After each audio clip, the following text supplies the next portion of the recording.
Chapter 341, I'll Strike. Chapter 341, I'll Strike. Everyone fled in panic. Zimo hung around the back and was able to prevent the attacks of the blood centipedes. In reality, the moment the blood centipede king appeared, Night Spirit's eyes shone with a murderous killing intent, and it even harbored thoughts of turning around to fight the blood centipede king. However, Zimo did not wish to get entangled with those poisonous creatures at this place and gestured for Night Spirit to just protect Xiaofan. Most importantly, it was because Zimo was wary about someone else. Jiang Yu. In theory, Zimo should not be suspicious of the commander that was designated by the Emperor of Great Zhou. However, through their interactions, Zimo was certain that there was something wrong with this person. Zimo ran on the ground. Under the gravel not far ahead, two big bags surfaced and another swarm of blood centipedes were about to emerge. Night Spirit was a step faster and with a single leap, stomped down with its massive feet. 5 claws extended silently and grabbed with force. Poof! The blood centipedes coiled together and the red-black balls that had just emerged were crushed by Night Spirit instantly. Even though the poisonous blood splattered all over Night Spirit, it was indifferent and merely shook everything off before continuing to sprint ahead. Night Spirit could not be hurt by the horrifying poisonous blood either. Behind the group was a sea of red and black, as though endless waves were surging as countless blood centipedes moved. After suffering the injury, the blood centipede king no longer dared to wave its feelers casually. However, it found itself having to retreat due to Zimo's arrows each time it wanted to charge forth. The hunt continued for a long time before the group found a green shade of grass ahead. Within that desolate desert, green represented life and everyone was invigorated. When they flew above the grass, the red and black sea chasing them came to a gradual stop. Blood centipedes lived in the desert and would not leave it that easily. Standing at the edge of the desert, the blood centipede king raised its massive body and shuffled its 1,000 feet, roaring in the direction of Zimo's group. Its bloodshot eyes looked indignant. When they saw that, everyone slowed down and eventually put away their flying swords to descend on the ground. Gasping for breath, all of them were rattled. The escape had taken a huge toll on everyone's spirit energy and they were almost drained. They would not have lasted for much longer if they had to continue flying. Ji Yaoxue counted the crowd and she sighed gently as her eyes dimmed. In less than a day, the 50 people that entered the ancient battlefield were down to less than 20. The cultivators of the elixir and weapon rankings had lower cultivation realms and most of them did not make it. Apart from 5 great Zhou guards, Jiang Yu included, Zimo, Xiaofan and the 3 from Ethereal Peak, a miserable few were left and everyone was in low spirits, looking wretched. To think that the ancient battlefield would be this cruel. Initially, most of them harbored hopes of a fruitful expedition. In fact, they even dreamed about obtaining the Meridian unlocking elixir, Connate spirit weapons or the inheritance of some fallen sects. But now, some of them were completely frightened by what they had just experienced. Apart from Jiang Yu, even the few remaining great Zhou guards revealed traces of uneasiness and fear in their eyes. Should we find a place to stay and just cultivate there for an entire year without heading out anymore? A female cultivator asked timidly. In less than a day, more than half the cultivators were killed. If they were to continue roaming about in the remaining year, could they even get out alive? That's right. Tang coughed gently. The spirit qi in the ancient battlefield is so rich. It won't be a wasted trip even if we were to just cultivate for a year here. With that said, he looked at Zimo who was calm and indifferent, laughing dryly. If someone wants to die and wishes to continue heading out, go on ahead. However, don't expect us to follow you. The path of cultivation was something that defied the heavens to begin with. Every step was filled with thorns and it was only natural that one would encounter countless dangers along the way. If one were to be fearful of advancing after meeting with some setbacks, their accomplishments in the future would be limited as well. Su Zimo ignored Xiaofan and swept his glance across the crowd, coming to an understanding. Of those that were remaining, even though everyone from Ethereal Peak, Shijian, Junhao and the others were shocked, none of them had fears in their eyes, their gazes were still resolute. Jiang Yu said in a deep voice, "We don't have many people left, so no one should act on their own and divide our strength. We'll follow the original plan of heading to that cave to stay the night. Commander Jiang, should we rest for a while first to recover our strength and spirit energy?" Someone suggested.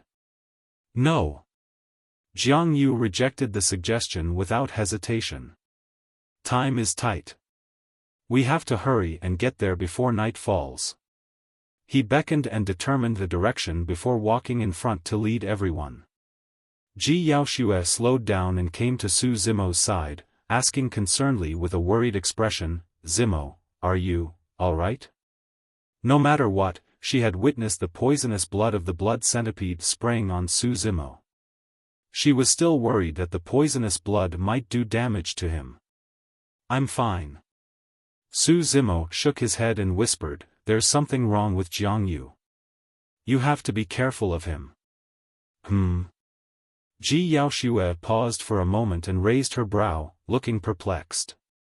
"Even though we suffered heavy casualties, it was an accident and we can't blame it on Jiang Yu entirely. Furthermore, he was at the ancient battlefield 10 years ago and made it back alive. Father also designated him as the commander. I don't think there should be a problem. The problem is precisely because he has been to the ancient battlefield before." Su Zimo replied, "Given his experience, there's no way he couldn't tell that there was something wrong with those corpses." However, he allowed the others to pick up the storage bags. Furthermore, pausing for a moment, he continued, "After discovering those corpses, he did not continue moving forward." Ji Yaoxue was extremely smart and instantly realized that something was amiss as well. Su Zimo said in a low voice, "In fact, I'm suspecting that he was deliberately letting them die so as to weaken the strength of the team. But what motive does he have for doing that? What does he stand to gain from that?" Ji Yaoxue could not understand. Su Zimo shook his head. "I don't know either. How about we join forces to suppress and interrogate him right now?" Right after she said that, Ji Yaoxue shook her head to her own suggestion and frowned. "No, everyone's tired and worn out right now. Furthermore, Jiang Yu has the highest cultivation realm and we won't be able to restrain him even with our combined strength." Suddenly, Ji Yaoxue realized a horrifying fact.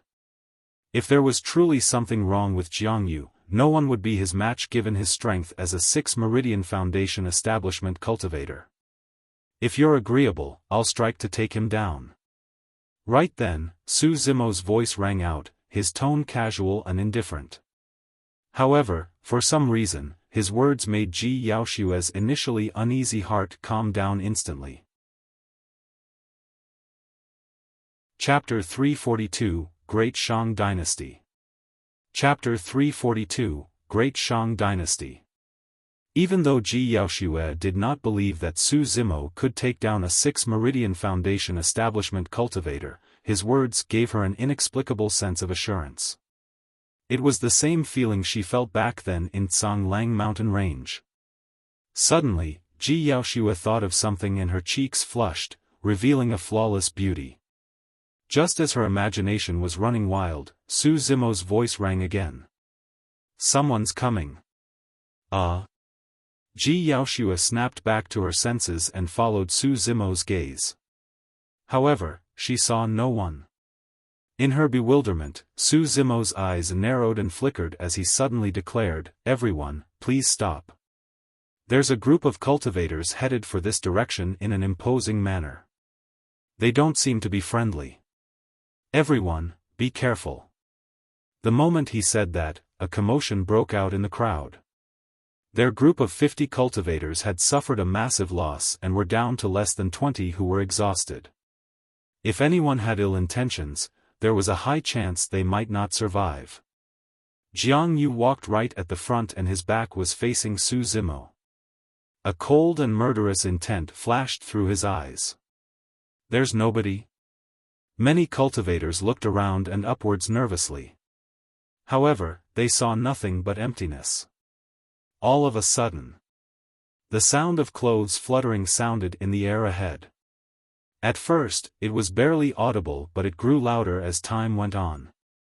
Before long, shadows appeared on the horizon and sped over at an extremely fast speed. Commander Jiang, what should we do? Are they targeting us? A fearful cultivator asked in a low voice. Jiang Yu did not reply and only smiled coldly.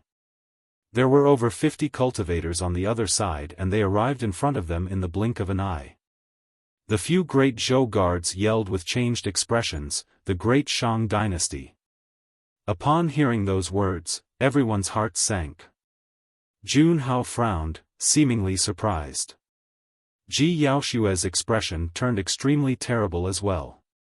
The Tianhuang North region consisted of 4 great dynasties, Great Xia, Great Shang, Great Zhou and Great Yu.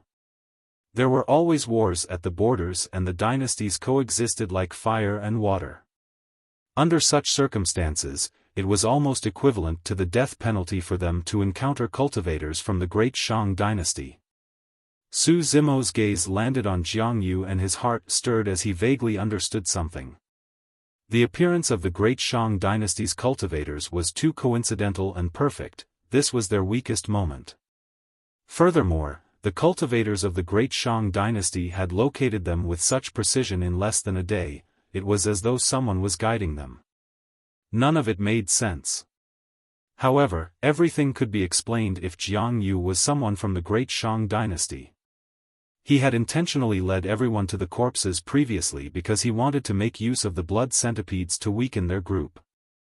After escaping, Jiang Yu refused to let everyone rest and continued sprinting until their spirit energies were nearly depleted. At their weakest moment, the Great Shang dynasty appeared. Everything was so logical and perfect. I am Duan Mingda of the Great Shang dynasty. I heard that the 3rd princess of Great Zhou is here, so I've come specially to invite you over as a guest. Even though she was referred to as a guest, they were actually kidnapping Ji Yaoshue forcefully. The person who spoke wore a brocade robe and looked at Ji Yaoshue smugly. Following that, Duan Mingda swept his gaze across the others and let out a cruel smile, saying coldly, "As for the others, they shall be killed without mercy. Prepare for battle." Ji Yaoshue took a deep breath and made a snap decision.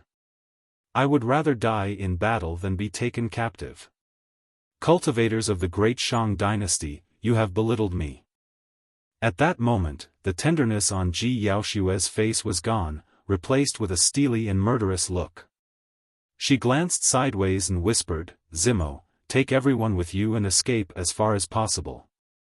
You don't have to care about me." Su Zimo raised his brows gently and did not reply. Afraid that he wasn't judging the situation properly, Ji Yaoshue continued, "I'm the one they want, so I have to die along with them. However, it's different for you guys. You can survive. Zimo, promise me that you must live on and tell father about what happened today." Foo. Right then, a cold laugh sounded. Ji Yaoshue took a couple of steps forward and turned around. He looked at Ji Yaoshue and Su Zimo mockingly and shook his head. "It's too late, 3rd princess. None of you shall escape today. Jiang Yu, you're indeed the traitor." Ji Yaoshue's expression turned cold. Everyone else from the Great Zhou dynasty were rooted on the spot, yet to understand what was happening. "Commander Jiang, why are you?" Even the Great Zhou guards could not believe what was happening and asked subconsciously. Duan Mingda chuckled softly. "Fellow Daoist Jiang, you have done well for us to be able to take down everyone from the Great Zhou dynasty and even capture a princess." "That's right." Another Great Shang cultivator laughed and nodded. "Your Majesty will surely reward fellow Daoist Jiang immensely for your great contribution. Your future will be bright." It's over. Xu Tong's face was ashen as though he had lost his parents as he mumbled repeatedly. The others looked extremely terrible as well. Initially, Jiang Yu was their only support as a 6 Meridian Foundation establishment cultivator. But now, their 6 Meridian Foundation establishment cultivator was in the same camp as those from the great Shang dynasty. Jiang Yu's next sentence made everyone's hearts sink to the bottom. Ji Yaoxue, you had better give up. Apart from me, Brother Mingda is also at 6 Meridian Foundation establishment. It'll be difficult for you guys to escape even if you have wings. Everyone was shocked. 2 6 Meridian Foundation establishment cultivators. After Jiang Yu went over to the other side, Ji Chengtian and the other 5 Meridian Foundation establishment cultivators were the ones with the highest cultivation realms remaining. Their combined strength could not match a single 6 Meridian Foundation establishment cultivator. Furthermore, everyone was exhausted and their combat powers were reduced. Ji Yaoxue asked slowly, Jiang Yu, my Ji family has treated you well. Why are you repaying our kindness with ingratitude? Jiang Yu replied, indeed, the Ji family hasn't let me down. However, I would have died in the ancient battlefield 10 years ago if not for those of the great Shang dynasty. So, you've already sold your life to the great Shang dynasty 10 years ago? So, that's a reason for you to forget about who your benefactors were? To forget who were the ones who brought you onto the path of cultivation and imparted techniques to you? So, that's a reason for you to forget about the Ji family's kindness to you? Ji Yaoxue questioned loudly with a sharp gaze, unable to quell the raging flames in her heart. After a moment of silence, Jiang Yu replied expressionlessly and coldly, I don't want to die. So, you guys will have to die. Fu. Ji Yaoxue laughed. Jiang Yu continued, Ji Yaoxue, if you surrender obediently, I can guarantee that you won't suffer. But, you had better not do anything foolish. There's no need to talk further. Let's fight. Let's see what kind of an ending an ungrateful wolf like you will meet in the great Shang dynasty. Ji Yaoxue commented icily, everyone from the great Shang dynasty, listen up. If this man can betray the great Zhou dynasty, he can do the same to the great Shang dynasty. When they heard that, the expressions from the people of the great Shang dynasty changed. Duan Mingda's gaze flickered for a brief moment as well. Su Zimo praised internally. Ji Yaoxue's statement was not weaker than any physical weapons. It was a killing remark that struck right at Jiang Yu's vital spot. Chapter 343, Exchange with Your Lives. Chapter 343, Exchange with Your Lives. Jiang Yu's expression changed as he said hurriedly, this woman is clearly trying to sow discord between us. Fellow Taoists from the great Shang dynasty, let's not fall into her trap. Indeed, anyone could tell that Ji Yaoxue was trying to sow discord. However, the amazing thing about her remark was that even if those from the great Shang dynasty did not fall for the trap, it would be difficult for Jiang Yu to gain their trust in the future. In fact, he might even be suspected, doubted and killed later on. Duan Mingda pondered for a moment before smiling. There's no need to worry, fellow Taoist Jiang Yu. You've done a great deed, so why would we suspect you? That's right. The most important thing right now is to kill off this group of great Zhou cultivators first, another cultivator replied. Suddenly, Duan Mingda's expression changed as he glanced sideways at the distant horizon. There were people coming over. A group of about 60 cultivators was speeding over with a ferocious killing intent. In the blink of an eye, they had arrived. It was the great Xia dynasty. The crowd gasped. Su Zimo swept his gaze and could not help but frown when he noticed the shock and fear in the eyes of Duan Mingda and the others. By the looks of it, this wasn't communicated between the great Shang and great Xia dynasties. However, the great Xia cultivators arrived right after the great Shang cultivators. Su Zimo did not believe that such a coincidence could happen in this world. There must be something amiss. With the arrival of the great Xia cultivators, it was now a three-way fight and the situation instantly became a little strange. Right now, the strength of Great Zhou was the weakest while Great Xia and Great Shang were on par. However, Great Xia and Great Shang were in a confrontational state, both wary of the other, afraid that the other side would stand to gain from their losses. Moreover, the arrival of the Great Xia dynasty was indeed rather strange. If Jiang Yu was the spy and led the Great Shang cultivators here, who was the one who brought the Great Xia cultivators over? Could it truly be a coincidence? Ji Yaoshue's eyes flickered as she suddenly declared, "Fellow Taoists of the Great Xia dynasty, I'm the Princess of Great Zhou. May I know who's the commander for your expedition?" From the Great Xia camp, their leader was a man clad in steel armor. His expression was cold as he asked in a deep voice, "I am Gui. What do you seek, Princess of Great Zhou?" "Fellow Taoist Gui, I represent Great Zhou to seek an alliance with Great Xia so that we can wipe out the Great Shang cultivators." Ji Yaoshue said, "Furthermore, we want nothing from the storage bags and items that are left. The only thing we want is to kill that traitor of Great Zhou." The moment she said that, Duan Mingda and the other Great Shang cultivators were startled.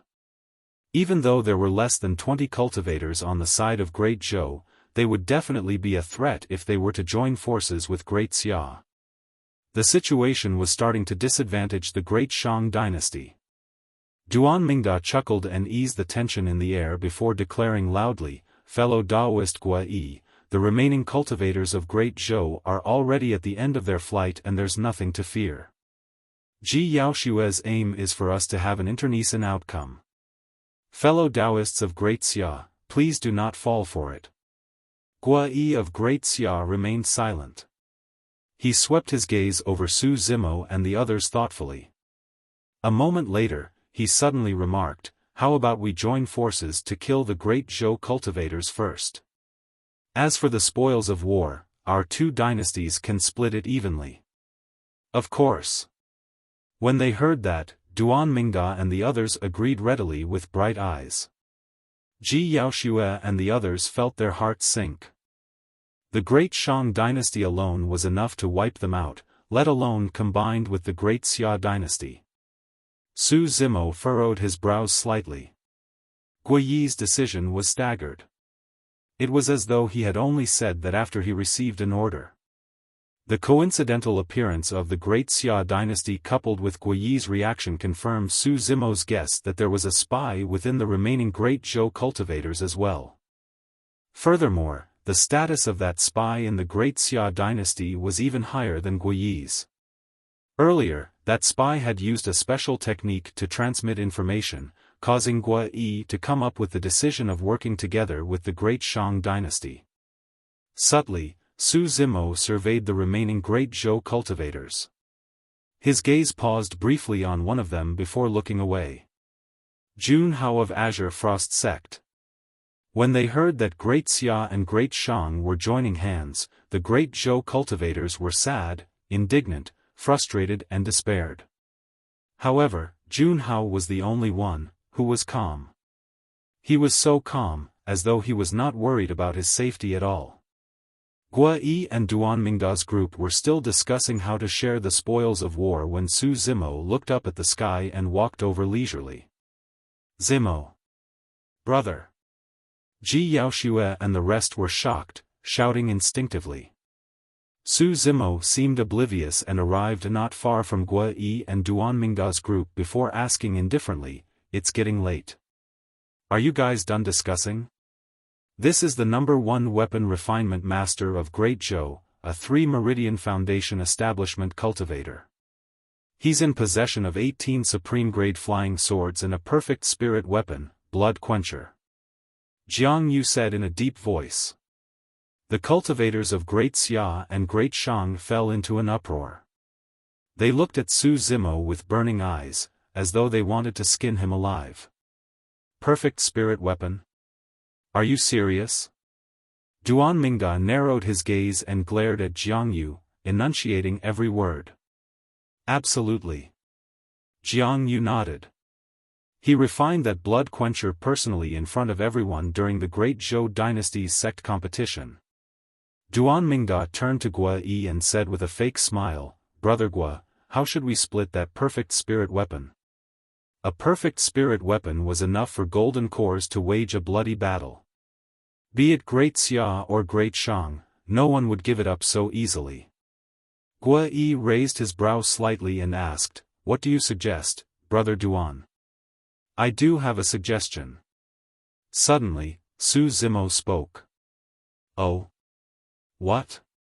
Duan Mingda and Gua Yi turned around and looked at Su Zimo calmly. They did not hide the mockery and sarcasm in their eyes. To the both of them, Su Zimo was like a fish on a chopping board right now. Anyone who wants blood quencher. Suddenly, Su Zimo paused and stomped his feet heavily on the ground. With a loud boom, the ground shook. He charged forward with a flash as a deafening sound echoed from his body. Thunder rumbled, his blood sounded like a tsunami mixed with the sound of tigers and leopards and was extremely terrifying. Exchange. In the blink of an eye, Su Zimo had already closed in. He roared and said the first word. At the same time, a massive blood-colored saber appeared in his hands. Buzz.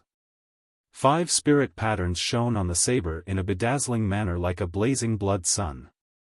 It emanated with a blood stench and a torrential killing intent.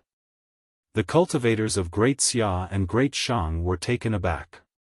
Duan Mingda and the others who were facing Su Zimo felt an apocalyptic might surging over that they could not defend against. With Su Zimo swung his arms and blood quencher drew a perfect arc in the air, shining forth with a horrifying bloody glow. Right now, it was too late to dodge. Duan Mingda did not have time to think as he whipped out a protection talisman and crushed it on the spot.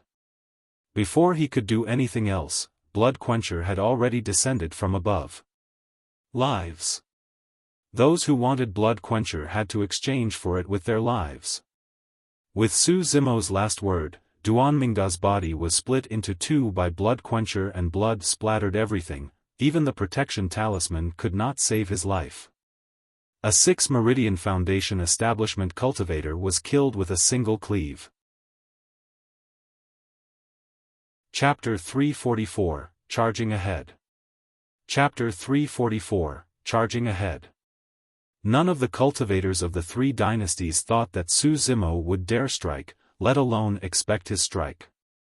Furthermore, they were too close to one another and Duan Mingda was completely unguarded since he knew nothing about Su Zimo. Even as a 6 Meridian Foundation establishment cultivator, he was cleaved into 2 by Su Zimo and died on the spot. The crowd exploded. Kill! Kill him!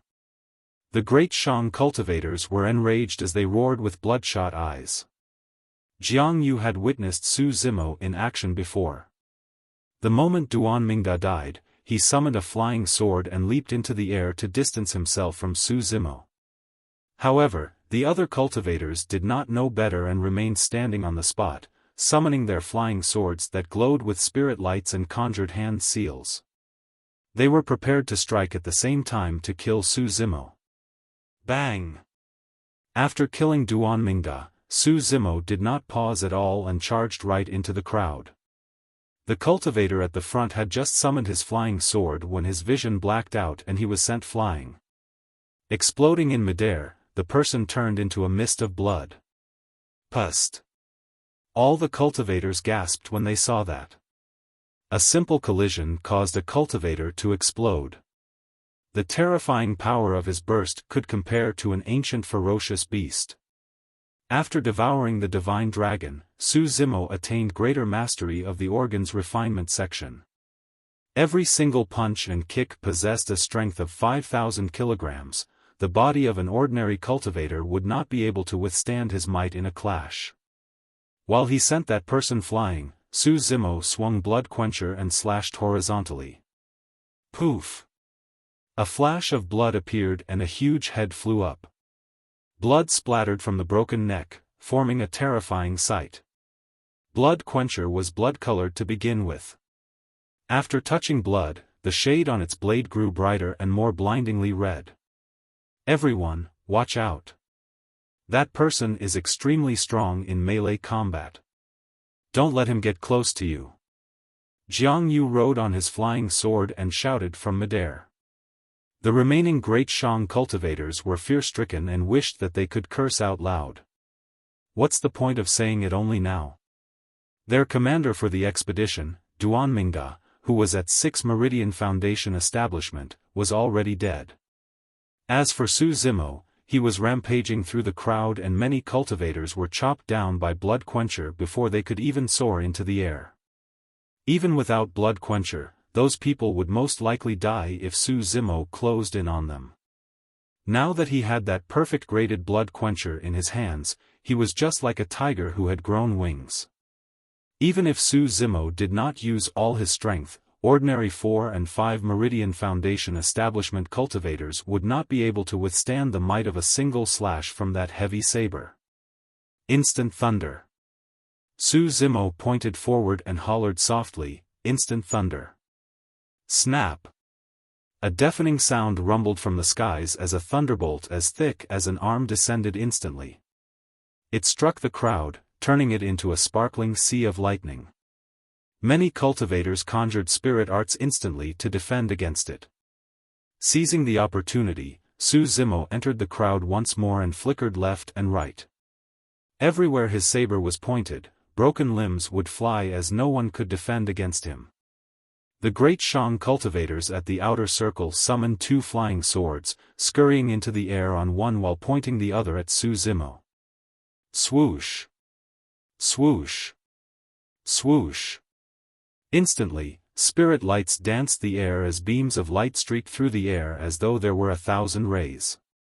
Lowering his body, Su Zimo sprawled on the ground and slithered through the grass like a snake at an extremely fast speed. The grass swayed, leaving a trail as Su Zimo's figure was barely discernible. He had dodged more than half of the flying swords. Behind him, mud flew all over as the flying swords left their marks. The remaining dozen or so flying swords were hot on his tail. Suddenly, Su Zimo's eyes lit up as he rose and channeled his bloodline, causing the sound of tsunami surging to echo from his body. Crackle! As his bloodline churned, his bones shifted endlessly while his tendons twitched and sounded in unison. Instantly, Su Zimo's body swelled up. Break! He hollered, gripping Blood Quencher tightly as his muscles expanded and knotted together, bursting through his sleeves in an instant. 2 thick arms exerted strength, raising Blood Quencher and cleaving down heavily against the dozen or so incoming flying swords. Cling! Clang! The sound of metal clashing echoed. Right in front of everyone, the dozen or so superior-grade flying swords were snapped into 2 by a single slash of Blood Quencher as they scattered to the ground without luster. Ah! Gasps could be heard from the Great Shang and Great Xia factions. It was way too savage. This was a complete suppression in terms of brute strength and there was no way to resist at all. Su Zimo's moves were too swift and decisive. In a mere 10 breaths, more than 10 great Shang cultivators had been killed by Blood Quencher, a 6 Meridian Foundation establishment cultivator included. Everyone from Great Xia stood rooted to the spot, a hint of fear appearing in the depths of their eyes. As for Ji Yaoxue and everyone else, they felt their morales rise instantly. Waving her arm, Ji Yaoxue said in a deep voice, "Everyone, this is a life and death battle. Kill the enemies with me and take down the traitor. Kill! Kill! Kill!" Everyone from Ethereal Peak, the 4 great Zhou guards and Shijian were all feeling invigorated and pumped as they roared and charged forward. Night Spirit's gaze was cold as it surveyed its surroundings. It did not make a move and stayed by Su Xiaoning's side the entire time. 7-star plum. Purple slash. Duality smoke gathering sword. Countless spirit arts collided in midair as the Great Zhou and Great Xia dynasties finally clashed. Little Fatty rode on his flying sword with a gigantic axe in his hand, working with Xuantian of Southern Mountains Sect in sync. The 4 great Zhou guards stayed close to Ji Yaoshue's side and did not dare to leave her alone, merely dealing with the enemies with their flying swords. Explode!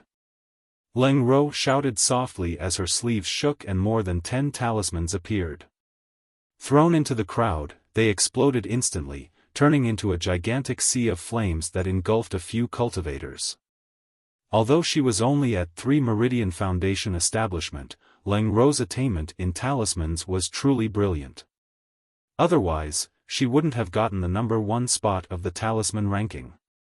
Even Zimo would not be willing to take on someone like her who could throw out a large number of talismans with every attack.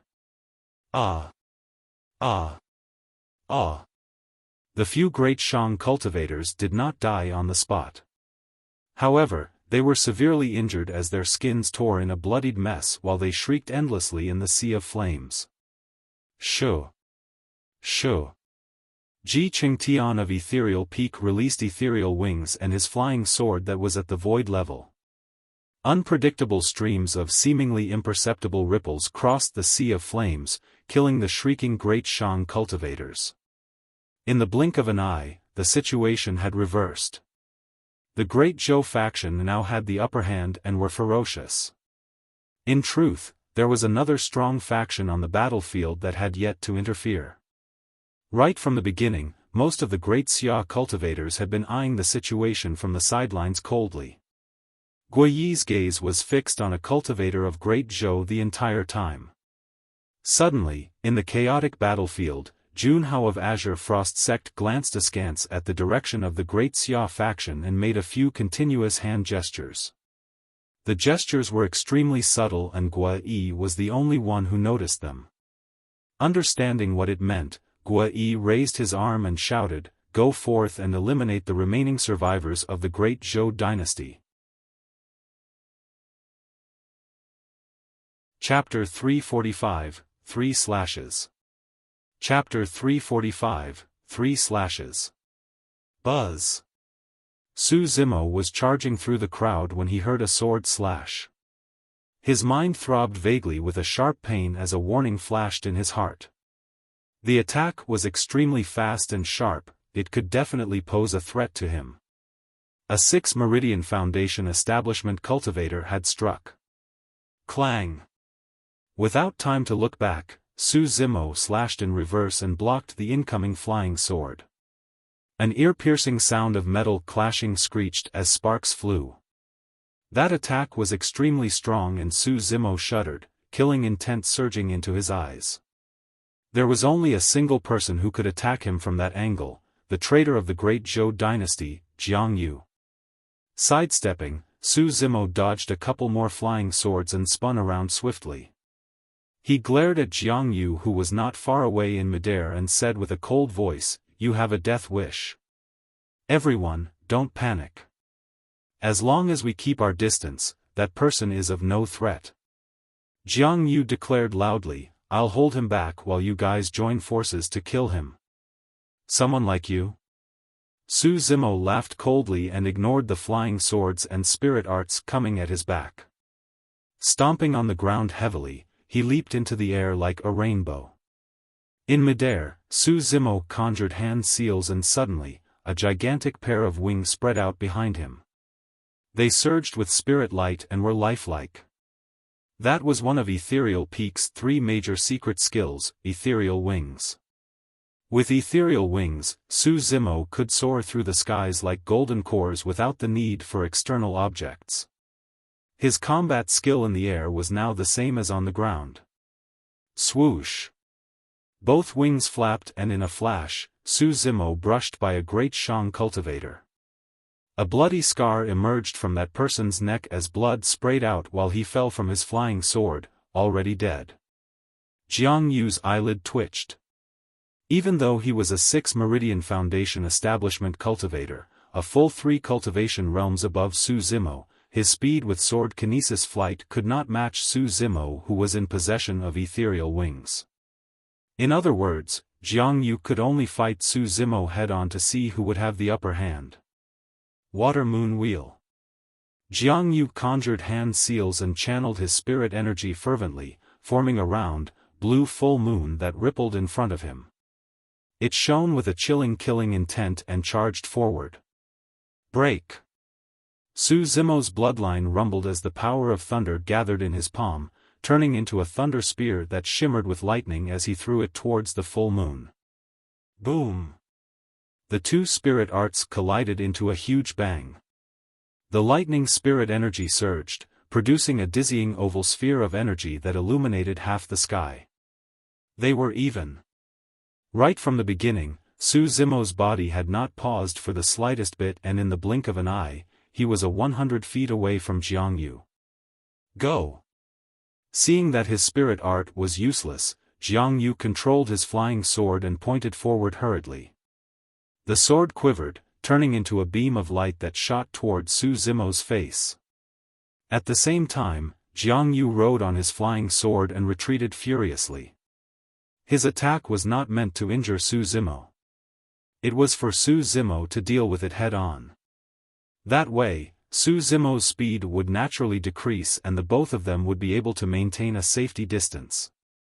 No matter how strong Zimo was in melee combat, he would never be able to touch Jiang Yu. To begin with, the speed of a flying sword shot by a 6 Meridian Foundation establishment cultivator was extremely fast. Coupled with the fact that Zimo was charging towards Jiang Yu, that sword reached him almost instantly. If it was anyone else, it would have been almost impossible for them to dodge that sword, they would either be dead or severely injured. However, Zimo had his spirit perception and sensed it almost immediately after Jiang Yu struck. Furthermore, he noticed Jiang Yu's movements and determined the latter's intention instantly. Faced with the incoming flying sword, Zimo did not dodge nor use Blood Quencher. Instead, he extended his jade-white palm. His arm was like an elephant's trunk, strong yet flexible, while his palm was like a cow's tongue, meeting the flying sword softly, a coil and a tremble. Clang! A jarring sound echoed from the sword. As though it was struck by some immense external force, it was almost destroyed. The spirit light on the sword dimmed and it was cast aside by Zimo. When he saw that, Jiang Yu's expression changed starkly as his pupils contracted. He had long known that Zimo's melee combat strength was frightening and he had a strong physique. However, he did not expect it to be this strong. Zimo could actually come forth unharmed while defending against a superior-grade flying sword with his bare hands? That was probably something that only a spirit demon at peak foundation establishment or a pure-blooded ferocious beast could achieve. How could a 3 Meridian Foundation establishment cultivator be in possession of such a strong physique? The entire process seemed very slow upon narration, but in fact, it occurred in the split of a moment. Zimo reached out and tossed the flying sword aside with a coil and a tremble. His wings flapped as the wind howled, but he did not slow down at all and was already 10 feet away from Jiang Yu. At this distance, Jiang Yu was already a dead man in Zimo's eyes. If he was against the mighty fiend heir of Overlord Palace, Peng Yu, who was similarly skilled in melee combat with an unparalleled physique, Zimo would not have the confidence to kill the latter. However, this cultivator of the great Zhou dynasty was dead for sure. Ah! Jiang Yu's heart skipped a beat. When he saw that he could no longer escape, he hurriedly withdrew a defensive gear from his storage bag and strapped it on his arm. It was a pair of steel bracers. Injecting spirit energy into them, the bracers shone with 3 spirit lights. They were superior-grade spirit weapons. Zimo's gaze flashed like lightning as he strode forward. Blood Quencher that was in his hands sounded loudly and quivered. Take my slash. Swinging his arm without any stance, Blood Quencher drew a perfect air in the air and descended from above with a horrifying might, flashing down with immense strength.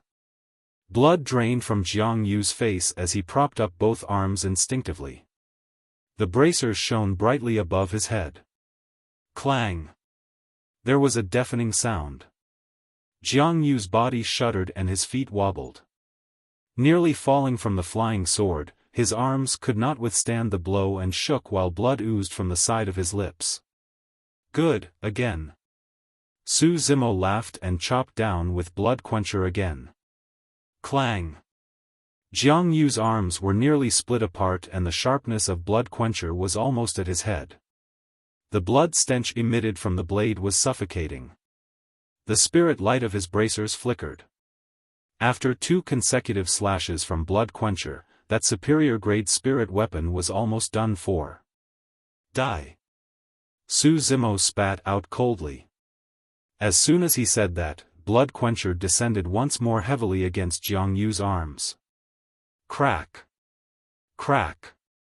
Crack!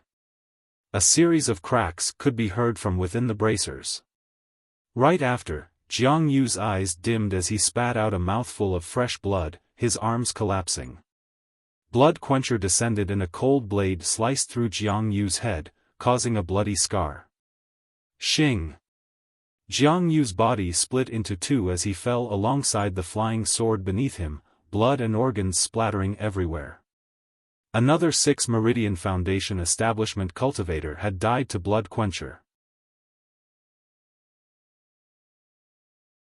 Chapter 346, Su Zimo's Lifeline. Chapter 346, Su Zimo's Lifeline. Swoosh! Swoosh! Swoosh! Flying swords streaked through the air one after another like shooting stars, shuttling through the crowd as the sounds of spirit arts colliding sounded. The entire battlefield was in chaos. The main reason why the Great Zhou faction could gain a momentary respite and upper hand in the clash against Great Shang was because Su Zimo had charged forth and slain Duanmingda while attracting the attention of most of the Great Shang cultivators. In reality, Ji Yaoxue and the rest were thoroughly exhausted after escaping from the blood centipedes and the long journey thereafter. With the addition of the Great Xia Dynasty, Ji Yaoxue and the others were in a precarious situation. The 6 Meridian Foundation establishment cultivator of the Great Xia Dynasty, Guai, had his sights fixed on Ji Chengtian of Ethereal Peak right away. After all, Ji Chengtian was a 5 Meridian Foundation establishment cultivator who was well versed in the 3 secret skills of Ethereal Peak. He was quite a tricky target with deal with given his agility and swordsmanship. The moment Guai attacked, spirit arts and flying swords were thrown out at the same time, unleashing a flurry of attacks as he wanted to kill Ji Chengtian as quickly as possible. Swash! A beam of light streaked across the air, piercing towards Ji Chengtian who was in midair. Guai was a skilled swordsman and possessed strong spirit energy. As such, the speed of his flying sword was extremely fast and not inferior compared to Ji Chengtian who had cultivated ethereal sword. Ji Chengtian's expression changed. If he was in his peak condition, he could attempt to dodge the attack using ethereal wings. However, by the time he sensed the sharpness of the sword chi, it was already too late to dodge. He could only wave his robes and summon flying swords to defend against the incoming attack. Clang! 2 flying swords revealed themselves as they exchanged sharp blows, gliding against the other's blade while letting out a jarring sound and a stream of sparks. Ji Chengtian's flying sword was a supreme-grade flying sword that Su Zimo had gifted him. However, he was weaker than Guai in terms of cultivation realm. Coupled with the fact that he was in an exhausted state, it was only natural that he was disadvantaged against Guai. At the same time, Guai's flying sword was a little strange. Unlike ordinary flying swords, it was 3-pronged. The 3-pronged sword had 2 holes that could hold down flying swords, sabers, and the likes. Right now, Ji Chengtian's flying sword was locked down by Guai's 3-pronged sword and quivered immensely, unable to break free. Hee hee. Guai scoffed coldly as 6 spirit meridians appeared vaguely discernible beneath his shirt and spirit energy gushed rapidly like a river. With a clang, Ji Chengtian's supreme-grade flying sword was repelled by Guai's 3-pronged sword and fell to the ground not far away. The 3-pronged sword continued stabbing with the momentum. In a hurry, Ji Chengtian flapped his ethereal wings hastily to sidestep the attack, but he was a step too slow. With a loud thud, a deep wound appeared on his shoulder, revealing his bones as blood flowed out like a fountain. His ethereal wings were pierced by the sword as well, shattering on the spot. Bang! Landing heavily on the ground, Xuantian clenched his teeth and groaned, breaking out in cold sweat from the pain. "Senior brother G. Little Fatty and the others yelled.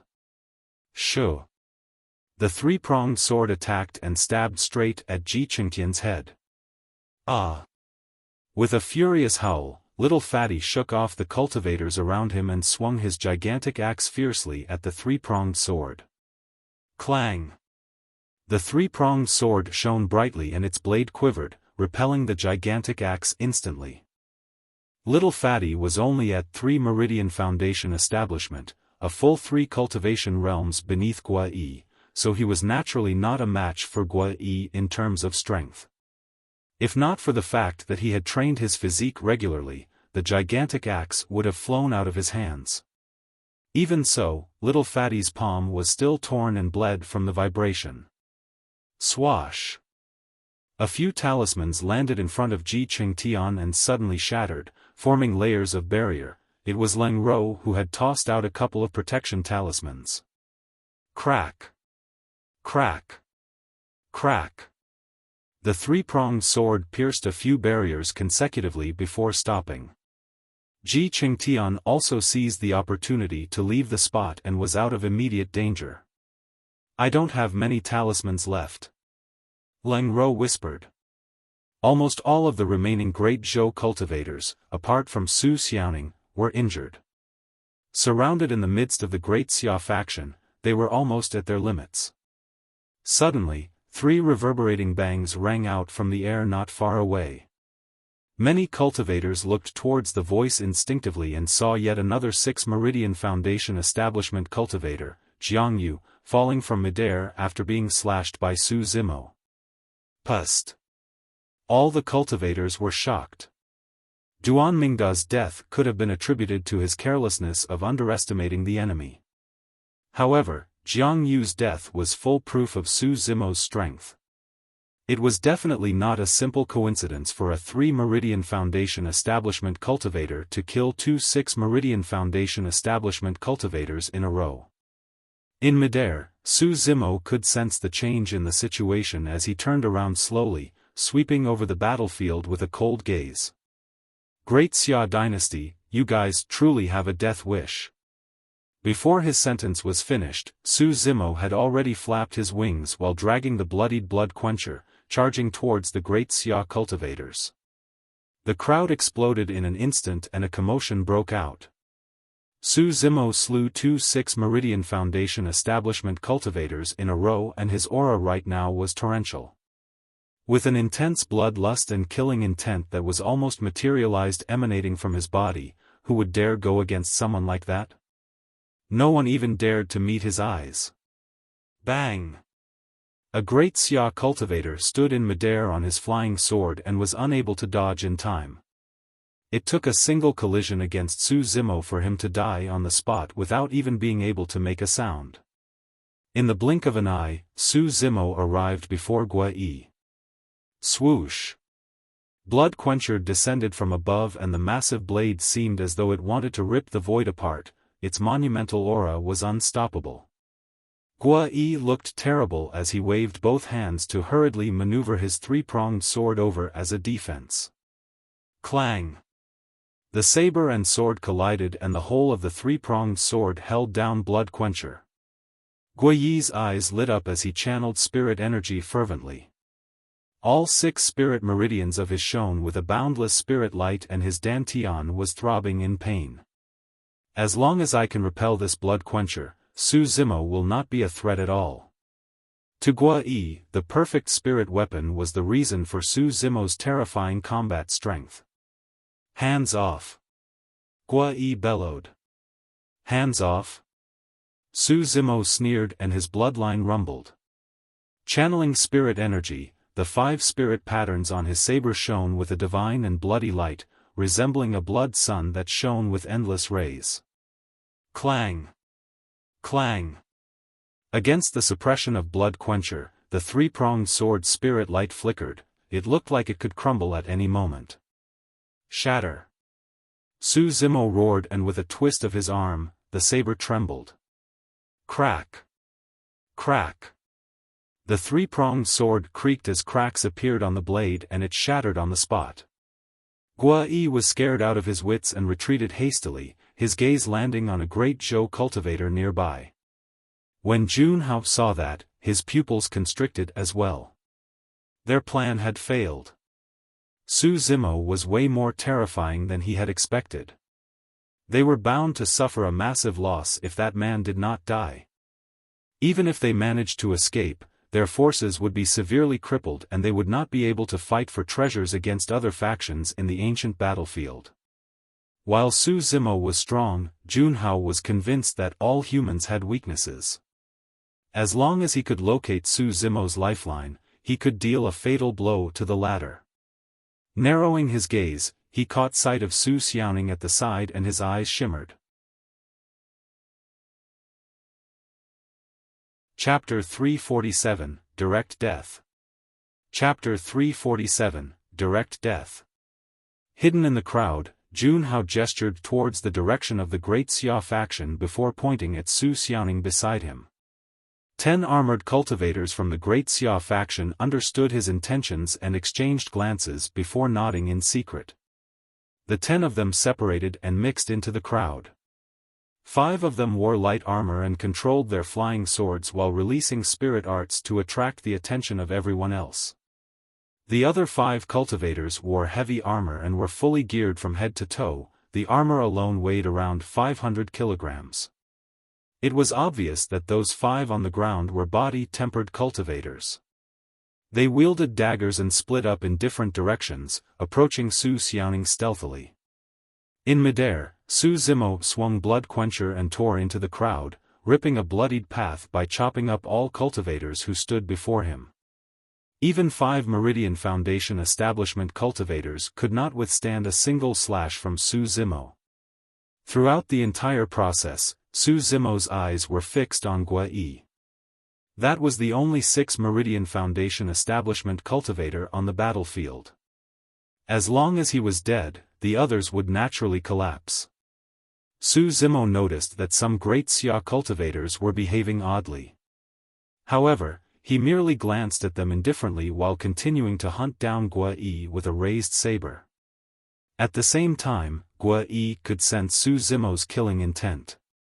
He knew clearly well that he was definitely not a match for Su Zimo in a one-on-one fight. However, he had a way to secure victory. His only chance was a girl from the Great Zhou faction who was only at mid-stage Foundation establishment. If that girl met with danger, Su Zimo would naturally be distracted and reveal openings. At that time, it would be easy to take advantage of his weakness and kill him on the spot. If they could capture that girl alive, the situation would be even simpler. At that thought, Guai took a deep breath and composed himself. A look of conviction flashed in his eyes. It depended on who was faster. If Su Zimo killed him faster, there was nothing he could complain about. However, if that mid-stage Foundation establishment girl were to land in their hands first, Su Zimo would be doomed and the Great Zhou dynasty was bound to fall as well. To Guai, the girl was already a bird in a cage. Most of the Great Zhou cultivators around here had already been lured away, leaving a mere black wolf-like demon beast that was of no threat. Come on. Guai was confident and no longer retreated. He retrieved a protection talisman from his storage bag and crushed it on the spot. At the same time, he summoned a glistening glass mirror and held it above his head. Swoosh! Blood Quencher came at him in a clean cut. Guai's expression was resolute as streams of rich spirit energy rippled out of his fingertips, entering the glass mirror. The glass mirror expanded rapidly in a shade of dazzling gold like the sky, covering Guai's head. Clang! A distant sound echoed when Blood Quencher struck the glass mirror, resembling the bell of an old temple. Guai managed to block that slash momentarily with the glass mirror. However, his body shook violently and the power of the protection talisman dispersed in the aftershock. It was at that moment that Guo truly realized just how terrifying the power of Su Zimo's slash was. Before he could catch his breath, a second slash descended. A bloody glow crashed down, as though it wanted to split the sky above him. Guo was horrified as he glanced askance. Suddenly, his eyes went wild with joy when he caught sight of a scene on the other side of the battlefield. They made their move. The 5 great Xia cultivators had already made their move. Ha ha ha.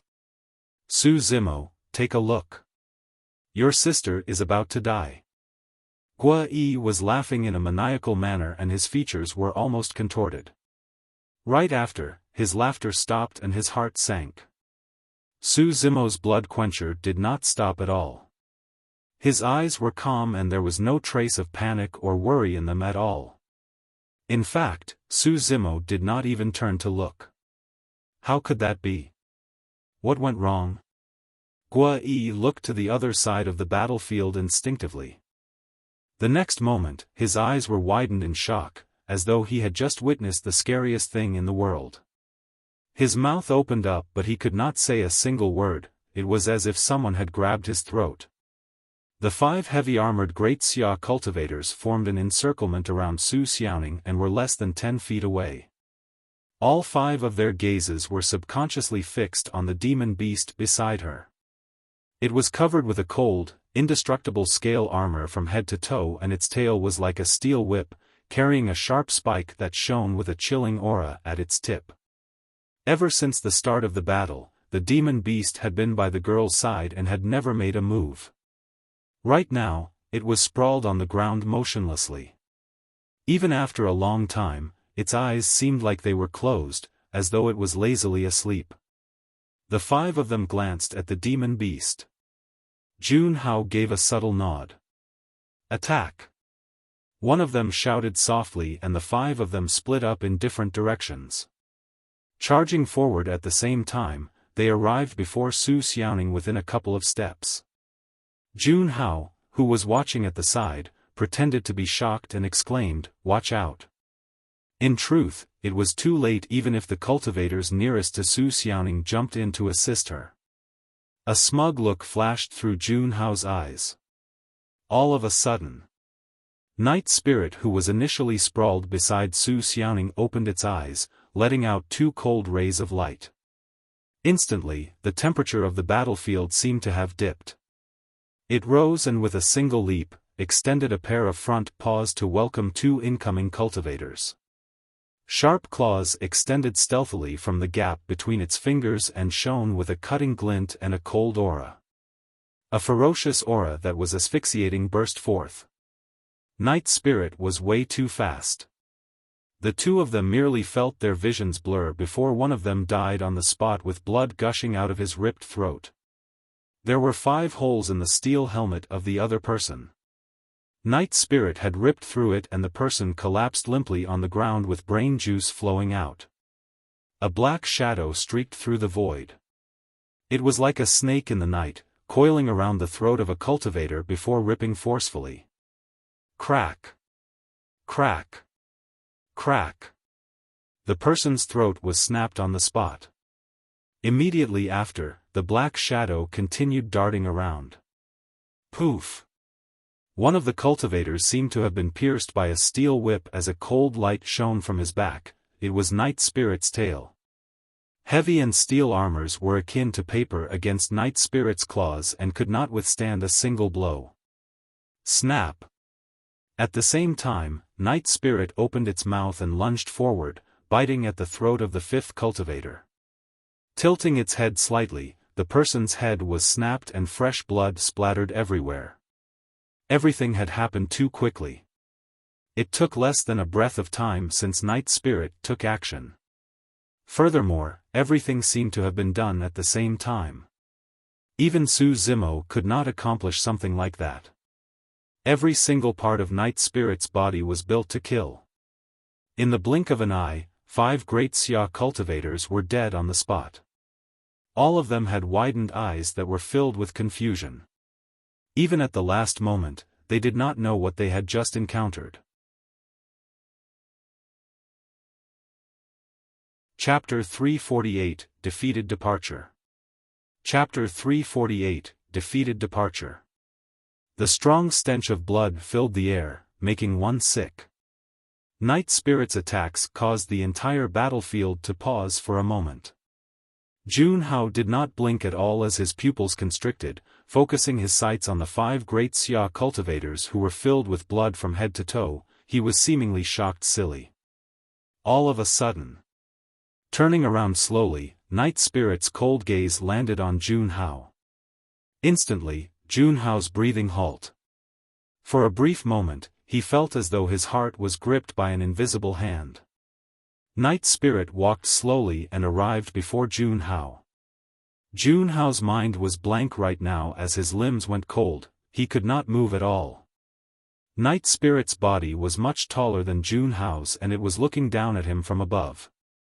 There was a cold intent in its eyes while its chilling tail swayed like a ghost at the back. Against Night Spirit, Junhao felt extremely pathetic, like an ant that could be stepped on at any moment. Horrified, cold sweat began rolling down his cheeks. His arms were trembling uncontrollably. Gripping his fists tightly, Junhao clenched his teeth to suppress the fear in his heart. To his shock, that only caused his arms to tremble even more violently. Night Spirit, hurry back. Suddenly, a girl's voice sounded. Pausing for a moment, Night Spirit looked at Junhao indifferently. There was a hint of warning and a tinge of disdain within its eyes. It then turned around and slowly returned to the girl's side. The departure of that terrifying demon beast had Junhao feeling as though he had just brushed by the gates of hell. His clothes were drenched with sweat and he was weak all over, almost collapsing to the ground. He looked at Night Spirit with lingering fear. The violent demon beast that had let out its menacing claws earlier on was now sprawled obediently beside the girl, even letting her pet him with her jade-white hands. The girl's crisp voice sounded, "Thank you so much, Night Spirit. However, you can't go around scaring others. You have to be obedient." Night Spirit let out a deep growl as a form of acknowledgement. Right after, the girl turned towards Junhao and smiled apologetically. "Senior Brother Jun, sorry. That's the way Night Spirit is. Please don't take it to heart." It's fine." Junhao replied instinctively. Earlier on, he had truly sensed the killing intent from that demon beast called Night Spirit. If the girl hadn't called it back, he might be dead right now. The girl chuckled and continued, "Thank you for your warning just now, Senior Brother Jun. It's only right, ha. Ha ha." Junhao laughed dryly. Even though he had no mirror, he could sense how stiff his smile was. He felt a sense of relief.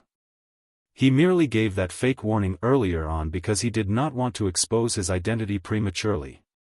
By the looks of it, he seemed to have gained Su Xiaoning's trust instead with his actions. Of course, even so, Junhao no longer dared harbor designs on Su Xiaoning. The demon beast at her side was way too terrifying. In fact, Junhao suspected that the reason why the demon beast was so hostile towards him was because it had sensed something. Darned beast! He cursed internally. On the battlefield, Blood Quencher crushed down with a scarlet glow as the sky that was formed from the glass mirror shattered, forming a huge crack. Crack! Crack! Crack! In the blink of an eye, the crack multiplied into its surroundings, covering the entire sky densely. The glass mirror was shattered. Gua-yi fell from the sky and coughed with blood. He was looking at Night Spirit with widened eyes, filled with fright. The fact that Night Spirit had killed 5 great Xia cultivators also implied that he had lost his lifeline. Immediately after, Zimo cut down casually onto Gua-yi's head. At this point, all 3 6 Meridian Foundation establishment cultivators had died. The cultivators of the Great Xia and Great Shang factions were instantly defeated as they let out shouts and fled in all directions. With his ethereal wings, Zimo streaked through the skies and a scarlet glow shone repeatedly. Finally, he relented after killing more people continuously. The cultivators of the two dynasties fled in various directions and it was impossible if he wanted to eliminate them all. Furthermore, it would waste time if he were to continue hunting them. They were in the ancient battlefield after all and it was already getting late. Zimo was worried about other stuff. Finally, the battle royale between the three dynasties ended with the defeat of the Great Shang and Great Xia dynasties. Even though the Great Zhou dynasty was victorious, it was a tragic victory. Initially, Ji Yaoxue had 4 Great Zhou guards protecting here, but the battle cost 2 of them. Right now, there were 11 people remaining: Zimo and his sister, Ji Qingtian, Leng Rou, and Little Fatty of Ethereal Peak, Ji Yaoxue and 2 Great Zhou guards, Junhao of Azure Frost Sect, Shijian of Southern Mountains Sect and Si Yutong of Iridescent Clouds Palace. Of course, there was also Night Spirit. Out of the 11 of them, apart from Zimo, Su Xiaoning, Ji Yaoxue and Junhao, the other 7 were covered in blood and had injuries. Zimo said in a low voice, "Everyone, pack up and leave this place as soon as possible." "That's easy for you to say. How can we move?" Si Yutong grumbled, "We're all injured now, suffering from pain everywhere and thoroughly exhausted. There's no way we can use sword kinesis flight." Zimo swept his gaze at him. Recalling the methods of this man before him, Si Yutong could not help but shudder and shut up. Ji Yaoxue asked softly, "Zimo, should we rest here first?" "No." Zimo shook his head. "So many people died in this battle and the stench of blood is spreading. Many ancient living beings will definitely be attracted here, so we must not linger." After surviving a year in Songlang mountain range, Zimo was clear of the rules there. However, the ancient battlefield was 10 times crueler than Songlang mountain range. When they heard that, everyone's hearts skipped a beat as they could not help but look fearful upon recalling the moment they came across the blood centipedes. Zimo continued, "It's already close to evening now. If we don't look for a place to settle down before night, there's a high chance we'll find ourselves surrounded by ancient living beings. What should we do then?" As the skies darkened, the cultivators were also starting to feel uneasy and nervous. None of them had any ideas. Before entering the ancient battlefield, they were warned repeatedly by many seniors that birds, beasts and terrifying living beings roamed the ancient battlefield at night. This was not a place where they should wander at night or they would definitely be met with death. Pondering in silence for a moment, Zimo started moving to collect the storage bags of the other 2 dynasties. He would open every single storage bag for a look. "Humph, someone was in a hurry to leave but he's already busy collecting the spoils of war now," Si Yutong could not help but remark softly. Little Fatty said coldly, "Si Yutong, don't forget. If my bro didn't attack, you would have long been dead." Ji Yaoxue nodded as well. "It's only right that those storage bags belong to Zimo." She paused for a moment and continued, "However, I've got a feeling that he's looking for something." Right then, Zimo's eyes lit up as he retrieved an exquisite spirit vessel from one of the storage bags. Injecting spirit energy into it, the spirit vessel expanded instantly and hovered in front of everyone. "Let's go. We'll board this spirit vessel and leave this place," Zimo waved. When they saw the spirit vessel, everyone was enlightened and exchanged glances. It was as though a rock had been lifted off their shoulders as they looked at Zimo with gratitude. Chapter 349, Clues of the Ruins. Chapter 349, Clues of the Ruins. At the borders of the ancient battlefield, a spirit light streaked through the air at an extremely fast speed. If one focused their gaze, they would be able to make out faintly a spirit vessel carrying 10 cultivators and a demon beast. At the bow of the vessel, a green-robed cultivator stood steering its direction. The green-robed cultivator was Zimo. On the spirit vessel, the injured cultivators had already bandaged their wounds simply and changed into new sets of robes. Only, they still looked pale, fatigued and weak. Everyone looked at the green-robed cultivator at front, filled with emotions and deep thoughts. It could be said that they would have all been dead for this ancient battlefield expedition if not for him. Right now, they did not even have the strength to ride on their flying swords. However, even after slaying 3-6 Meridian Foundation establishment cultivators in the battle, Zimo had the energy to control the spirit vessel, carrying everyone with it. His physique was truly something that shocked everyone. There was a hint of fear in the depths of Jun Hao's eyes. Before long, the spirit vessel stopped at the foot of a mountain. Leaping down, Zimo found a cave at the foot of the mountain based on the map. It was spacious inside and they could settle down temporarily. Once everyone entered the cave, Zimo guarded the entrance to lay down formations. Even though everyone had stopped the bleeding from their injuries, the stench of blood would still spread. The living beings of the ancient era were extremely sensitive to such a smell and would definitely find their way here. Therefore, Zimo had to lay down some simple array formations at the entrance of the cave to isolate the sounds and auras within before adding concealment formations. It was only then that they could be considered safe. These were all support formations and were relatively simple. Before night arrived, Zimo was already done with them. Ji Yaoxue came over and said, "Zimo, let's take turns standing guard tonight." "That's right, bro. Take a rest tonight and we'll take turns standing guard. Don't worry." Little Fatty patted his chest and declared confidently. Throughout the entire process, everyone did not help much. They felt embarrassed and wanted to try their best to share Zimo's burden. "There's no need." Zimo waved his hand.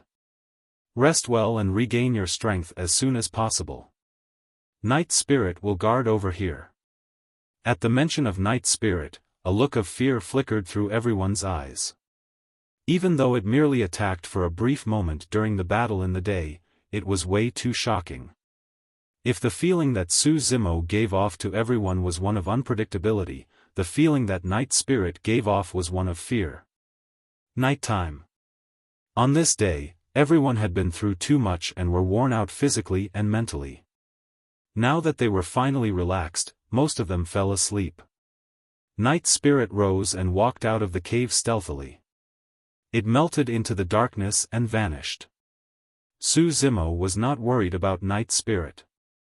Its strength right now was equivalent to the peak of Foundation establishment. Furthermore, they were at the borders of the ancient battlefield right now and there was nothing that could threaten it. Sitting quietly in the cave, Zimo tidied the day's gains. There were a total of 60 storage bags. Even though there were no supreme-grade spirit weapons within them, there were many superior-grade spirit weapons and plenty of elixirs. He chose a couple of perfect-grade elixirs and put them away for his own use while placing the rest together. After tidying everything, Zimo took out a few maps and matched them. A fragrance wafted over as Ji Yaoxue came over and sat down beside him. "What's wrong? You can't get to sleep?" Zimo turned his head slightly and asked in a soft voice. In the darkness, Ji Yaoxue pursed her lips and whispered, "Zimo, thank you, for today. It's fine." He smiled. Ji Yaoxue relaxed at the sight of Zimo's smile and asked curiously, "What are you looking at? You came at the right time.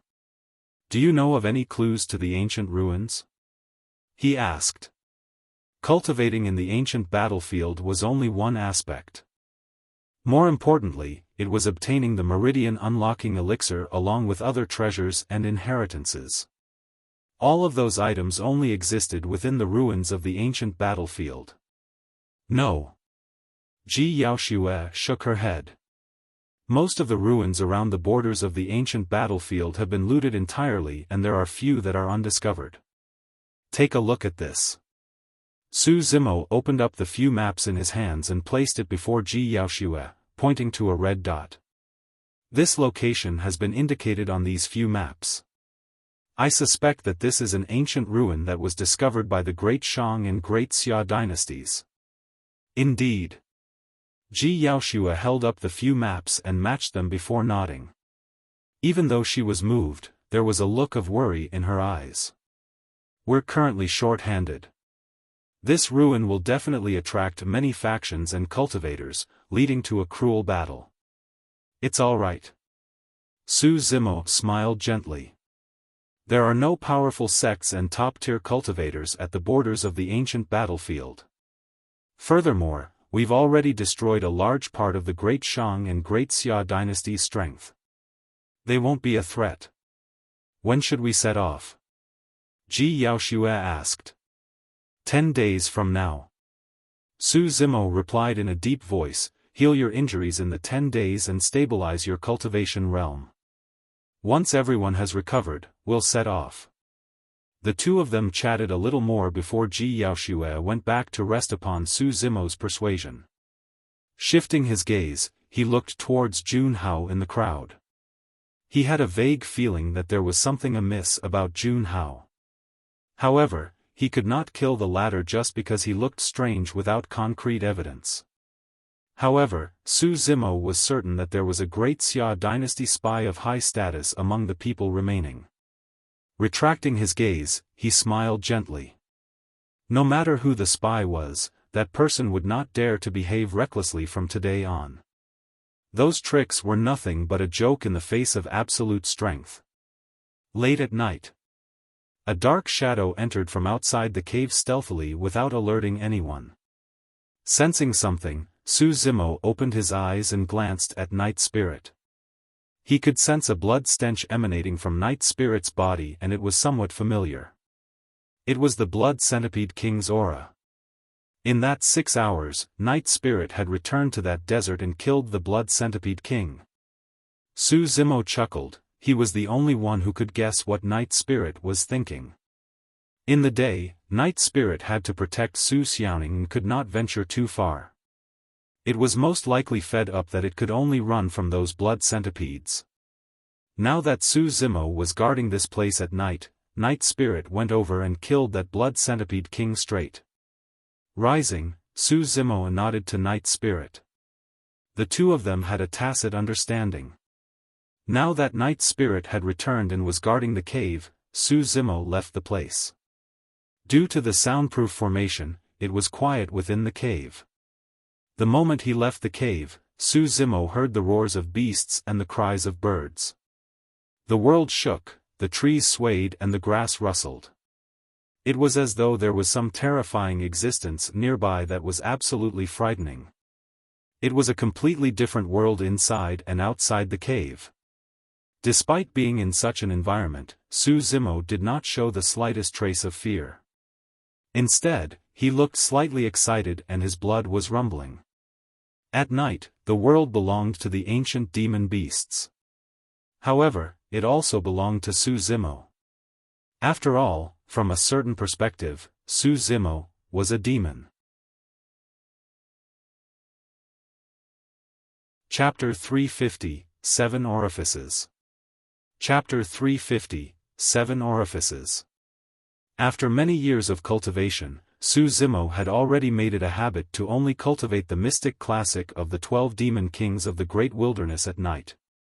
He had already attained greater mastery of the organs refinement section and had been cultivating the orifice clearing section for some time now. The orifices referred to the 7 on a person's head. For the majority of races, their heads were the most mysterious, important and sensitive part of their bodies. Most beings would die instantly if their heads suffered immense damage. Legend has it that the Purple Residence, Heavenly Palace and Immortal Stage acupoints were located on the head. Even the essence spirit of the Immortal Tao and the Een spirit of the mystic classic of the 12 demon kings of the great wilderness were located in the depths of the head. However, that was a point Su Zimo had not reached given his current cultivation realm. In the mystic classic of the 12 demon kings of the great wilderness, the cultivation of the head came after cultivation of the skin, flesh, tendons, bones, marrow and 5 organs. It was also a clear indication of the importance of the head. The 7 orifices of the head referred to the eyes, ears, nose, mouth, and tongue. The mystic classic of the 12 demon kings of the great wilderness had to be cultivated one after another without any mistake in the order. If the 5 organs were not in harmony, the 7 orifices could not open up. One could only clear their orifices after refining their organs.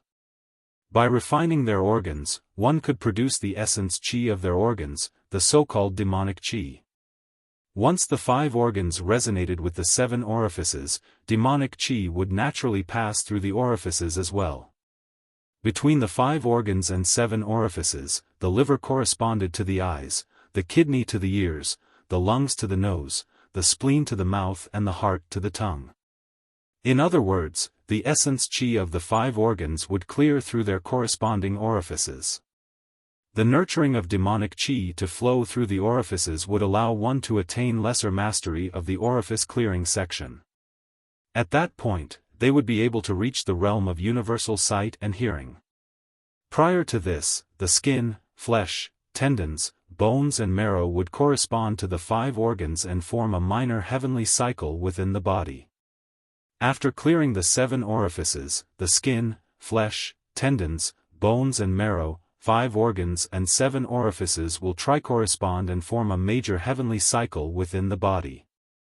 At that point, greater mastery of the orifice clearing section will be achieved. By cultivating to that point, it would also mean that one would be able to form a demon inner core. Orifice clearing did not merely mean that one would be able to strengthen their vision, hearing, and the 5 senses. More than that, it was for the 7 orifices to connect through to the skin, flesh, tendons, bones and marrow as well as the 5 organs, raising the strength of one's physique.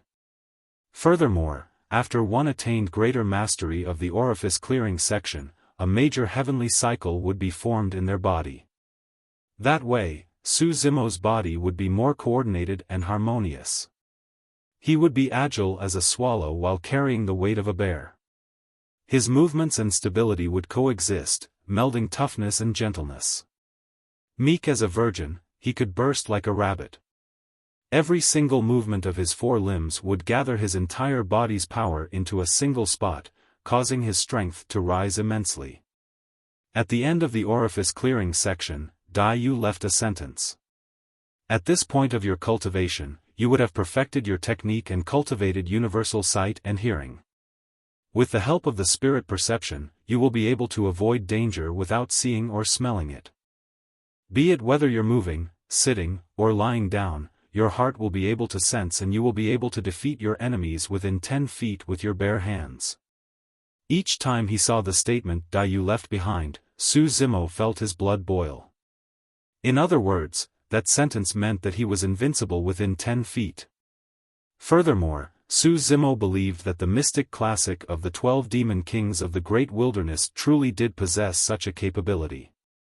Although he had not attained greater mastery of the orifice clearing section, if he were to release his blood chi without hiding his demonic cultivation, there were truly not many cultivators who could go against him in an all-out battle within 10 feet. Zimo arrived at the slope above the cave and swallowed a perfect-grade blood-flesh elixir. Assuming a lotus position, he closed his eyes and rich demonic chi gushed out from his breathing and exhalation, gathering around his body. Before entering the ancient battlefield, Zimo had already cleared 4 of the 7 orifices, his ears, tongue and nose. Right now, he was cultivating on clearing his mouth. For demon beasts like the heaven spirit lizard and the essence devouring frog, their tongues were their greatest killing weapons. They could kill their enemies in a single breath and their strength would naturally increase immensely after clearing their tongue orifice. However, Zimo was a human after all and the increase to his combat strength after clearing his ears, nose, and tongue orifices was not that obvious. But, the mouth orifice was different. Zimo had cultivated a sound secret skill, Thunderclap Kill. Even though it was an incomplete version, Zimo's breathing was long and his lungs were strong. Once he cleared his mouth and nose orifices, the might of Thunderclap Kill was bound to increase further. That was a true killing technique and it was also a trump card for Zimo. On the slope, demonic chi surged into the sky, emanating a terrifying aura. If anyone were to see this, they would be shocked to see a vaguely visible human sitting in the midst of that thick demonic chi. At the borders of the ancient battlefield, there were almost no ancient living beings or demon beasts that could injure Night Spirit. Naturally, that also meant that only a rare few of them could hurt Zimo. Most demon beasts chose to avoid the mountain when they sensed that formidable demonic chi. A night passed and not a single demon beast showed up around the cave. When morning arrived, Zimo took a deep breath of air and the rumbling demonic chi re-entered his body through his nose and mouth. He opened his eyes and rose. When he stretched, his tendons and bones echoed at the same time with a series of crisp cracks. It was extremely bright. By the time Zimo returned to the cave, Ji Yaoxue and the others were already awake. I told everyone else about our decision. We'll head out 10 days from now, Ji Yaoxue came forward and said. All right. Zimo nodded. The cultivators grabbed some food casually and hurried to make good use of time to cultivate. It was the same for Zimo as well. The moment he entered the ancient battlefield yesterday, he felt his fourth meridian surfacing vaguely. Coupled with that massive battle, it would probably take a few more days at most for him to unlock his fourth spirit meridian completely. During this period of time, Xiaofan took a walk outside and upon returning, said with a serious tone, "This cave is really well hidden. Even after last night, there are no signs of birds or beasts nearby." Most people did not have any reaction when they heard that. However, some of them looked at Zimo thoughtfully. For the next few days, Zimo continued to head out at night and cultivated his mouth orifice. In the day, he would be in the cave, absorbing spirit chi to unlock his fourth spirit meridian. On the seventh day, a loud bang echoed from Zimo's body. Boom! Beneath his green robes, the fourth spirit meridian shone brightly and was crystal clear. Within it, spirit energy gushed, producing the sound of a tsunami wave. He was now a 4-meridian foundation establishment cultivator on the 7th day. On the 8th day, Xuantian reached late-stage foundation establishment. On the 9th day, Ling Ro and Little Fatty unlocked their 4th spirit meridian as well. The few of them had the lowest cultivation realm. After entering the ancient battlefield, they benefited the most from the immensely rich spirit chi and were the first ones to break through. On the 10th day, someone else broke through. Ji Xuantian of Ethereal Peak unlocked his 6th spirit meridian. Starting from the 4th spirit meridian, it was increasingly difficult to unlock further meridians. In fact, many cultivators were stuck at 3-meridian foundation establishment for their entire lives without being able to advance. There were a few reasons why Ji Xuantian was the first among the 5-meridian foundation establishment cultivators to break through. In part, it was because he had accumulated enough resources and built up a strong foundation. Next, it was thanks to the secret skill of Ethereal Peak, Ethereal Foundation Establishment. Most importantly, he had a close brush with death in that battle 10 days ago. That triggered the potential of life from deep within his body, allowing him to have his current breakthrough. After 10 days, Zimo's group strength had increased. As such, everyone's confidence in the expedition towards the ancient ruins increased as well. Seeing that everyone was ready, Zimo waved and dispersed the array formation of the cave, declaring in a deep voice, "Let's go." Chapter 351, Great Yu Dynasty. Chapter 351, Great Yu Dynasty. Zimo and the rest sped towards the ancient ruins marked on the map. During this period of time, they were attacked by birds, beasts and ancient living beings as well. Thankfully, they managed to survive and reached the vicinity of the ancient ruins after 3 days. Many cultivators were gathered at the foot of a steep mountain. They were all dressed differently and it was clear that they were from different sects and factions. The seal of this cave abode is getting weaker. We'll probably be able to remove the seal before night falls. That's right. It won't be in vain that we've waited here for so long. Some of the groups contained dozens of people, but there were also small groups of less than 3. A single glance revealed that there were hundreds of people, either whispering in hushed tones or conversing loudly. Apart from Zimo's group, there were also other cultivators gathering towards this place, and the crowd was increasing. Through the other cultivators, Zimo's group got to know that there was a concealment formation surrounding this ancient ruin previously. The cultivators who had entered the ancient battlefield previously did not manage to discover this place, and that's why it was preserved. As time passed by, the concealment formation could no longer hold out and dissipated, revealing signs of the ruin. As such, the number of cultivators that discovered it increased. However, there was still a sort of seal surrounding the ruin that no one was able to dispel. Hence, they could only wait for it to dissipate on its own.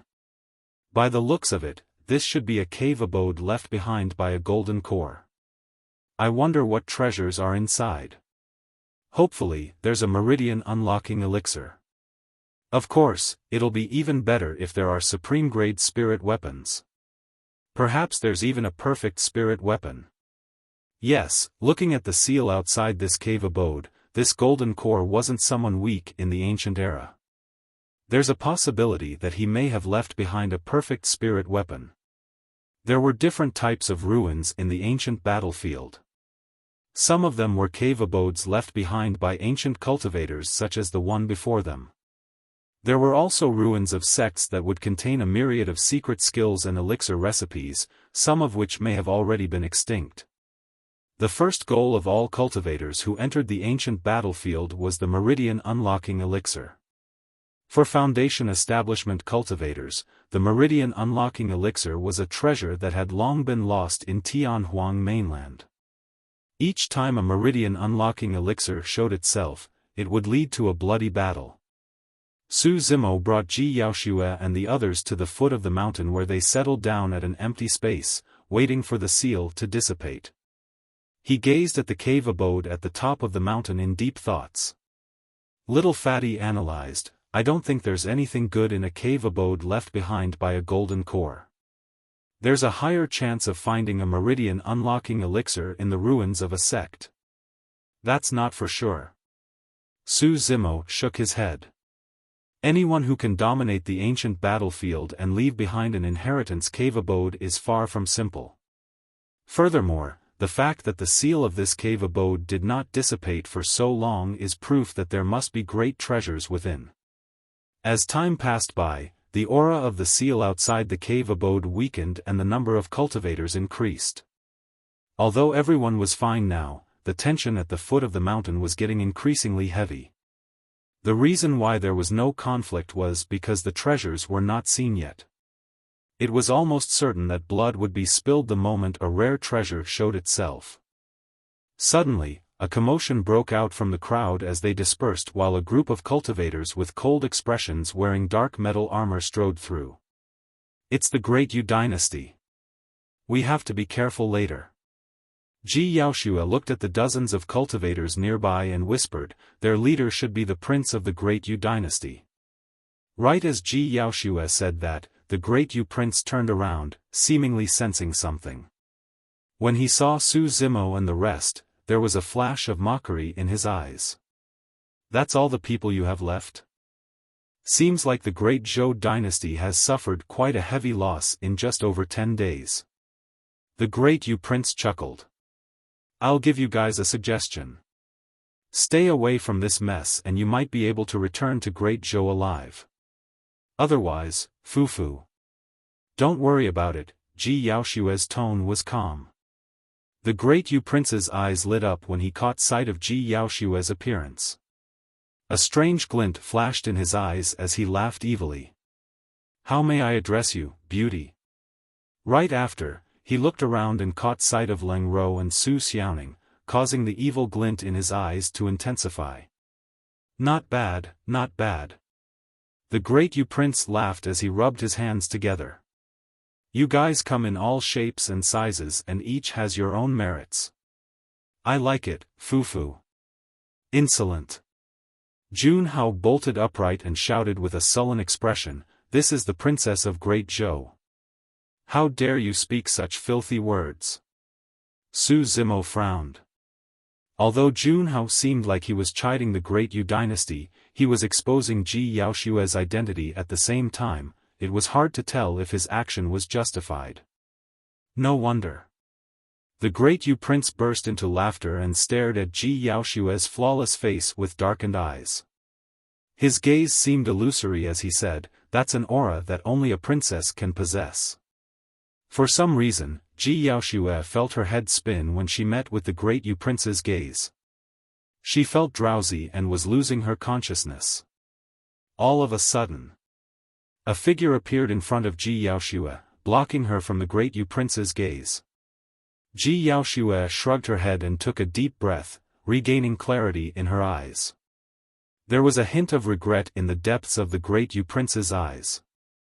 Su Zimo said indifferently, "Just a word of advice, don't seek trouble for yourself." The Great Yu prince frowned as he looked at the scholarly green-robed cultivator standing between the both of them. Narrowing his gaze, he commanded coldly, "Get lost." Focusing his gaze, the aura around Su Zimo changed all of a sudden. It was as if a strong stench of blood was being exuded from Su Zimo, causing one's heart to palpitate. To the Great Yu prince, the frail scholar in his eyes had suddenly turned into a mighty fiend celestial that had emerged from hell, trampling over mountains of corpses and bloodied oceans with a repressive aura. His heart almost popped out of his throat from the shock of meeting Su Zimo's gaze. Clang! Clang! The guards beside the Great Yu prince stood forward instinctively, unsheathing the sharp blades around their waist as they glared at Su Zimo nervously and cautiously. Suddenly, the mountain that they were standing on quaked and an ancient aura dissipated, revealing a cave abode on the middle of the mountain. The eyes of many cultivators lit up. The seal had dissipated. Swoosh, swoosh, swoosh. Many cultivators summoned their flying swords and soared into the skies. There were more than 1,000 of them as they sped towards the cave abode in a dense pack. Those who entered the cave abode first naturally had the advantage to obtain the treasures before the others. Su Zimo retracted his gaze and suppressed the killing intent in his heart. He turned to Ji Yaoshue and everyone else, waving his hand. "Let's go." The Great Yu prince looked hateful as he ordered coldly, "Let's fight for the treasure first. We'll deal with this person later." Bang! The cultivators who arrived at the cave abode first struck and shattered the entrance. Amidst the rolling dust, everyone rushed inside. Chapter 352, Quasi-Connate Spirit Weapon. Chapter 352, Quasi-Connate Spirit Weapon. Inside the cave abode, an ancient aura gushed out and the only things that could be seen were 5 dark tunnels leading deep into the unknown. The cultivators who entered the cave abode paused, looking hesitant. All 5 tunnels looked identical and nobody knew which one would lead to a meridian unlocking elixir or other treasures at the end. They could only try their luck. However, if they chose the wrong tunnel, there was a high chance they would return with nothing. They only had one chance. Many cultivators hesitated for a moment before choosing a tunnel to rush inside. The Great Yu cultivators entered, marching neatly and disciplined. A single look could tell that they were iron-blooded warriors. Split into 5 teams and enter the different tunnels. Return here immediately if you find nothing. The Great Yu prince's voice rang. Understood. The Great Yu cultivators replied in unison. Ji Yaoshue and the others instinctively looked at Su Zimo. Unknowingly, he was long regarded as the commander of the expedition by everyone. The safest way would naturally be to split up like the Great Yu dynasty. That way, the chances of them finding treasures would increase as well. However, there were only 11 of them. Once they separated, their strength would be divided and they could be easily killed given the chaotic situation. A look of determination flashed through Su Zimo's eyes as he said in a deep voice, we'll split up. I'll take the second tunnel from the left alone while the 10 of you choose another tunnel. Even if he was alone, Zimo was confident that he could escape unscathed. Among the 10 people of Ji Yaoshue's group, most of them were at 5 Meridian Foundation establishment and Ji Qingtian was at 6. Furthermore, Night Spirit would be with them and they would be able to defend themselves if they met with danger. Su Xiaoning closed her eyes and sensed her surroundings before saying suddenly, "Let's take the 4th tunnel from the right." Along the journey, Su Xiaoning rarely spoke nor gave suggestions. Her sudden decision surprised everyone. Ji Yaoshue pondered for a while before nodding. "We'll listen to Xiaoning. She's the only elixir refinement master among us." She paused for a moment before turning to Su Zimo with a worried expression. "Be careful too, Zimo. Don't worry. I'll look for you guys as soon as possible." After saying that, he patted Night Spirit on the head and sped towards the 2nd tunnel in a flash. Ji Yaoshue and the others followed suit and rushed towards the 4th tunnel. In the blink of an eye, the hall of the cave abode was empty, leaving only a mess. Even though the cave abode had 5 tunnels, there were even more cultivators who had entered and each tunnel had more than 200 cultivators in them. Condensing his ethereal wings, Su Zimo sped forward and overtook a group of cultivators before long. Bang! Boom! Bang! There was a loud crash ahead. Su Zimo looked over and saw that there was a stone chamber at the end of the tunnel. The cultivators who had arrived first were already working together to break the door.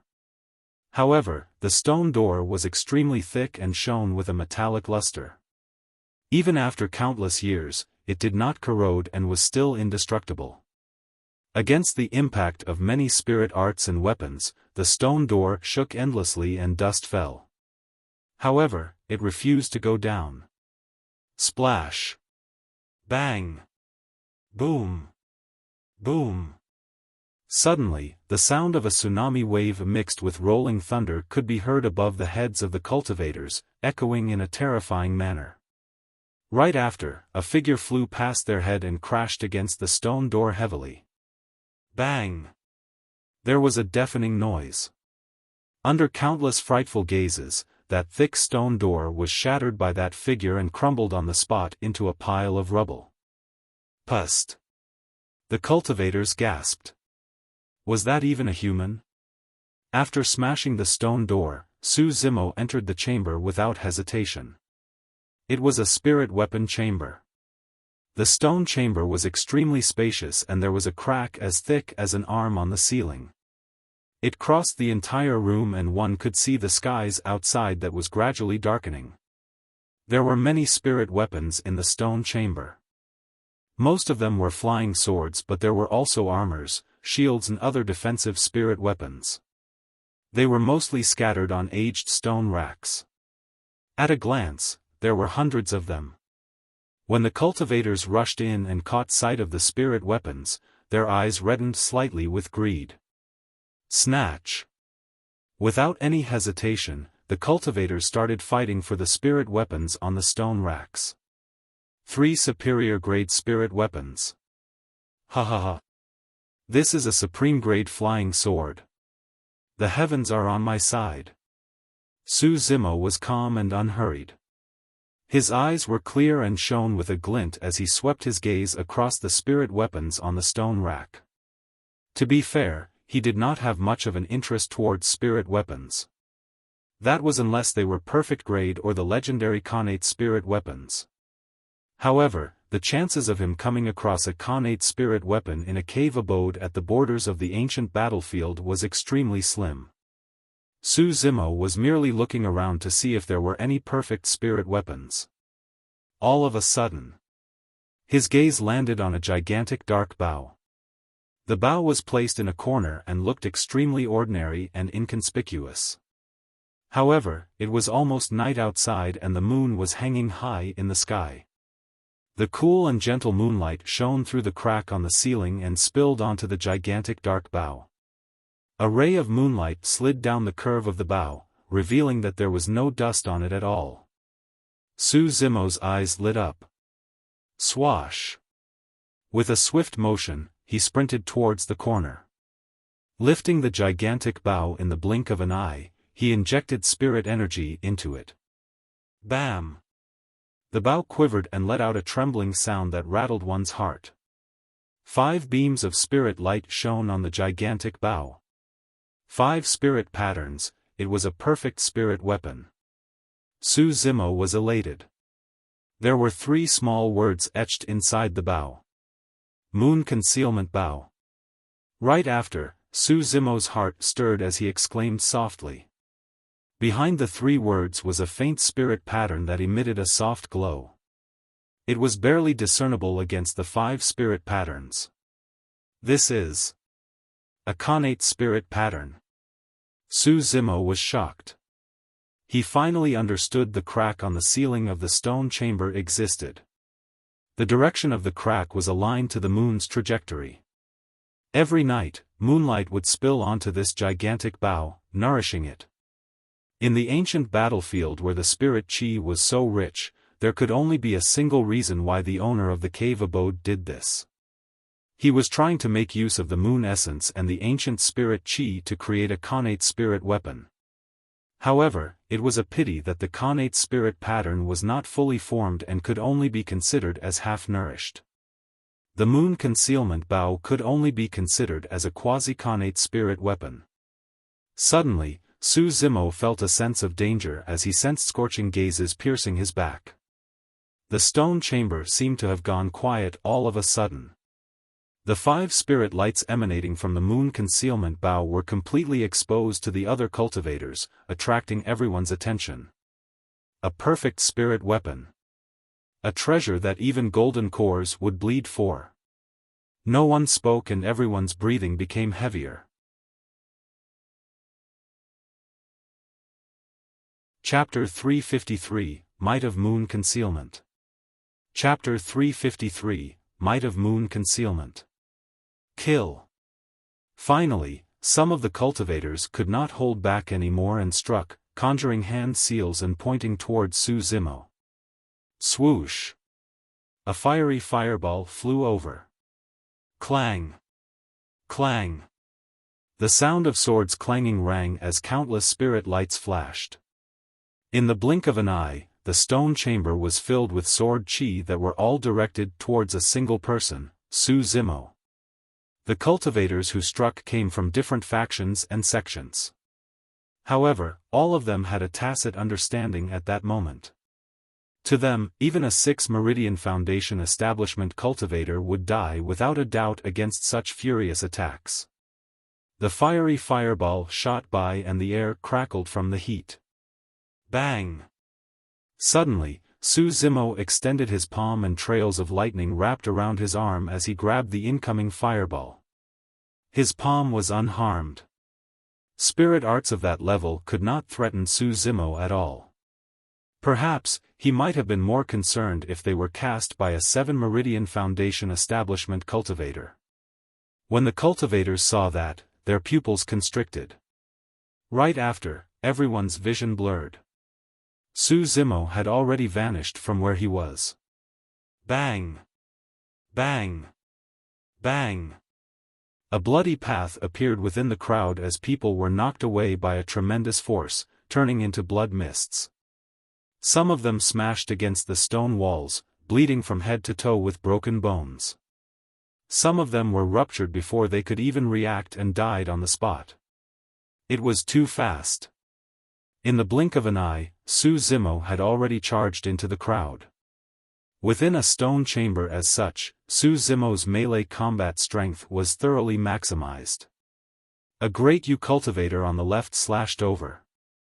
Su Zimo sidestepped and threw out a punch, striking his enemy right in the chest. Snap! The person's chest sank in and a bone-crushing sound could be heard. Flying from the spot, the person's eyes dimmed and he died on the spot. Suddenly, Su Zimo retreated furiously. Focusing his strength on his back, he leaned backwards with an explosive force. A cultivator behind him was sent flying and exploded into a blood mist in midair. Zimo's footsteps changed continuously and he took another sidestep. Ramming his knees straight, he zigzagged forward and trampled a cultivator into two. Mountain Reliance, Sanguine Ape Fist Seal and Divine Steed Dismemberment were all killing moves of the mystic classic of the 12 Demon Kings of the Great Wilderness. Anyone who was struck was bound to die. All of those moves were cultivated in life and death situations, nourished through the baptism of blood, and each of them exemplified the maximum prowess of their respective demon kings. Zimo tossed and turned in the crowd, and with every step he took, chaos ensued. He barged left and right with a torrential aura, and no one was a match for him at all. All of a sudden, Zimo's mind flashed with a warning within that extremely chaotic battlefield. A barely perceptible sound pierced towards the back of his head. Zimo would not have heard it if he had not cleared his ear orifices. Without thinking twice, he released ethereal wings and soared into the air while curling into a ball. Swoosh! Swoosh! Swoosh! A streak of blue light shot past Zimo's feet, giving off a pungent stench. It was a chain of needles as thick as a cow's hair. Oh! It's poisoned. Zimo narrowed his eyes. If it was any ordinary poison, Zimo would have nothing to fear. His spirit perception did not warn him at all, even when he was tainted with the blood of the Blood Centipede King. However, his spirit perception gave off a warning against this chain of bright blue poison needles. The poison was either so strong that even his bloodline could not endure it, or it had to be very famous. Before Zimo could finish that thought, the poison needles landed in the crowd and struck a few cultivators who did not manage to dodge in time. Their expressions changed and their foreheads turned black instantly. Before they could take a few steps, they turned black from head to toe and collapsed to the ground, dying from the poison. The entire process took less than 3 breaths. What a strong poison!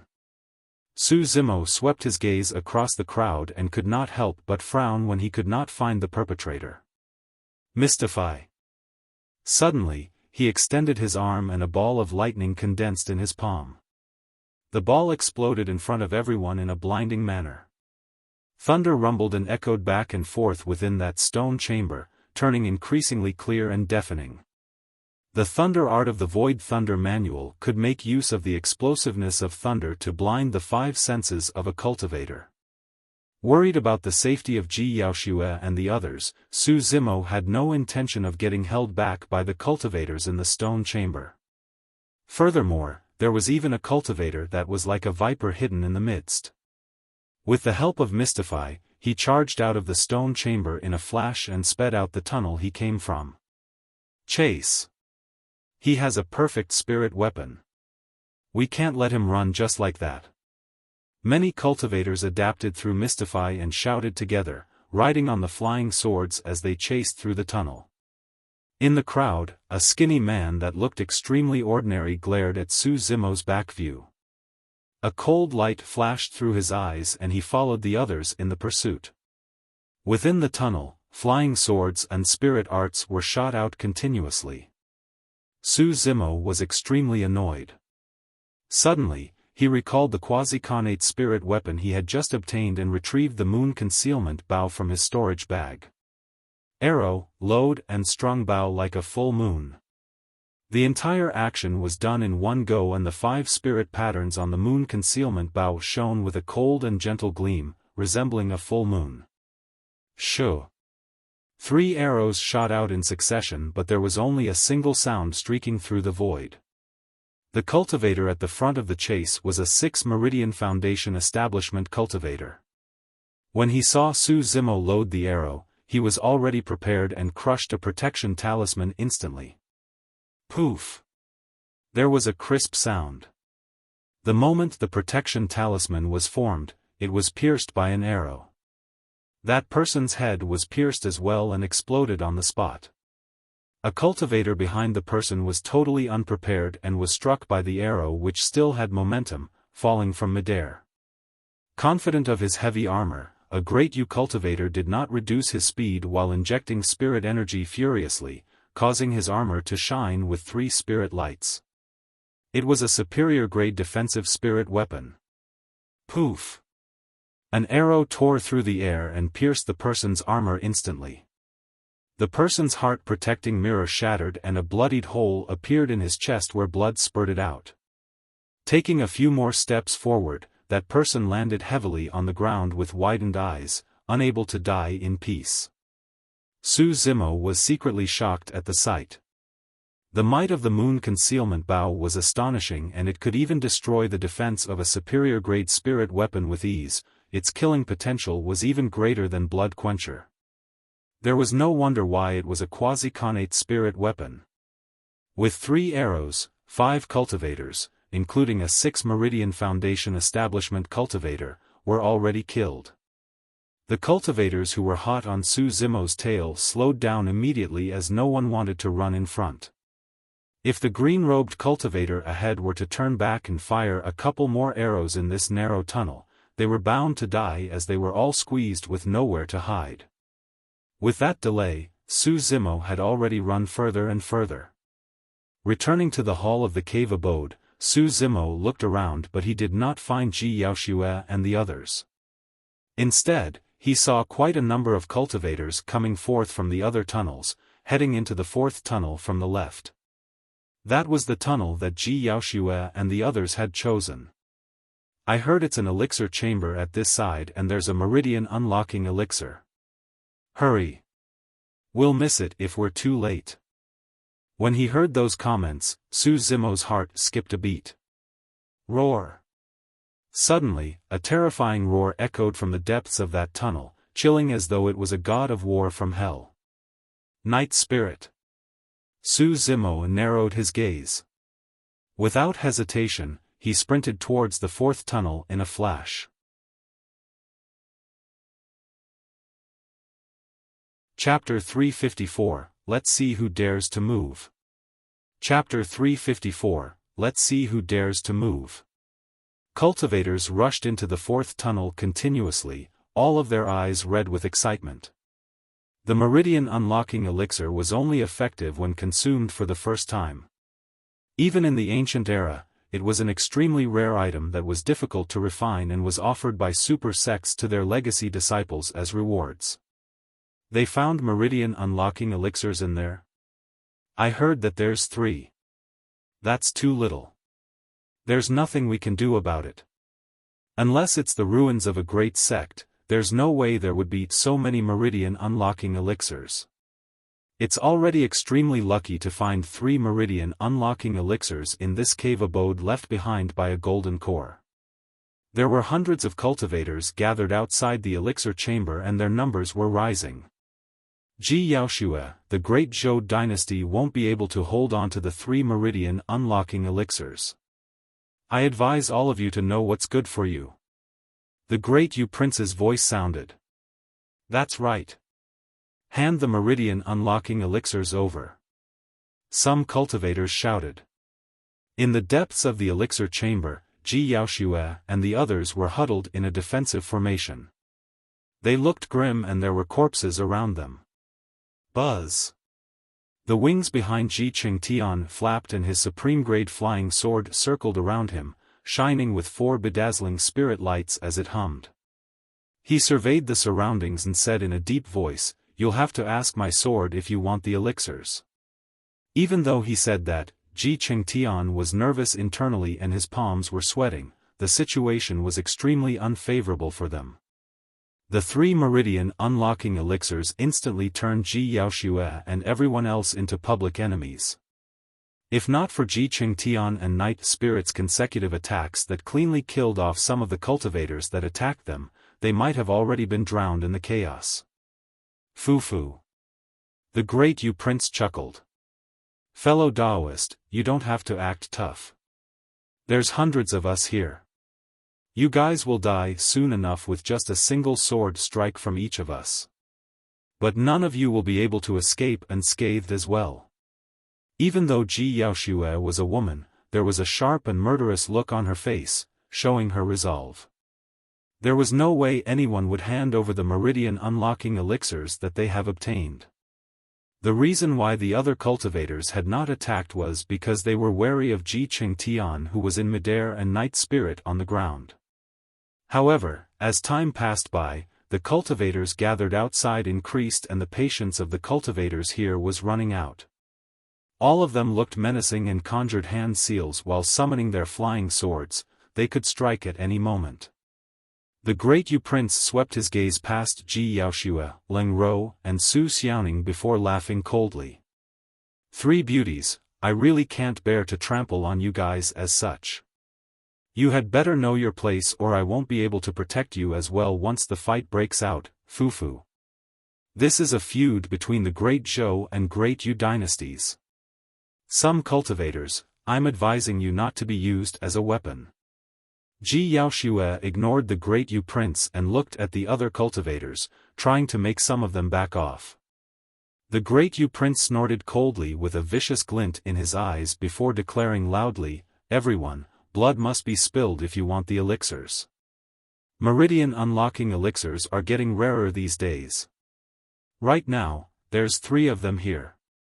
May they end up in the hands of the strongest ones." With that said, he waved his arm and shouted coldly, "Kill!" Boom! That command lit up the flames of war as a roar erupted from the crowd. Hundreds of cultivators conjured hand seals and pointed their fingers towards Ji Yaoxue and the rest. The spirit arts rained down like a torrential rain, sweeping over in an encompassing blanket of light. The spirit chi within the elixir chamber surged instantly, almost turning corporeal. Swoosh! Swoosh! Swoosh! Sword chi tore through the air and came one after another. Hundreds and thousands of sword lights flashed, beaming forth with an endless brightness as the temperature within the elixir chamber dipped all of a sudden. These were absolutely devastating attacks. At that moment, even Ji Qingtian, who was at 6 Meridian Foundation establishment, looked somewhat pale. The situation before him was much more treacherous than when they were surrounded by the Great Xia and Great Shang dynasties 10 days ago. Ji Yaoxue and the others hurried and crushed their protection talismans. Leng Ro poured out all the defensive talismans from her storage bag and cast them out at one go. Dozens of talismans formed layers of barriers around them. This was the strength of a talisman master. While they were not considered strong in head-on combats, if they had sufficient talismans, they could kill foes of even higher cultivation realms by overwhelming them with offensive and defensive talismans. Bang! Bang! Bang! The spirit arts slammed against the talisman barriers and let out a huge boom. With hundreds of cultivators attacking at the same time, the amount of burst power was too much and Leng Ro's talisman barriers disintegrated one after another. Dozens of Great Yu cultivators clad in heavy armor rushed towards Ji Yaoxue's group, wielding steel sabers. In the crowd, some body-tempered cultivators were rapidly approaching as well. All of a sudden, a shadow darted by, dashing towards the incoming Great Yu cultivators like a ghost in the night. It was Night Spirit. 10 sharp claws extended silently, shimmering with a cold glint as they reached out for the throats of 2 cultivators. With a thud, their throats were mangled and filled with blood, they fell dead on the spot. Night Spirit's whip-like tail waved around the crowd, ripping apart the bodies of a few cultivators, and the sharp spike on its tip only stopped after it penetrated the heads of 2 cultivators. Roar! Lowering its head, Night Spirit opened its bloodied mouth and let out a deafening roar. It revealed its ferocious fangs and looked like it was ready to pounce. The entire elixir chamber shook as dust drifted down. Ah! Ah! Ah! Many cultivators cried out in pain as they stopped to cover their ears subconsciously. Some of the cultivators laid out protection talisman barriers beforehand, but everything shattered from the sound. A row of cultivators standing closest to Night Spirit had their eyes bulge out with veins as fresh blood seeped from their eyes, ears, nose and mouth. They were bleeding from all orifices. The light in the eyes of those cultivators dimmed as they collapsed limply on the floor. They were shocked to death by Night Spirit's voice. Many cultivators were shocked when they saw this. Right after, Night Spirit returned to Su Xiaoning's side and surveyed its surroundings coldly, guarding her carefully. Buzz! An imperceptible ripple appeared in the void, as though it was the surface of a shimmering lake, and pierced into the crowd. Ethereal sword, void level. Poof! A cultivator's head was pierced and he died on the spot. Ji Yaoshua, Little Fatty, and the others struck as well. In the blink of an eye, the great Yu dynasty lost dozens of cultivators and a look of hatred flashed through the prince's eyes. However, he gathered his spirits and yelled, "Everyone, hold steady. There's only 10 of them. There's no need for us to fear that demon beast if we work together." In that exchange of blows, Leng Rou's dozens of talisman barriers were already disintegrated. Although Ji Yaoshua and the rest were fine and they managed to get some counterkills with the help of Night Spirit, the number of opposing cultivators was increasing. As long as their enemies worked together, they were bound to be severely injured or dead. Against such intense attacks, even Night Spirit might not be able to protect Su Xiaoning completely. "Kill them." The great Yu prince raised his hand and hollered. "Let's see who dares to move." Suddenly, a frosty voice sounded from behind the crowd. Immediately after, the sound of clothes fluttering through the air at an extremely fast speed arrived as a chilling aura that rattled one's heart accompanied it.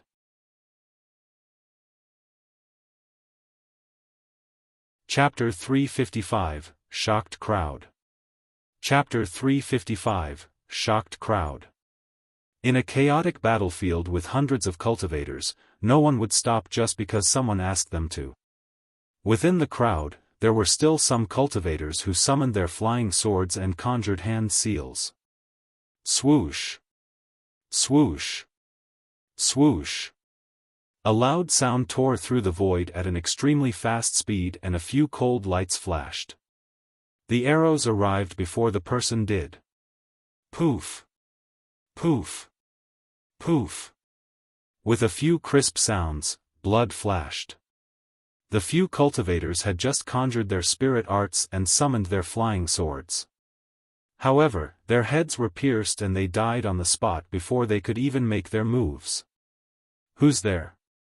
The crowd exploded and a series of shouts rang out. Swoosh! A green shadow darted over as fast as lightning. In the blink of an eye, he crossed everyone's head and charged into the elixir chamber, descending slowly in front of Ji Yaoshua and the rest. "You again."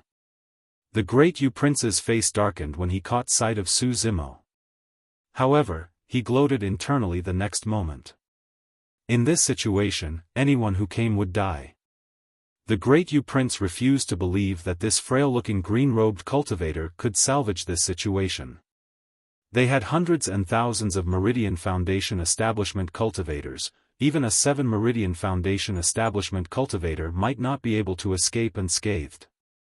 Su Zimo swept his gaze and was only relieved when he saw that Ji Yaoshua and the rest were not injured. "Zimo, watch out. There are at least a dozen or so 6 Meridian Foundation establishment cultivators on the other side." Ji Yaoshua whispered to remind him. Right then, the cultivators pursuing from the spirit weapon chamber had caught up as well, glaring at Su Zimo with caution and indignance. Among them, a great Yu cultivator pointed at Su Zimo while panting. "Your Highness, that person took away a perfect spirit weapon from the spirit weapon chamber. It's that bow in his hands. A perfect spirit weapon." Upon hearing those words, the eyes of many cultivators lit up and countless gazes locked onto the long bow in Su Zimo's hands greedily. "Good, good. 3 Meridian unlocking elixirs and a perfect spirit weapon." The great Yu prince clapped and smiled. His smile turned increasingly sinister and his voice was chillingly cold. "Let's see how many lives the great Zhou dynasty has to spare." "What a coincidence." Su Zimo smiled indifferently. "I would like to see how many lives you guys can take as well." Right after he said that, Su Zimo's eyes shone with a cold glint. Unknowingly, a long arrow had appeared in his palm and was loaded on the bowstring. The moon concealment bow shone brightly.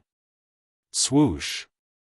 Tearing through the air, the long arrow stabbed towards the great Prince's head with an instant cold light.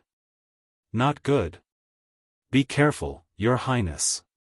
No one had expected that Zimo would take the initiative so fearlessly in the face of hundreds of menacing Foundation establishment cultivators. How daring did he have to be? What was even more frightening was that the arrow was too fast and powerful that it could not be dodged at all. Blood drained from the great Prince's face. A great guard leaped in front of the great Prince, whipping out a gigantic steel shield that landed on the ground with a boom. Clang! A circular hole appeared on the surface of the steel. The arrow pierced the shield and the person's head, slamming heavily into the great Prince's chest before stopping and falling to the ground. Snap! A series of cracks rippled through the heart-protecting mirror at the great Prince's chest as well. Swoosh! Before the great Prince could react, another chilling sound shot out, as though the air was being torn apart. A second arrow. Clang! Two great guards were the first to react as they pulled out their sabers and defended against the arrow. Clang! Clang! The sound of metal clashing could be heard as sparks flew. The two great guards shuddered and their palms cracked. Yelling in pain, their sabers flew from their hands. Swoosh! The arrow pierced the great Prince's chest once more. Even though most of its power was reduced because of the two guards, the heart-protecting mirror at his chest was still shattered. Swoosh! Once again, the sound of an arrow tearing through air reverberated without giving the great Prince a chance to breathe. While the two consecutive arrows did not manage to injure the great Prince, he was already scared out of his wits. At that moment, the great Prince had just summoned his flying sword and was about to soar into the air to escape. Suddenly, a cold light appeared before his eyes, growing larger by the moment. The great Prince sensed a hint of death.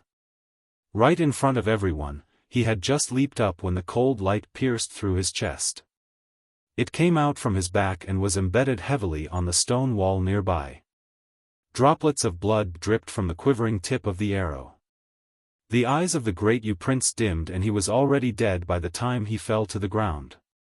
That arrow had not only pierced the great Prince's body, its powerful impact had even ruptured his organs and stole away every single bit of life in him. A 6 Meridian Foundation establishment cultivator was dead within 3 arrows. Bastard, how dare you! Another great cultivator spun around with reddened eyes, wanting to charge forward with all his might. However, Zimo said nothing and had already loaded another arrow. With a swoosh, the man fell to the ground as the arrow pierced his body as well as 2 great cultivators behind him. Another 3 men were dead. Another great cultivator had just spoken. Raising his head, Zimo fired another arrow. That person was prepared and crushed a protection talisman instantly. Poof! The barrier formed by the protection talisman dispersed and the person fell to the ground with a hole on his face. He was dead on the spot. In the blink of an eye, almost all the great cultivators were killed by a few arrows from Zimo. Standing at the front, Zimo wielded the moon concealment bow with his left hand and scanned his surroundings. His gaze burned furiously as he commented indifferently, "I'll take the life of anyone who moves." Pust! All the cultivators gasped and their gazes flickered as their impression of Zimo changed slowly. Everyone thought that the green-robed cultivator seemed extremely frail and weak. However, he was merely standing among the crowd with a gigantic bow right now, and yet, hundreds of Foundation establishment cultivators did not dare to move recklessly at all. "I'll take the life of anyone who moves." His tone was calm, but it was unquestionable. The cultivators understood that if they attacked at the same time, the green-robed cultivator wouldn't be able to kill everyone no matter how accurate his arrows were and how strong he was. That man would definitely die. However, everyone also realized that the green-robed cultivator possessed the strength to kill each and every one of them. Even 6 Meridian Foundation establishment cultivators might not be able to escape unscathed. No one dared to make the first move. Hundreds of Foundation establishment cultivators were shocked and none of them dared move against a single man and his bow. Right then, a cultivator yelled, "That person has another perfect spirit weapon in his possession. It's a blood-colored saber." "That's right. We saw it with our own eyes." Someone else replied. 2 perfect spirit weapons. The crowd was in an uproar. Zimo turned his gaze to those who spoke and understood instantly. They were cultivators of the Great Shang and Great Xia dynasties. 10 days ago, the 2 dynasties were defeated.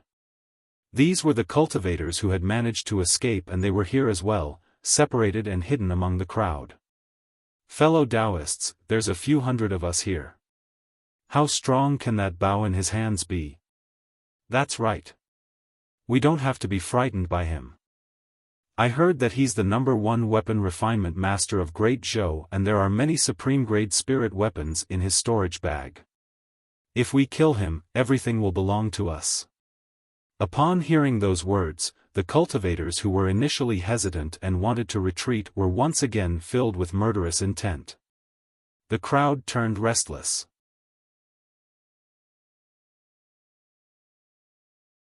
Chapter 356, Are You Looking for Me? Chapter 356, Are You Looking for Me?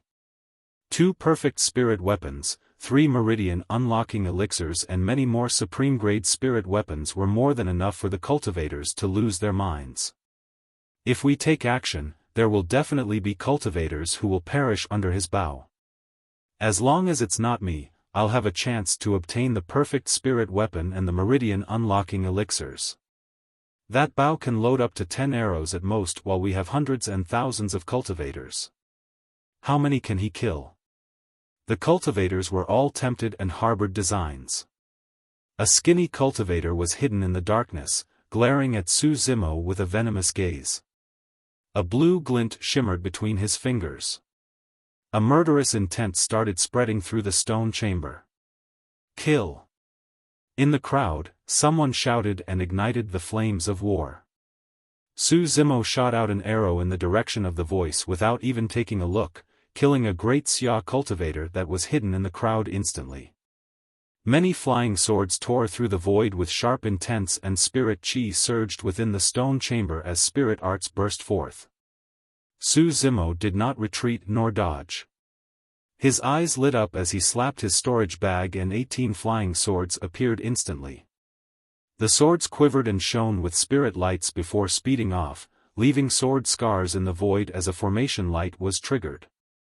Right after, the 18 flying swords gathered together with their tips pointing outwards in unison, forming a gigantic sword-shaped circular disc. 18 rays of sword chi were released like a blazing sun and was extremely dazzling. It was the candlelight sword formation. Clang! Clang! Clang! The sounds of metal clashing rang as many superior-grade flying swords collided against the candlelight sword formation and were repelled. They stabbed into the stone chamber's walls and quivered endlessly. That person's a sword formation master. 18 supreme-grade flying swords. There must be even more treasures in his storage bag. What a strong sword formation. The cultivators yelled non-stop. Go! Zimo pointed forward and a gigantic sword-shaped blazing sun crushed towards the crowd. The swords glowed coldly and shadows flew all over the place, accompanied by a striking blood mist. The massacre had begun. When he was at 3 Foundation establishment, Zimo's candlelight sword formation could already kill 5 Meridian Foundation establishment cultivators. Now that he had unlocked his 4th spirit meridian, his spirit energy was even richer and the might of the candlelight sword formation was even stronger. Although the cultivators before him were the geniuses from various sects and factions within Tianhuang mainland, none of them could withstand the might of candlelight. Ah! Ah! Ah! Tragic cries sounded from the crowd. Clang! At the same time, Zimo put away his moon concealment bow and retrieved a gigantic blood-colored saber from his storage back, slashing in reverse. Clang! Clang! Clang! The incoming flying swords were shattered by Blood Quencher on the spot, scattering to the ground. Supreme-grade spirit weapons were the only items able to defend against Blood Quencher's sharpness right now. Splash! Bang! Boom! Boom! Zimo channeled his bloodline and his body let out the terrifying sound of tsunami gushing mixed with thunder rumbling and the sinister sound of tigers and leopards. Gripping Blood Quencher with one hand, he pointed to the group of cultivators and yelled, "This is the perfect spirit weapon, Blood Quencher. Let's see who can take it alive." Many cultivators were completely stunned by Zimo's methods and fell silent. Attack! At the same time, Ji Yaoxue commanded. Everyone from Ethereal Peak attacked in succession, assisting Zimo. Boom! Zimo entered the stance of Plow Heaven Stride and took a step forward.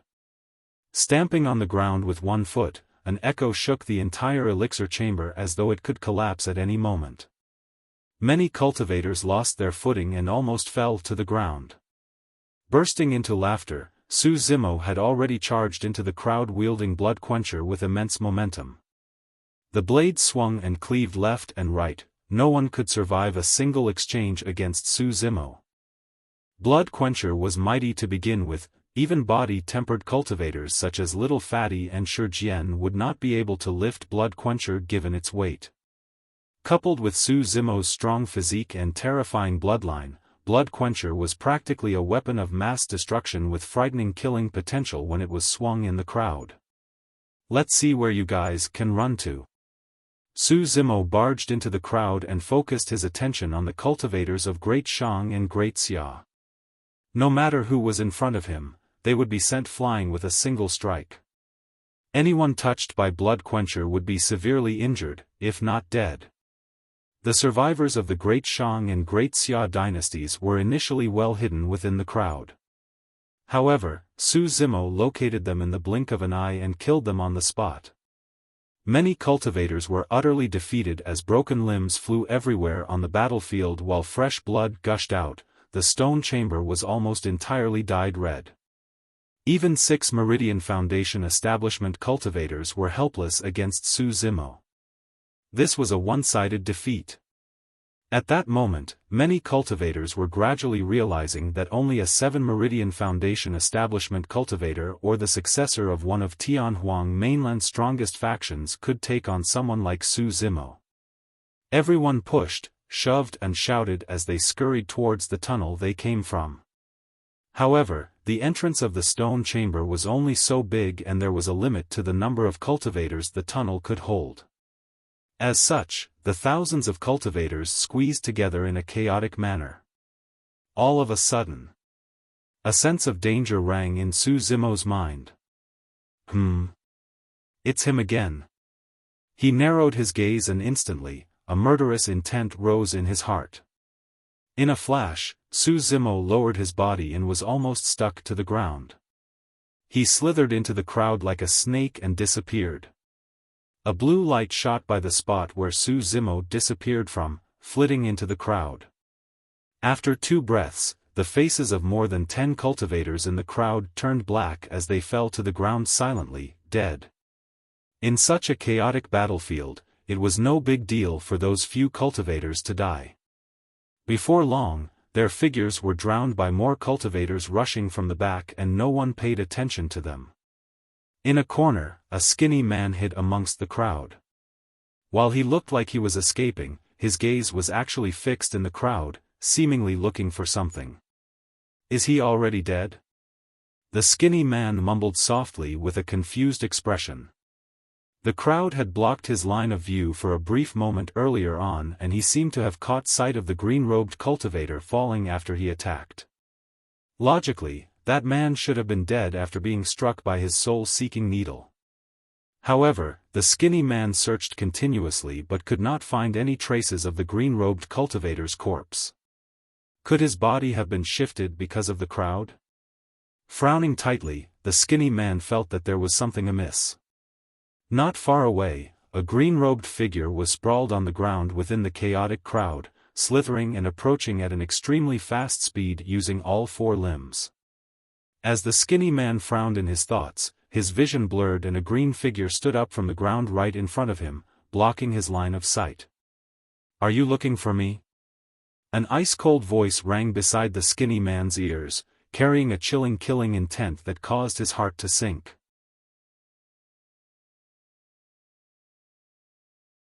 Chapter 357, Poison Sect.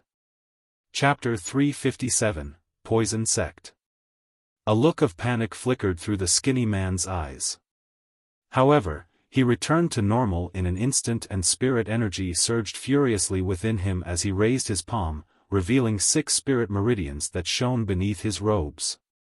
A blood-red powder was thrown out, spreading instantly with a refreshing fragrance. Zimo felt his head spin and his heart skipped a beat. He activated his bloodline which churned rapidly inside him and the spinning sensation disappeared immediately. At the same time, a warning flashed in his mind. Squatting down, he curled into a ball right away. The moment Zimo squatted down, a cold light flashed above his head. He saw everything clearly. It was a long pitch-black steel needle that was hidden within the blood-red powder and was completely undetectable. In reality, the blood-red powder was extremely toxic by itself and most cultivators would not have been able to survive it. No matter how strong and terrifying their physiques and bloodlines were, their heads would spin and they would lose their consciousness soon after breathing it in. During that period of time, the steel needle that was hidden in the powder would be more than enough to pierce the head of the other party. That was the skinny man's killing move. In fact, he had already predicted that the blood-red powder would not have been able to hurt Zimo. However, he did not expect Zimo to snap out of it so quickly and squat down the moment he was sober to evade the killing move. That single exchange of blows was already filled with peril within. Right after squatting down, Zimo moved in and killing intent shone in his eyes. He was in a pseudo-knelt stance with his arms propped up, as though he was making a fruit offering.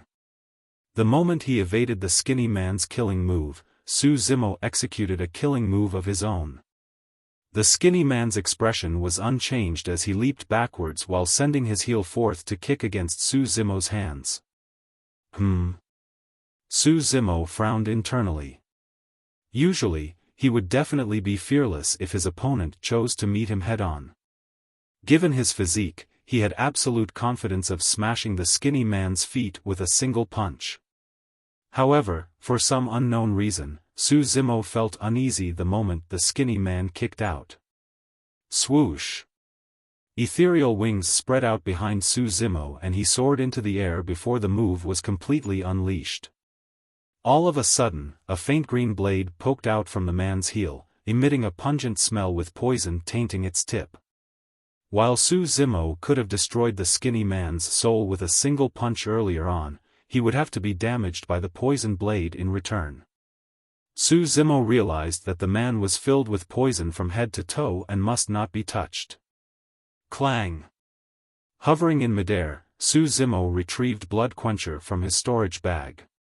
Descending from the skies like a god, he hollered with a torrential killing intent, "Die!" Swash!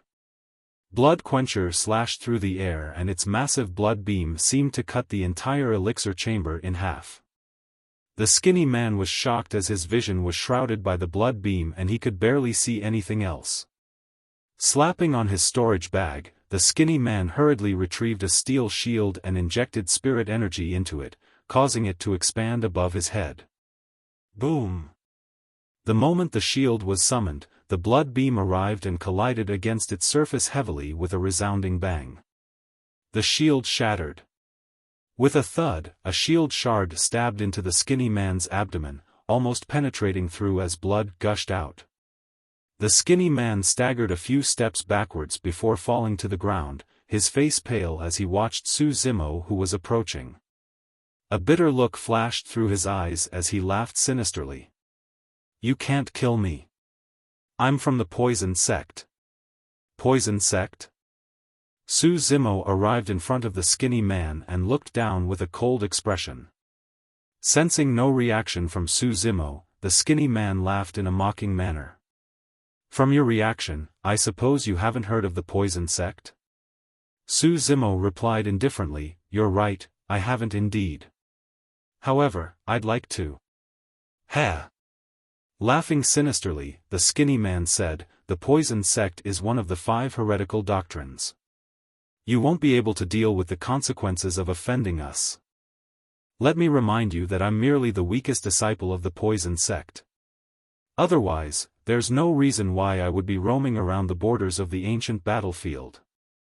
Demoness Ji had once told Su Zimo that there were 9 top factions in Tianhuang mainland, and Immortal, Buddhist and Fiend sects were merely a part of them. Among the 9 factions, there were the unorthodox groups. The 9 immortal sects, 8 demon races, 7 fiend sects, 6 Buddhist monasteries. Right after them were the 5 heretical doctrines.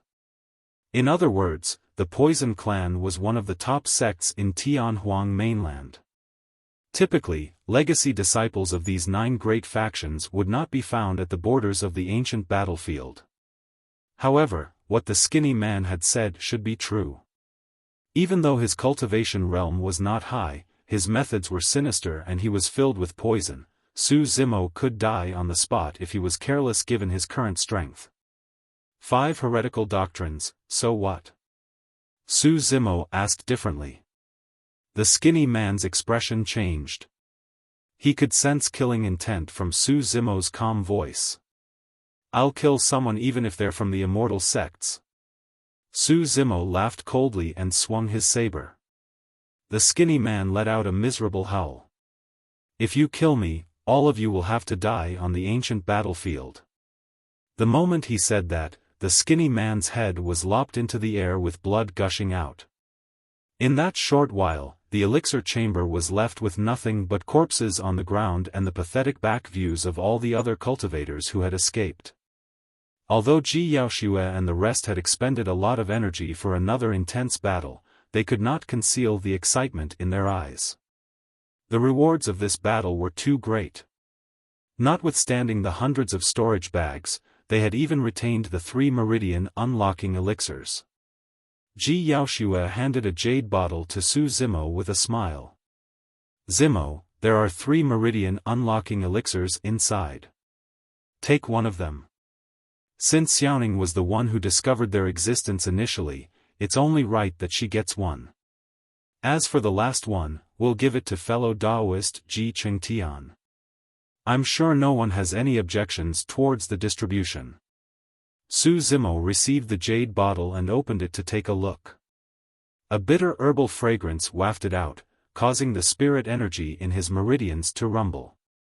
The 3 meridian unlocking elixirs were not of high grades, 1 inferior and 2 middle grades. Pushing the jade bottle back, Su Zimo said, "Put it away first. We'll talk about this later. First, let's tidy up our gains and leave this place." "All right." Ji Yaoxue nodded. Before long, everyone tidied everything and left the elixir chamber with Su Zimo, returning to the hall of the cave abode. Su Zimo looked at the 5 tunnels and pondered. If those 2 tunnels led to the spirit weapon and elixir chambers, the other 3 should lead to spirit arts, talismans and secret array formation manuals. That's right, that should be the case. Ji Chengtian nodded in agreement. Ji Yaoxue frowned slightly. If that's the case, the other treasures should have been swept cleanly with so many cultivators rushing in at the start. There should be nothing left. Let's take a look. Su Zimo said and led the way. As he had expected, the other 3 tunnels led to spirit art, talisman and array formation chambers. The spirit art and talisman chambers were swiped cleanly by the many cultivators. However, it was very likely that the formation chamber was still intact. After all, there was an ancient formation set up at its entrance that had no signs of being dispelled.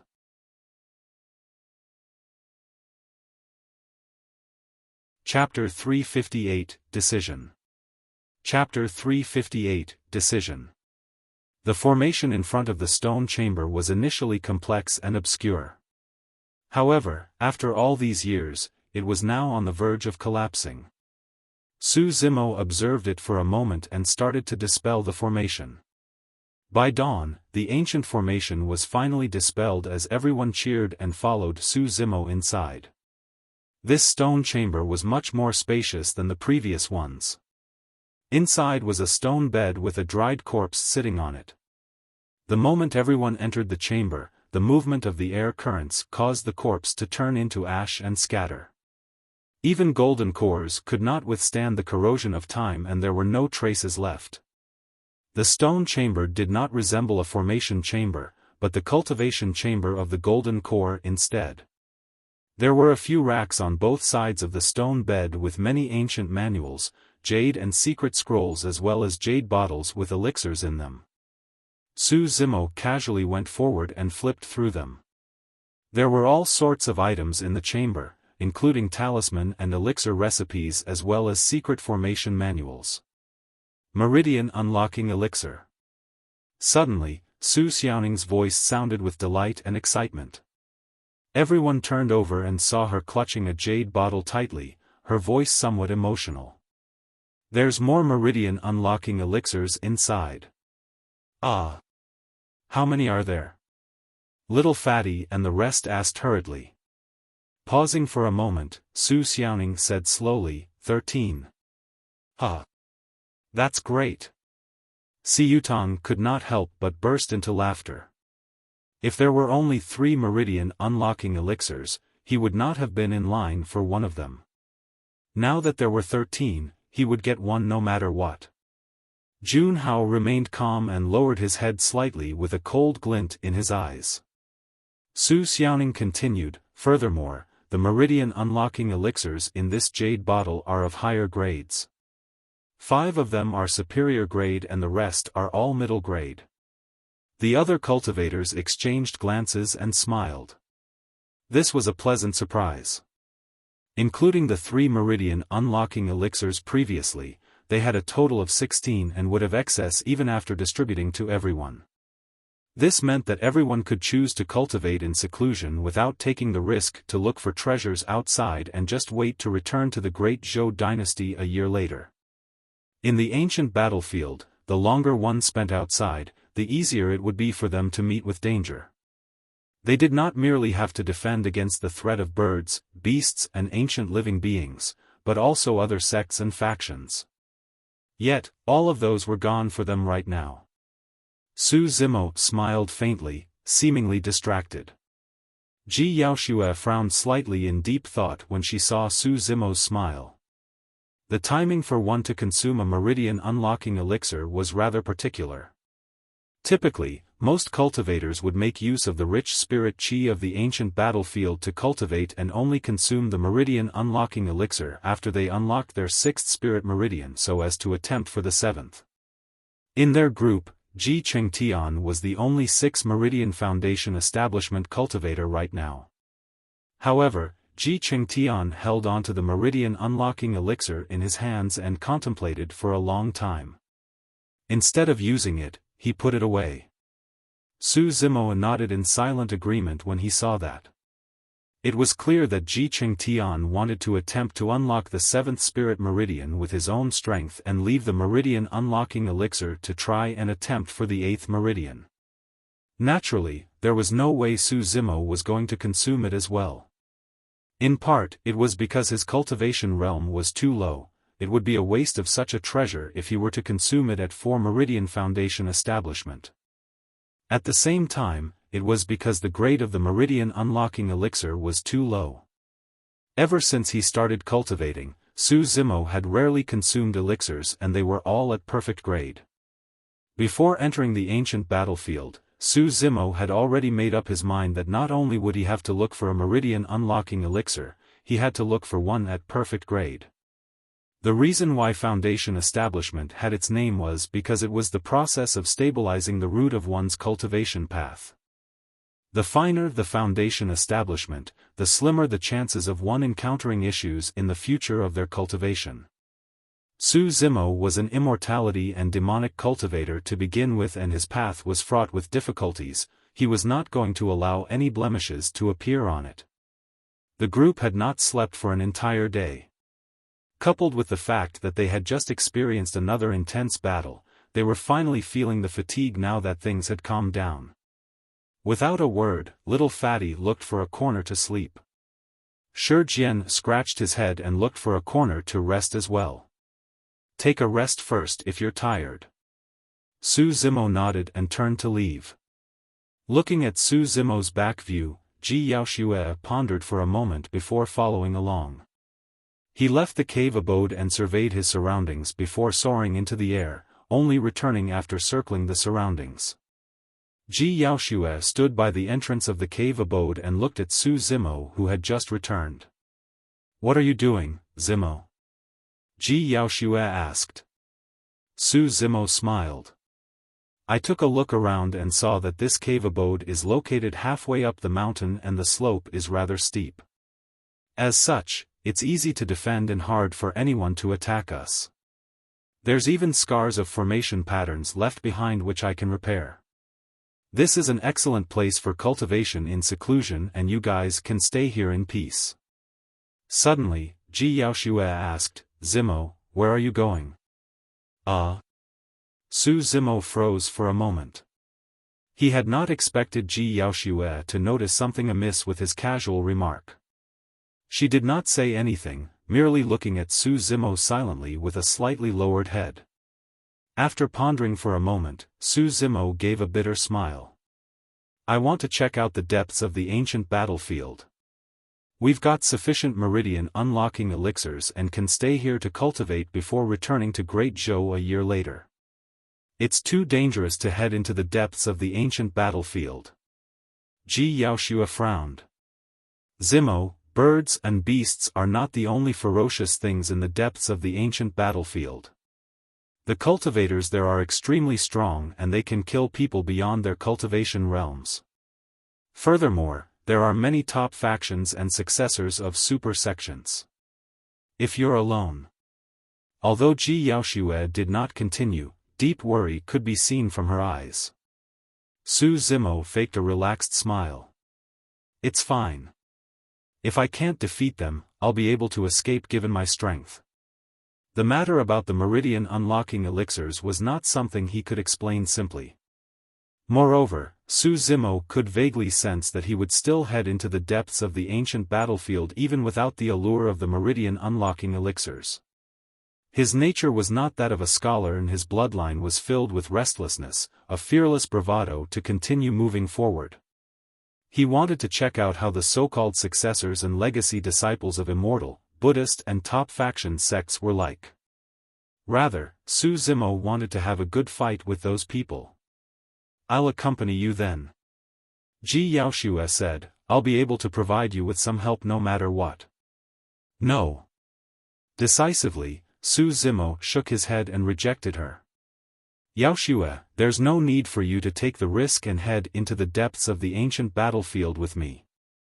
Cultivate here and I'll return a year later." "Really?" Xiaofan pouted slightly in disbelief. "Of course." Zimo smiled. "When are you leaving?" "A few days later, after I repair the ancient formations surrounding this cave abode." Pausing for a moment, Zimo retracted his smile and turned around with a stern expression. "There's one more thing I have to remind you. There's a spy remaining among us." Xiaofan's expression changed slightly. "Who?" "It might be Junhao." No matter what, Junhao had not done anything bad right from the start, and Zimo could not kill him out of mere suspicion. Furthermore, Junhao had a special identity. He was Xiaofan and Xiaoning's senior brother of the same sect. He just had to inform Xiaofan about this so that she could watch out for him.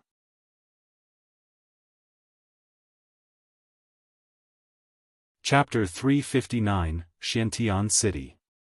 Chapter 359, Xuantian City. Not long after Ji Yaoxue left, Night Spirit escorted Xiaoning over as Su Zimo repaired the array formations around the cave abode. "What's wrong?" he asked when he saw Xiaoning hesitant to speak, as though something was bothering her. She hesitated for a moment before taking out an ancient elixir furnace and frowned. "Brother, for some reason, this elixir furnace has been emitting heat ever since we entered the ancient battlefield." Su Zimo received the elixir furnace and touched it.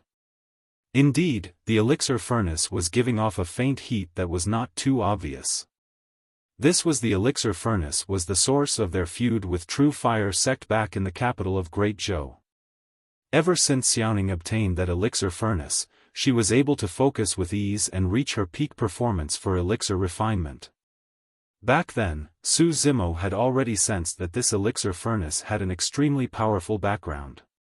From the looks of it, there was a high chance that this elixir furnace had something to do with the ancient battlefield. Returning the elixir furnace to Xiaoning, he asked, "Other than emit heat, is there anything else strange about it?"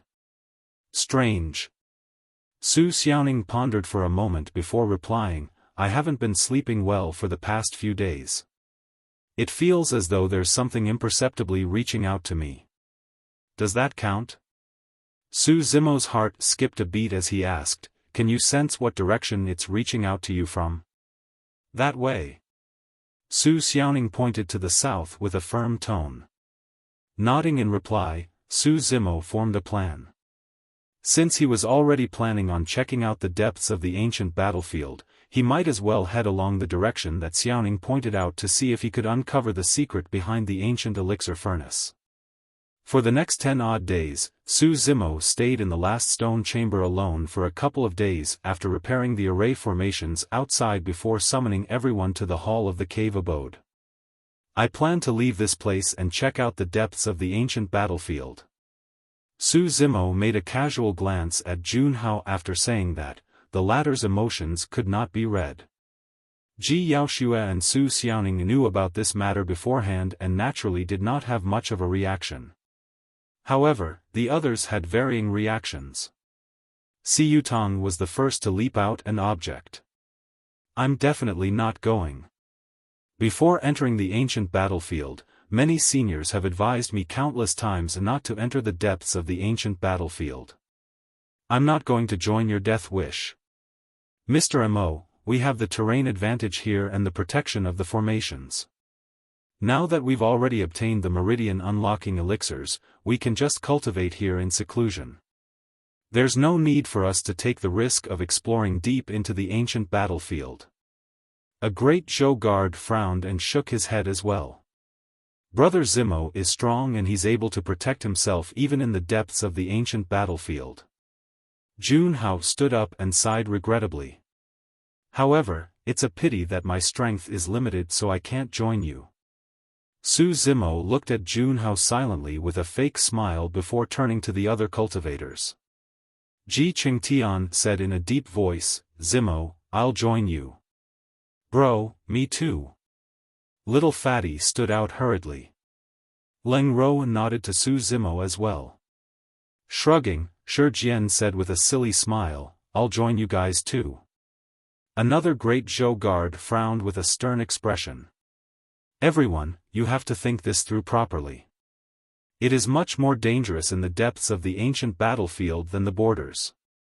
Every step will be filled with danger and you'll most likely die. The cultivators there are at least at 6 Meridian Foundation establishment."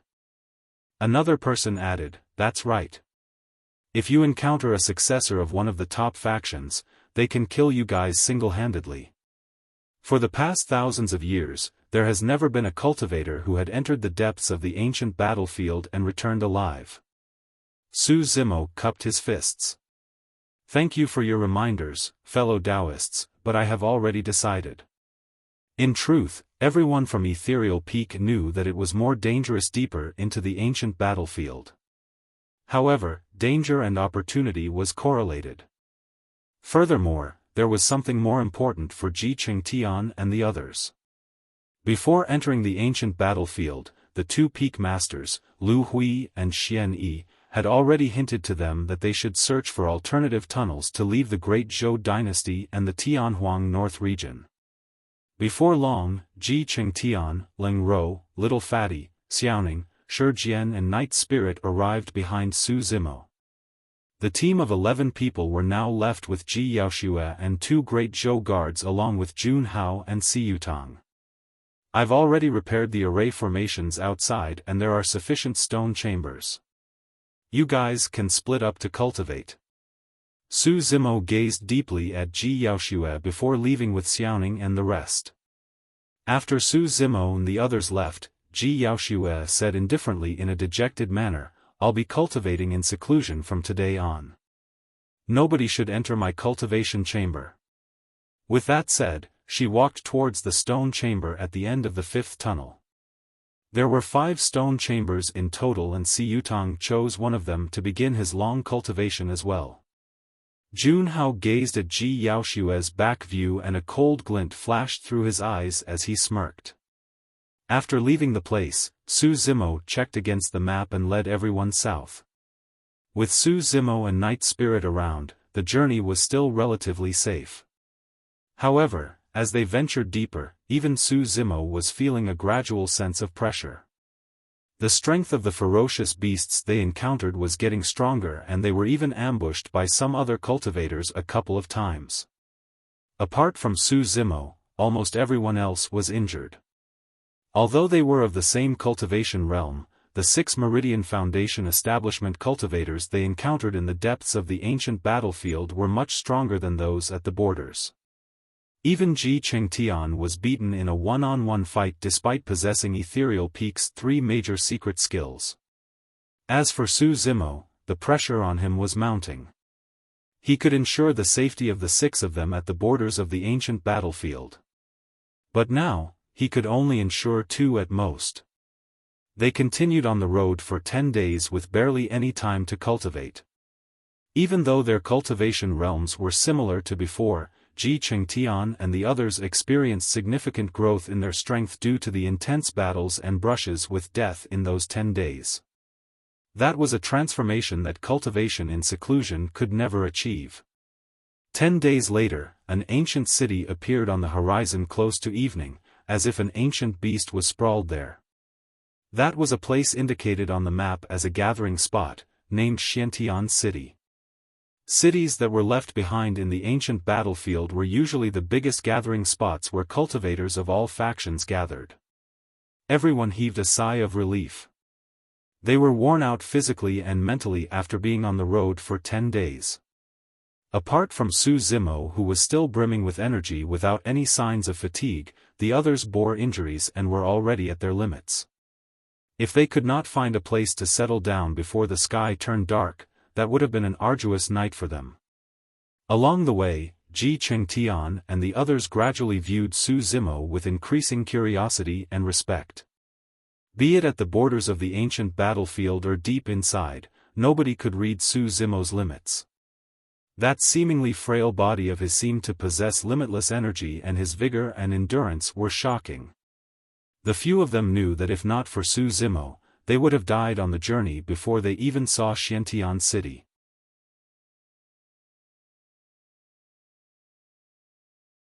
Chapter 360, Obstruction. Chapter 360, Obstruction. North Gate of Xuantian City. As the sky gradually darkened, there were almost no cultivators crossing the city gates by now. Anyone who dared to leave the city at this time was either fools who didn't know their places or peerless experts who were confident in their cultivation. By the time Su Zimo and the others arrived at the city gates, 2 cultivators were pushing the tall and thick stone doors shut slowly. "Fellow Taoists, please hold on." Su Zimo shouted hurriedly. If he wanted to enter the city, Su Zimo could burst forth with ethereal wings or divine steed fleeting make it through the gates before it closed. However, Ji Qingtian and the others could not do so. The few of them were physically and mentally exhausted after the battles along the way. There was no way they had energy left given their injuries. The moment Zimo said that, the stone door paused for a moment as the two cultivators at the city gates looked towards him with a slight frown. To them, the group of 6 looked worn out. Apart from their leader, the green-robed cultivator, who looked normal, the others were in a wretched state. Furthermore, they could not see Zimo's group wearing sect badges or anything that could reveal their identities. In the ancient battlefield, successors and disciples of the top factions of Tianhuang mainland would naturally not bother to conceal their identities. Many a time, those people could do whatever they want and save themselves trouble just by revealing their identity badges. The two cultivators guarding the city gates had seen many people like Zimo's group who did not carry any identification. They were either itinerant cultivators or disciples of some ordinary sect or faction. The two of them exchanged glances and smirked before continuing to close the stone doors together, as if they had not heard anything. All of a sudden, the sound of clothes fluttering through the air echoed and the wind howled as though a tsunami was gushing. Arriving in the blink of an eye, the two of them turned over instinctively and their pupils constricted. Unknowingly, the green-robed cultivator who was initially far away had already arrived at the city gates, pushing against the stone doors with his arms spread wide. No matter how the two of them pushed, the stone door would not budge. The green-robed cultivator seemed to possess infinite strength as he stood like an unshakable spirit, glaring at the two of them coldly in front of the city gates. You! Gulping, the two of them looked on with panic. Why are you closing the door? Zimo asked slowly, his voice icy cold. Rejecting them outside the gates before night descended was no different from killing them. In the night, Zimo could only struggle to save himself against countless ferocious beasts and ancient living beings, the rest would definitely die. What are you doing? One of them asked sternly. Zimo did not reply and shook his arms. With a loud rumble, the two stone doors vibrated violently and dust rustled. Instantly, the two cultivators were alarmed and felt their hands go numb, letting go instinctively. They stumbled a few steps backwards and nearly fell to the ground. Audacious! They yelled and withdrew flying swords from their storage bags. Glaring at Zimo cautiously, they were prepared to strike at any moment. Zimo's expression was unchanged as he clenched his fists. In that time, Xuantian and the others had arrived at the city gates, panting and looking pale. Zimo, forget it. We're new to Xuantian City and know nothing about this place, let's not cause trouble. Furthermore, it's fine now that we're already inside the city. During this period of interaction, Xuantian and the others had some understanding of Zimo's personality as well. Xuantian City was a motley place with unknown experts and strong factions hidden within. Xuantian was worried that Zimo would attract big trouble by standing up for them. Zimo nodded and glanced at the two cultivators indifferently. Their hearts skipped a beat. They could sense a violent killing intent through Zimo's gaze.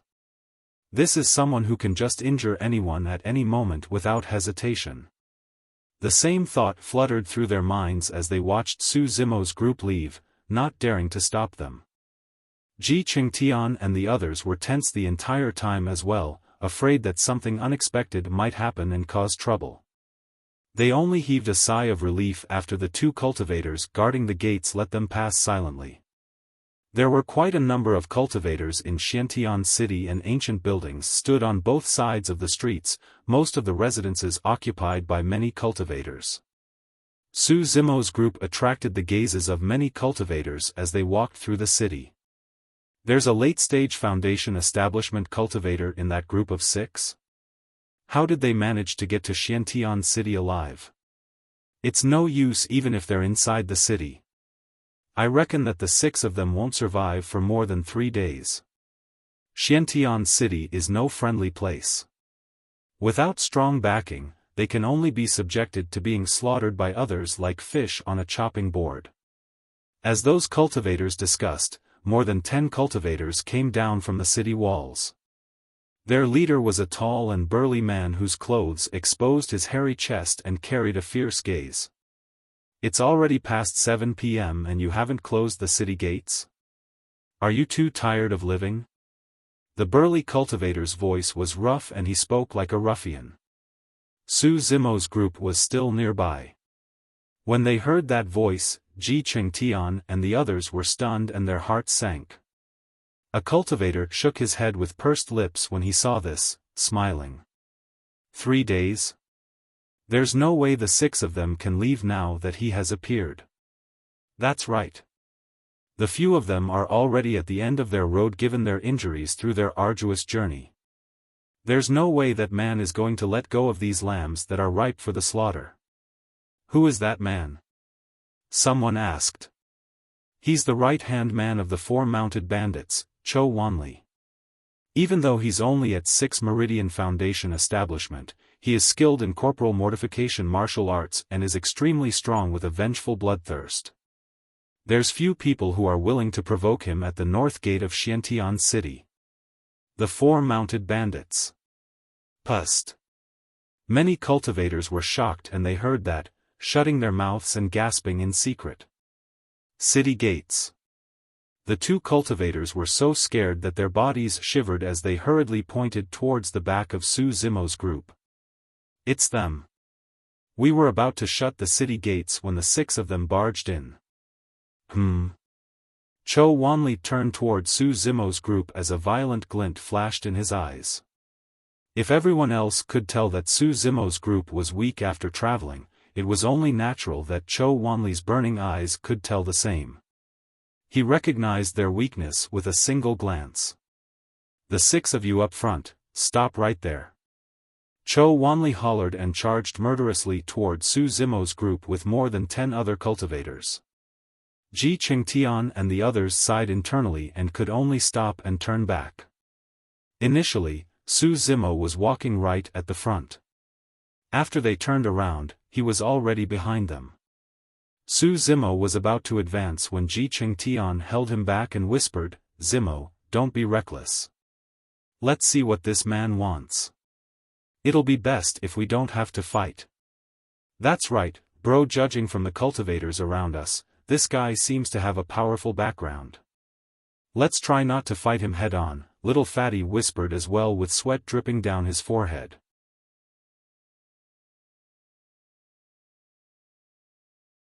Chapter 361, Violent Killing. Chapter 361, Violent Killing. Cho Wanli's face was menacing as he held a wine jar in his left hand and a single saber in his right. The blade was snow-white and radiated a cold aura.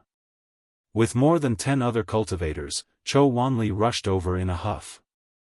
"I am Ji Qingtian. Fellow Daoist, how can I help you?" Ji Qingtian was extremely polite and took the initiative to greet with cupped fists first, nodding as he smiled. If this was back in Tianhuang mainland, given Ji Qingtian's polite manners and the fact that they did not have any deep-seated hatred or benefits to gain, it would be difficult for a conflict to break out. However, this was the ancient battlefield. They were not faced with kind people, even if they meant no harm, the other side meant harm. Ji Qingtian? Cho Wanli raised his brow and asked with a fake smile, "What's your cultivation?" 6 Meridian Foundation Establishment. Ji Qingtian hesitated slightly, not hiding anything. "What about you guys?" Cho Wanli looked toward Su Zimo and the others before remarking casually, "This is the rules of Xuantian city. If you want to enter the city, you'll have to report your cultivation realm without hiding any information." Upon hearing this, the cultivators in Xuantian city bore strange expressions. There was no such rule in the city.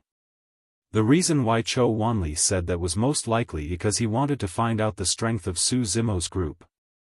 After all, there was no way of telling how many spirit meridians a foundation establishment cultivator unlocked by merely using the spirit-peering art. While Cho Wanli looked like a brute, he was experienced in the world and knew that cultivators who could arrive at Xuantian city were far from simple. He was worried that he might accidentally get into trouble.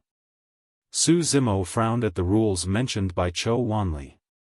Even though Little Fatty and the others were against it, they still confessed honestly. 4. 5 Meridian Foundation Establishment, and there was even someone at late-stage Foundation Establishment. After Su Zimo, the last person to speak, was done, the surrounding cultivators shook their heads in silence. Venturing into the depths of the ancient battlefield with that level of strength? They truly have a death wish. That's right. There are few cultivators who are even at 5 Meridian Foundation Establishment in Xuantian City. Any casual person could wipe their entire group out. Zhou Wanli was also completely at ease. Drinking a mouthful of strong liquor, he looked intoxicated as he burped with his alcohol-like breath onto Ji Chengtian's face. Even though Ji Chengtian looked rather terrible, he let out a long breath and endured it. Snickering, Zhou Wanli asked, "It's been a month since we've entered the ancient battlefield. Have you guys obtained any meridian unlocking elixirs?" Ji Chengtian shook his head without hesitation. No. In reality, each of them had a meridian unlocking elixir in their storage bags. However, they would definitely get themselves killed if they were to admit to it now. Very good. Zhou Wanli nodded and said expressionlessly, "Hand over your storage bags. I'm going to check through it personally." The moment he said that, not only Ji Chengtian, even Little Fatty and the others were enraged. He was blatantly bullying them. Su Zimo remained silent as he stood behind Ji Chengtian and watched on coldly. Ji Chengtian took a deep breath of air and said in a deep voice, "Fellow Daoist, isn't that request a little overboard?" Overboard? Before Ji Chengtian could finish, Zhou Wanli narrowed his gaze and asked with a smile. Zhou Wanli's eyes shone with a cold glint before he finished his remark. The saber in his hand slashed towards Ji Chengtian's neck at an extremely fast speed with a chilling aura. That slash was completely without warning and filled with killing intent. Ji Chengtian had grown a lot after the month of training and his awareness had increased greatly as well. Earlier on, he could vaguely sense Zhou Wanli's killing intent. However, he was thoroughly worn out because of their long journey. As such, he wasn't in good condition and his reaction was a little slower. The sharpness of the blade arrived and Ji Chengtian could imagine his throat being sliced as his skin felt a slight sting. He could not help but lament internally, "This is where I die." Before he could finish his thought, Ji Chengtian felt a tremendous force yank him backwards. Zhou Wanli's blade brushed by Ji Chengtian's throat and slit a bit of his skin as blood seeped out of it. It was an extremely close shave. If Ji Chengtian was slightly slower, his throat would have been cut by that slash. Surviving that brush from death had Ji Chengtian breaking out in cold sweat and panting heavily. He looked toward Su Zimo at his side and was about to express his thanks when his vision blurred as a figure darted by. Su Zimo was already gone. Boom! After reaching out to pull Ji Chengtian back from the edge of death, Su Zimo entered the stance of plow heaven stride immediately without saying a word. In an instant, the stone slab beneath his feet exploded and the ground shook. The buildings on both sides of the streets trembled, causing countless cultivators to exclaim. Su Zimo's gaze was sharp as a knife as he reached out with outstretched fingers and grabbed at Zhou Wanli's head as though he was engulfing it. Before Zhou Wanli could react after missing that attack, a person with a chilling aura appeared behind Ji Chengtian and struck with a killing move right away. Su Zimo's massive palm descended and the atmosphere turned so repressive that Zhou Wanli felt suffocated. Without any time to think, Zhou Wanli slashed back in reverse at Su Zimo's wrist before the latter could finish his move. The blade trembled and 3 flashes of light shone. It was a superior-grade spirit saber. However, Su Zimo's physique was extremely strong right now and it was too difficult for ordinary superior-grade spirit weapons to be able to hurt him. In the face of Zhou Wanli's saber, Su Zimo's stance remained the same as he reached down and grabbed the blade with his bare hands.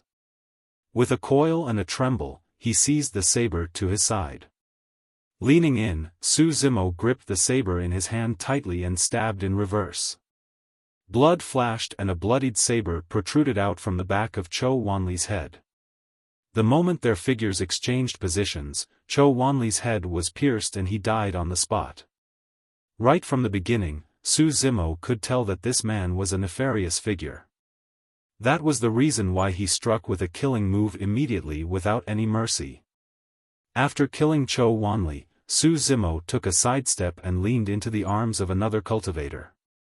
That person had just placed his hand on his storage bag when he felt his vision blur and a throbbing pain in his chest. His body flew uncontrollably as he lost consciousness. Swash! Su Zimo's movements were different as his body swayed, leaving a series of afterimages. Lifting his left arm and using his fist as a seal, it descended onto another person's head. Brain juice was splattered. Yet another person's corpse fell. Audacious! You must have a death wish. The 10-odd cultivators that Cho Wanli brought over snapped to their senses and yelled, whipping out a myriad of weapons. Most of them were heavy melee combat weapons. One of them raised a gigantic hammer and smashed down on Su Zimo's head as the wind howled. Neither dodging nor retreating, Su Zimo gave a punch and went against the person's spirit weapon with his bare hands. The hammer was sent flying into the arms of another cultivator, causing the latter's ribs to be broken. The broken bones stabbed into his lungs like spearheads, causing the person to pant heavily and wheeze hoarsely. It was clear that he was not going to survive. Shadows intertwined on the long street as Su Zimo weaved through the cultivators in a flash and clashing sounds could be heard. In less than 10 breaths, everything went silent, leaving nothing but corpses on the ground.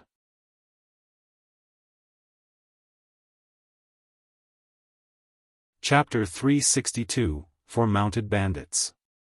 Chapter 362, For Mounted Bandits.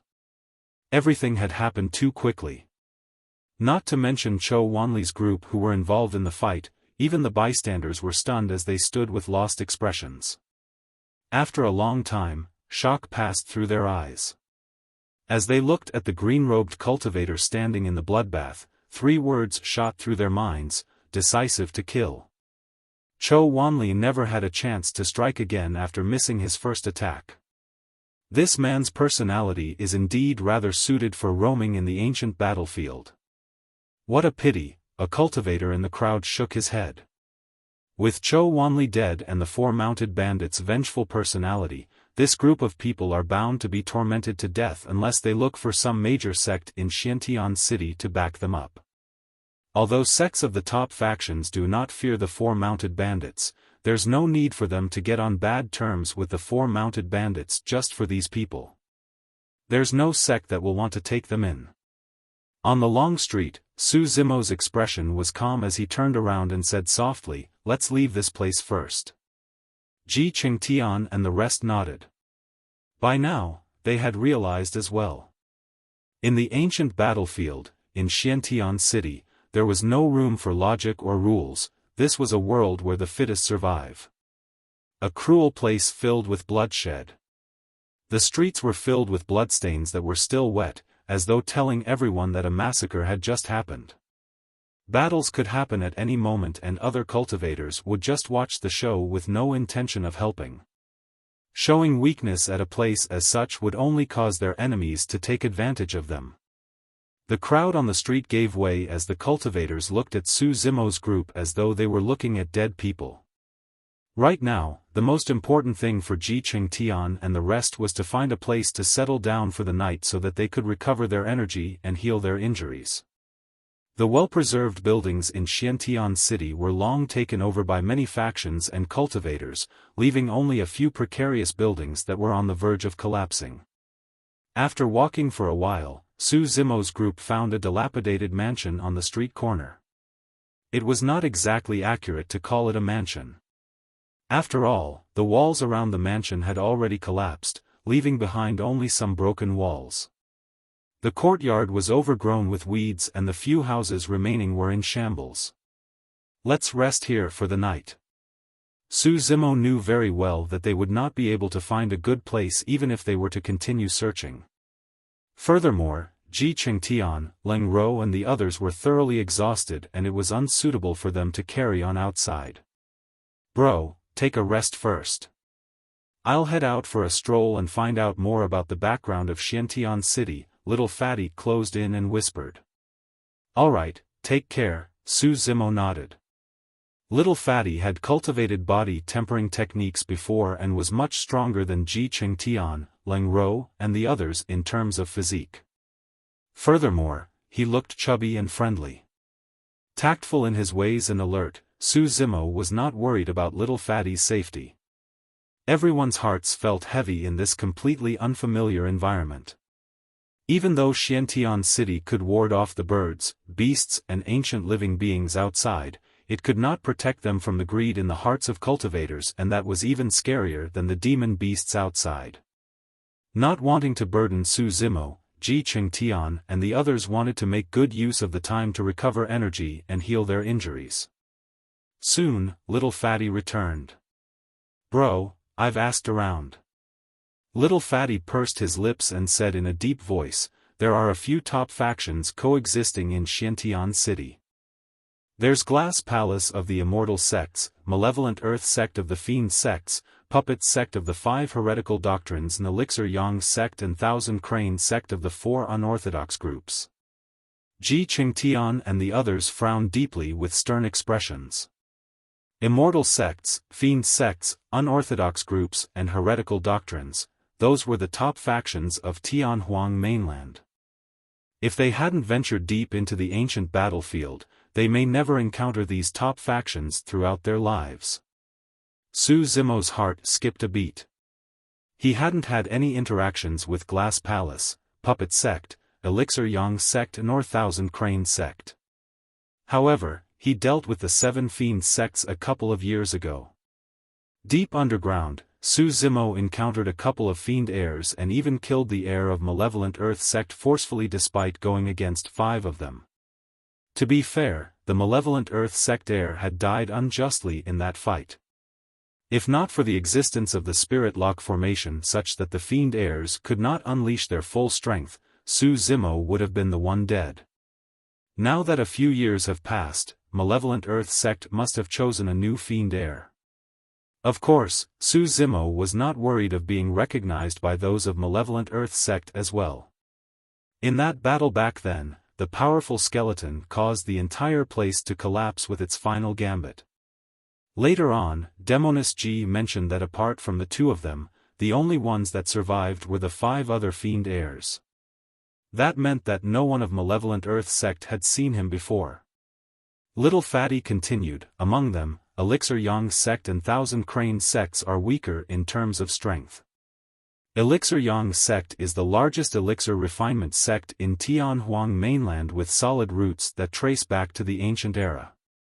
Thousand Crane Sect is the largest talisman sect and they're the ones that created the most common tool of communication in the cultivation world, spirit cranes. Su Xiaoning and Leng Ro's eyes lit up when they heard the origins of Elixir Yang Sect and Thousand Crane Sect. If they could join those 2 sects for cultivation and refinement of elixirs and talismans, they would definitely be able to go further on their cultivation paths. Xuantian nodded. Since they're the unorthodox groups and specialize in elixir refinement as well as talisman making, it's only natural that they would be comparatively weaker in strength. However, elixir refinement masters and talisman masters are bound to be accompanied by strong people. Gulping, Little Fatty said slowly with a stern expression, apart from them, there's another faction in Xuantian City that even those factions would not want to provoke, the 4 mounted bandits. Xuantian and everyone else's hearts sank when they heard that. Are they related to the cultivators at the North Gates? Xuantian asked with a frown. Little Fatty nodded. The leader of the group of people killed by Bro was called Cho Wanli. He's a competent underling of the 4 mounted bandits. What's the background of the 4 mounted bandits such that even the Immortal and Fiend sects are not willing to provoke them? Shi Jian asked. Little Fatty replied, the strength of the 4 mounted bandits is definitely weaker than super sects such as Glass Palace and Malevolent Earth Sect. However, it's said that they are extremely violent and their underlings are all desperados. Although Glass Palace and Malevolent Earth Sect can definitely come out victorious in a battle, they would have to suffer huge losses for sure. That's the reason why the 4 mounted bandits and the few top factions are currently in harmony. When they heard that, Xuantian and the others were flustered and looked terrible. This meant that there was a high chance that they could be killed at any moment inside Xuantian city for offending such a faction. It was even more dangerous inside the city than outside. Little Fatty remarked, "Bro is not entirely to blame for this matter as well. The 4 mounted bandits are in the business of killing and robbing others to begin with.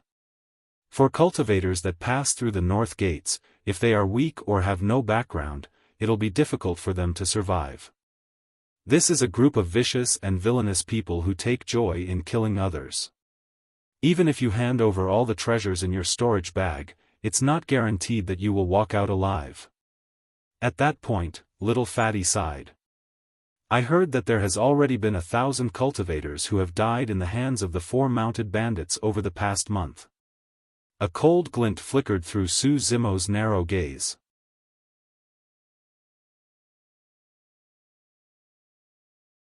Chapter 363, Standoff. Chapter 363, Standoff. Su Xiaoning furrowed her brows slightly. Since the 4 mounted bandits are so villainous, why aren't there anyone from the Immortal sects coming forth to uphold justice? In her mind, those of the Immortal sects are obligated to slay evil and uphold justice. How could they stand by the sidelines? Xuantian shook his head. There's no such thing as righteous warriors in the cultivation world, and it's the same for those in the Immortal sections. Immortals and fiends merely differ in terms of the Tao they seek. That's right. None of those warriors get to live a long life, Little Fatty nodded. Leng Ro added, the Buddhists live with compassion and speak of purifying the masses. However, look at the number of monks passing through Xuantian city, and yet, none of them are coming forth to try and purify the villainous 4 mounted bandits. Suddenly, Su Zimo spoke, "What's the cultivation of the 4 mounted bandits?" Little Fatty replied, "Their leader, Chai Li, is at 7 Meridian Foundation establishment, while the other 3, Lang Tan, Hu Meng and Bao Yunfeng, are at 6 Meridian Foundation establishment. It's said that they grew up drinking the milk of ancient remnant beasts and lived in the jungles for many years, dominating the place while building up their bodies. Every single one of them is immensely strong and is comparable to demon beasts." When he heard that, Su Zimo's heart skipped a beat. 7 Meridian Foundation establishment. They were finally coming across a 7 Meridian Foundation establishment cultivator in the depths of the ancient battlefield. Su Zimo's current strength could suppress all 6 Meridian Foundation establishment cultivators, be it through immortality cultivation techniques or melee combat. However, he had no confidence against 7 Meridian Foundation establishment cultivators without using his power of blood chi. After all, his cultivation realm was only at 4 Meridian Foundation establishment, and he had yet to achieve lesser mastery of the orifice clearing section for the mystic classic of the 12 demon kings of the great wilderness, with his mouth and eye orifices yet to be cleared. The 8 meridians are progressively tougher to unlock. Comparatively, the gap between the later meridians was wider as well. On the surface, a 7 Meridian Foundation establishment cultivator was merely a single meridian above a 6 Meridian Foundation establishment cultivator. However, the difference in strength was exponential. Even if dozens of 6 Meridian Foundation establishment cultivators joined forces, they might not be a match for a 7 Meridian Foundation establishment cultivator. In the end, if one unlocked all 8 meridians, the difference would be even more significant. If the 4 mounted bandits had a 7 Meridian Foundation establishment cultivator among them with a demon beast-like physique and specialized in melee combat, even Su Zimo would have a tough time dealing with him. There was a long period of silence in the mansion. A while later, Little Fatty continued, "However, I heard that Bao Yunfeng, the number 4 of the 4 mounted bandits, is the only one in Xuantian city right now. The other 3 have gone out and might only return a couple of days later." Su Zimo's group was in a passive position in the current situation. Now that night had descended, they would be faced with countless ferocious beasts and ancient living beings if they escaped from Xuantian city. Apart from Su Zimo, the rest were most likely doomed. However, if they were to continue staying in the city, the 4 mounted bandits would definitely not let them survive the night given the latter's vengeful nature. Ta! Ta! Ta! Suddenly, the ground began to shake uncharacteristically as the sound of galloping rumbled like thunder from far away. It was headed in their direction at an extremely fast speed. Get away! They're from the 4 mounted bandits. Ah! The crowd was in a mess as shrieks could be heard. Some of the cultivators who could not dodge in time were trampled into meat sludge without a corpse left. Their leader seems to be Bao Yunfeng. It's him. Given the ancient remnant beast, cloud-seeking leopard, that he's riding on, there's no mistake about it. Not far away, a dust cloud billowed with the piercing stench of blood. A muscular man, tall with black hair that draped over his shoulders, led the pack with a fierce and violent gaze. Beneath the man was a massive and ferocious leopard. It had sharp claws and its body was covered in luxuriant fur that had a cloud-like pattern. Shimmering in the darkness, its eyes shone with a cold gleam. An ancient remnant beast, the cloud-seeking leopard. What happened? Why are they so angry? Haven't you heard? Dozens of cultivators under the 4 mounted bandits were killed by an outsider at the north gate. Huh? Who could be so bold? Those few sitting over there. I heard that the green-robed cultivator was the one who killed them. There were some cultivators pointing at the mansion.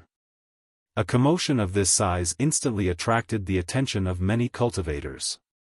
Even though it was at night, the number of cultivators gathered gradually increased. In a 2-story building not far away, a handsome young man in a white shirt sat by the window. Behind him was an elderly man, standing with his hands down. The handsome young man held a folding fan and his features were like a painting. With smooth and delicate skin, he had an indescribable bearing of elegance. At that moment, seeing that it was already late, the white-robed man had just stood up and was about to leave when he caught sight of what was happening. Out of curiosity, he could not help but ask, "Uncle Liang, what's happening over there?" The elderly man behind the white-robed man replied, "I heard that the green-robed cultivator killed Cho Wanli." Oh? The white-robed man scoffed coldly. Cho Wanli? Good kill. Someone so villainous should have died a long time ago. Even though his tone was cold, the white-robed man's voice was exceptionally soothing. Young master, let's go. There's nothing to see here. The few of them are bound to be dead now that Bao Yunfeng has brought so many people with him. The elderly man bowed. It's all right. Waving it off, the white-robed man said, "Let's take a look first." With that, he opened his folding fan and sat down once more. Turning slightly, he revealed his slender and fair neck as his bright gaze was fixed on a delicate face in that broken mansion. Hundreds of cultivators ran over in the dark with menacing expressions and ferocious auras. The cold gleam of spirit weapons shone disturbingly against the moonlight. At this moment, Ji Chengtian and the rest had barely rested for the time it takes an incense stick to burn. Their bodies were still aching, but their enemies were already knocking on the door. What should we do? Everyone looked toward Su Zimo subconsciously. Su Zimo was in a lotus position, still resting and recuperating. Night Spirit was sprawled on the ground. Without even lifting its head, its pitch-black eyes were hidden in the night as it took a swift glance at the ancient remnant beast, the cloud-seeking leopard. The moment Bao Yunfeng stepped into the courtyard, Su Zimo suddenly opened his eyes and shot up from the ground. Bao Yunfeng had led more than 100 desperados for the attack. Their aura was so terrifying that the surrounding cultivators felt chills running down their spines. However, another monstrous aura exploded the moment Su Zimo opened his eyes and stood up. It was as though a tempest had been set off, howling and gushing furiously. Alone, Zimo stood motionlessly on the spot and his body looked frail. However, his aura was no weaker than Bao Yunfeng's group. The aura of Bao Yunfeng's group resembled a blood storm. However, what stood behind Zimo resembled mountains of corpses and oceans of blood. Not far away, on the second floor, the elderly man called Uncle Liang exclaimed slightly when he saw that. The white-robed man's eyes lit up with interest as well.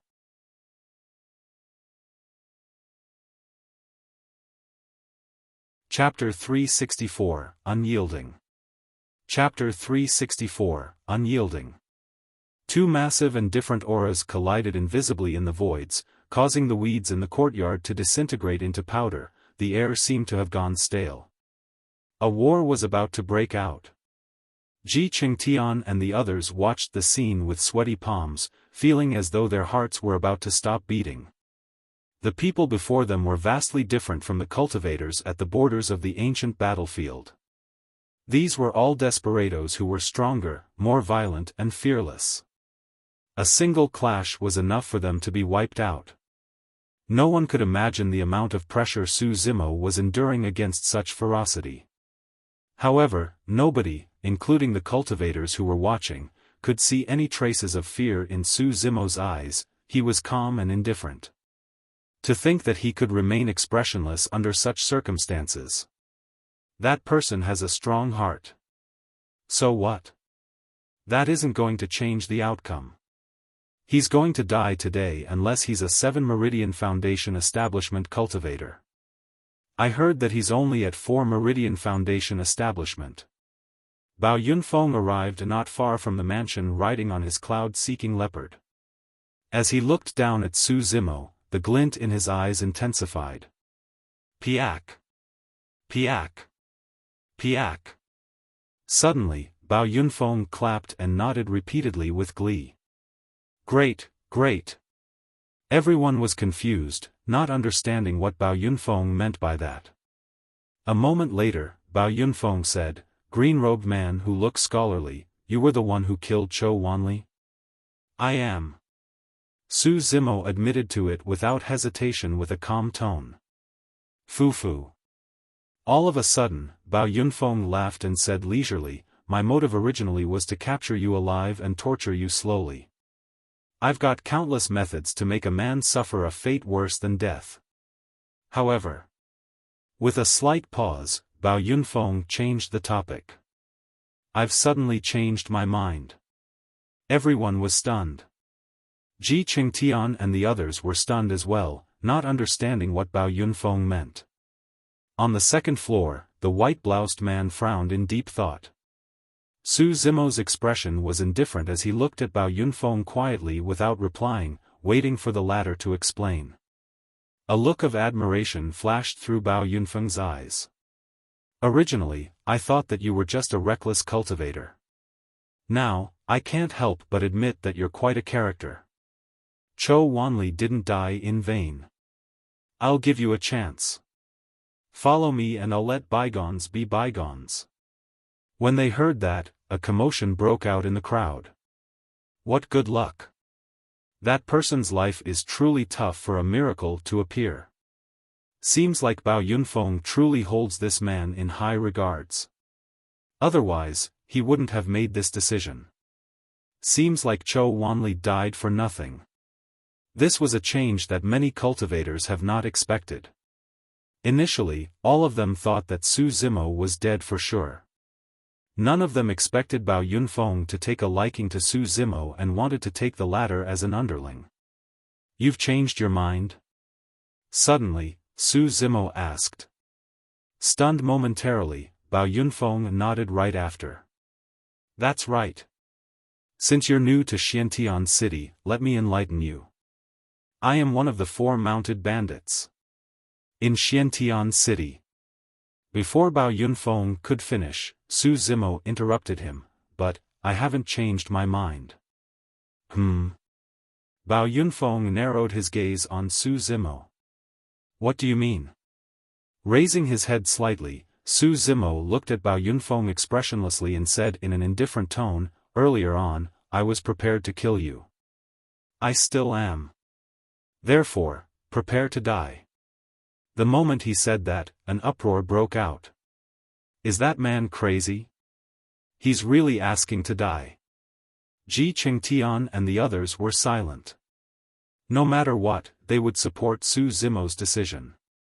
Even though they were not righteous warriors, none of them wanted to be the underlings of villains such as the four mounted bandits. However, if they were the ones in this life and death situation, they might choose to submit and endure. They wouldn't be able to stay true to their hearts and not back down like Su Zimo. He possessed a fearless spirit. On the second floor, the white-robed man's eyes shone brightly as he looked at the green-robed cultivator below, wanting to see through the latter. In the courtyard. After hearing that, Bao Yunfeng was stunned for a moment before bursting into laughter that grew louder and louder. Fu, ha ha ha. Even though Bao Yunfeng was laughing, the killing intent in his eyes was intensifying and was almost corporeal. As one of the four mounted bandits, he was almost unstoppable in Xuantian city and no one dared to provoke him. However, there was now a person who popped out of nowhere boasting of killing him. Indeed, I wasn't wrong about you. Bao Yunfeng's gaze was cold as he leaped down from the cloud-seeking leopard and strode slowly towards Su Zimo. 6 spirit meridians shone beneath his robes as spirit energy gushed fervently. 6 Meridian Foundation Establishment. Nobody interfere. Bao Yunfeng shouted before smirking menacingly at Su Zimo. I'm going to kill you personally. Before he was done speaking, 2 shadows shot out in opposite directions. Shaking his hands, 2 cold daggers slid out from Bao Yunfeng's sleeves. They were extremely sharp and shone with 4 spirit lights. Supreme-grade spirit weapons. None of the cultivators at the borders of the ancient battlefield possessed supreme-grade spirit weapons. However, in Xuantian city, Bao Yunfeng revealed 2 of them right away. Swash! Intertwining his hands, Bao Yunfeng stabbed both daggers toward Su Zimo's throat at an extremely fast speed. The strangulation of the 2 daggers had even vaguely sealed all of Su Zimo's attack angles. Melee combat was the most dangerous and any misstep could cause one's death. The sharpness of supreme-grade spirit weapons were enough to threaten Su Zimo. Not daring to be careless, Su Zimo did not reach out head-on with his bare hands. He slid his feet for a sidestep to dodge the 2 incoming daggers. In truth, Su Zimo could have summoned Blood Quencher for a head-on fight.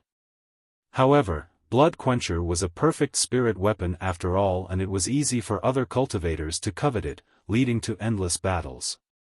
Unless he had no other choice, Su Zimo was not going to use it casually within Xuantian city. His sidestep evaded Bao Yunfeng's killing move and in a flash, a series of afterimages were left behind as he attacked with his palm at an even faster speed. That palm carried immense might as his outstretched fingers encompassed everything as though it wanted to rip the world apart. Ground-rupturing palm. Bao Yunfeng's eyelids twitched in shock as he noticed Su Zimo's speed and sensed the power of his palm strike. This guy was too fast and powerful. Instantly, Bao Yunfeng realized that if he was not in possession of those 2 supreme-grade spirit weapons, he would not be a match for Su Zimo in terms of strength. In a flash, Bao Yunfeng composed himself as he yelled with a cold gaze, "Good strike." Raising his dagger, Bao Yunfeng stabbed toward Su Zimo's palm while thrusting his other dagger cleanly toward Su Zimo's heart. The stab was extremely obscure but it was a killing move. If Su Zimo were to advance a half-step more, it would be equivalent to sending his chest into Bao Yunfeng's dagger. If it was anyone else, dodging Bao Yunfeng's counterattack in time would already be considered fortuitous. However, this was Su Zimo who possessed spirit perception and an unparalleled physique. Su Zimo who had never suffered a single defeat in a melee fight yet.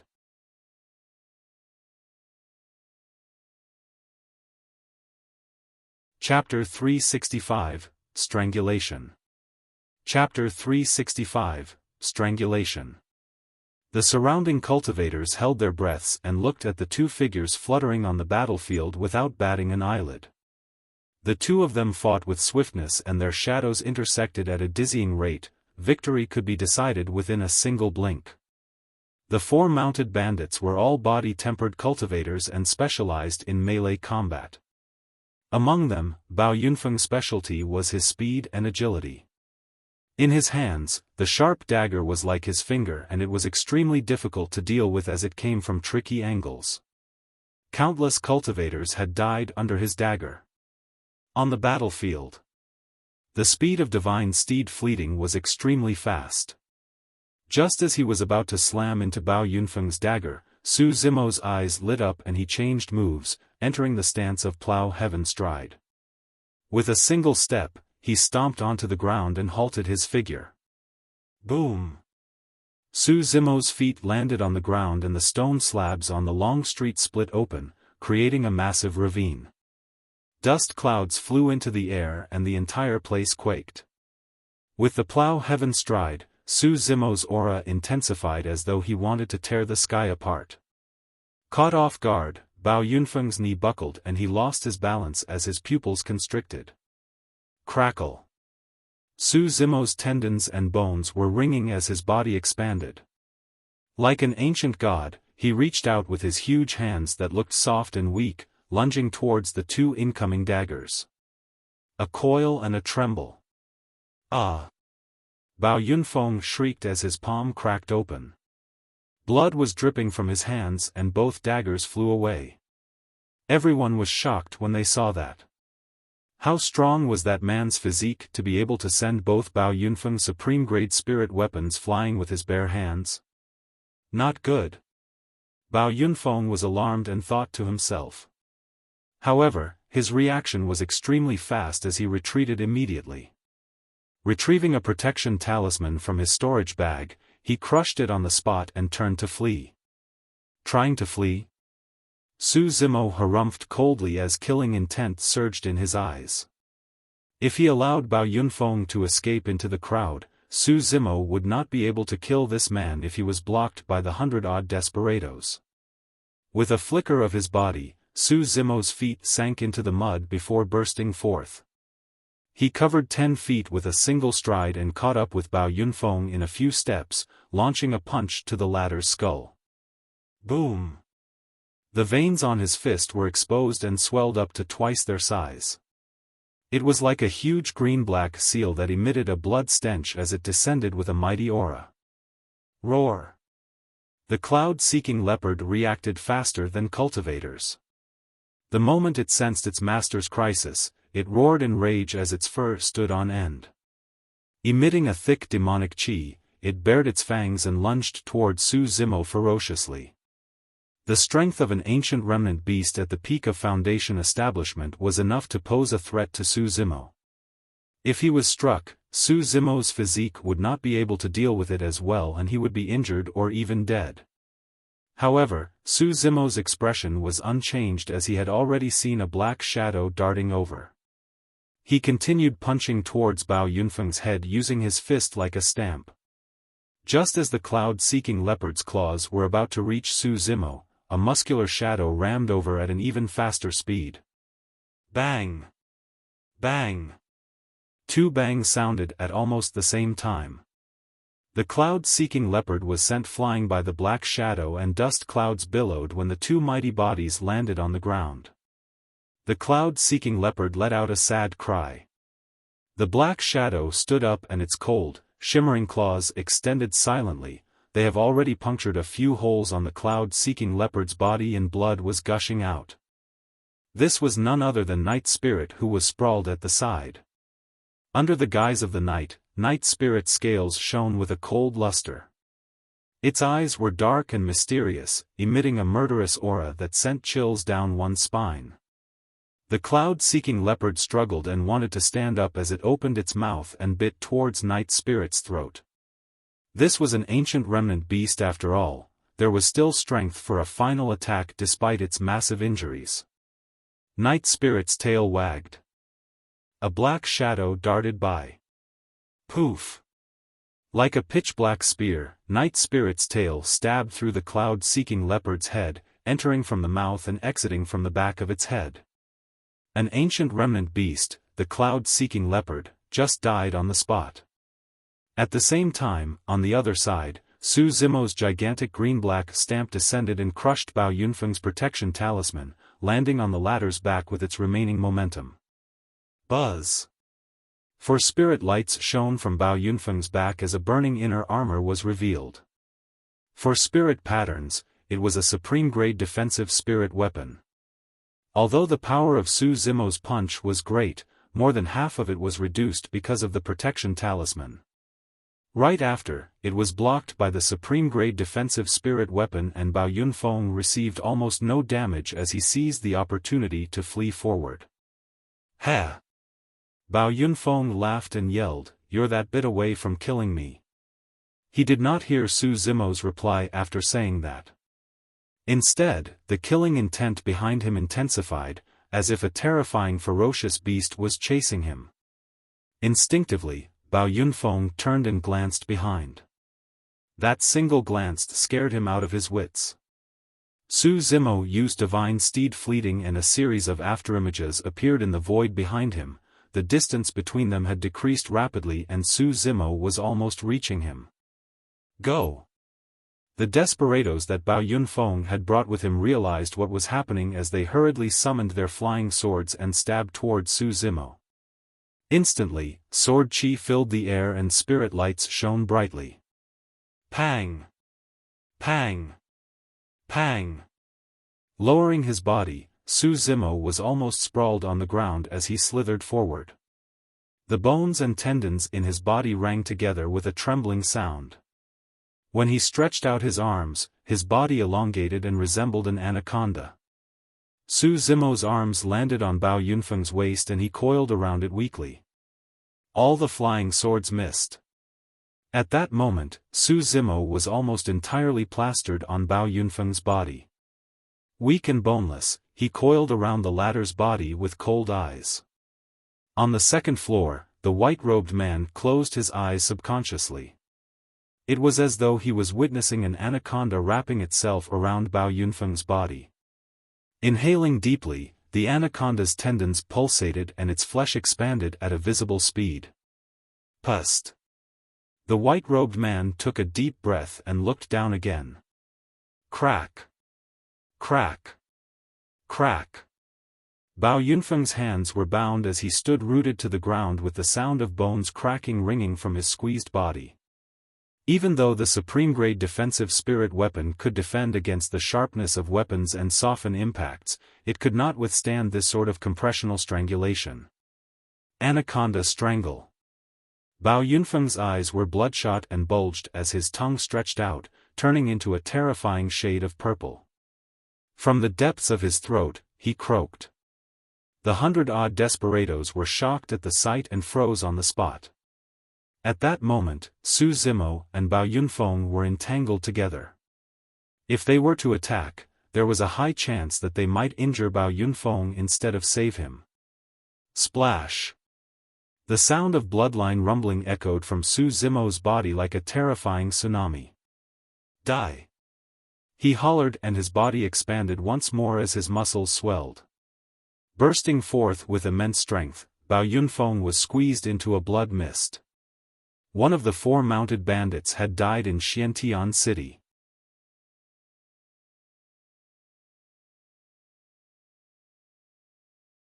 Chapter 366, Reap. Chapter 366, Reap. There were at least thousands of cultivators gathered by now. However, at the moment, it was entirely silent outside the courtyard, as though everyone was strangled and could not breathe. What happened was way too tragic. The 4 mounted bandits were renowned for their physiques and melee combat capabilities. Among them, Bao Yunfeng was extremely fast and agile.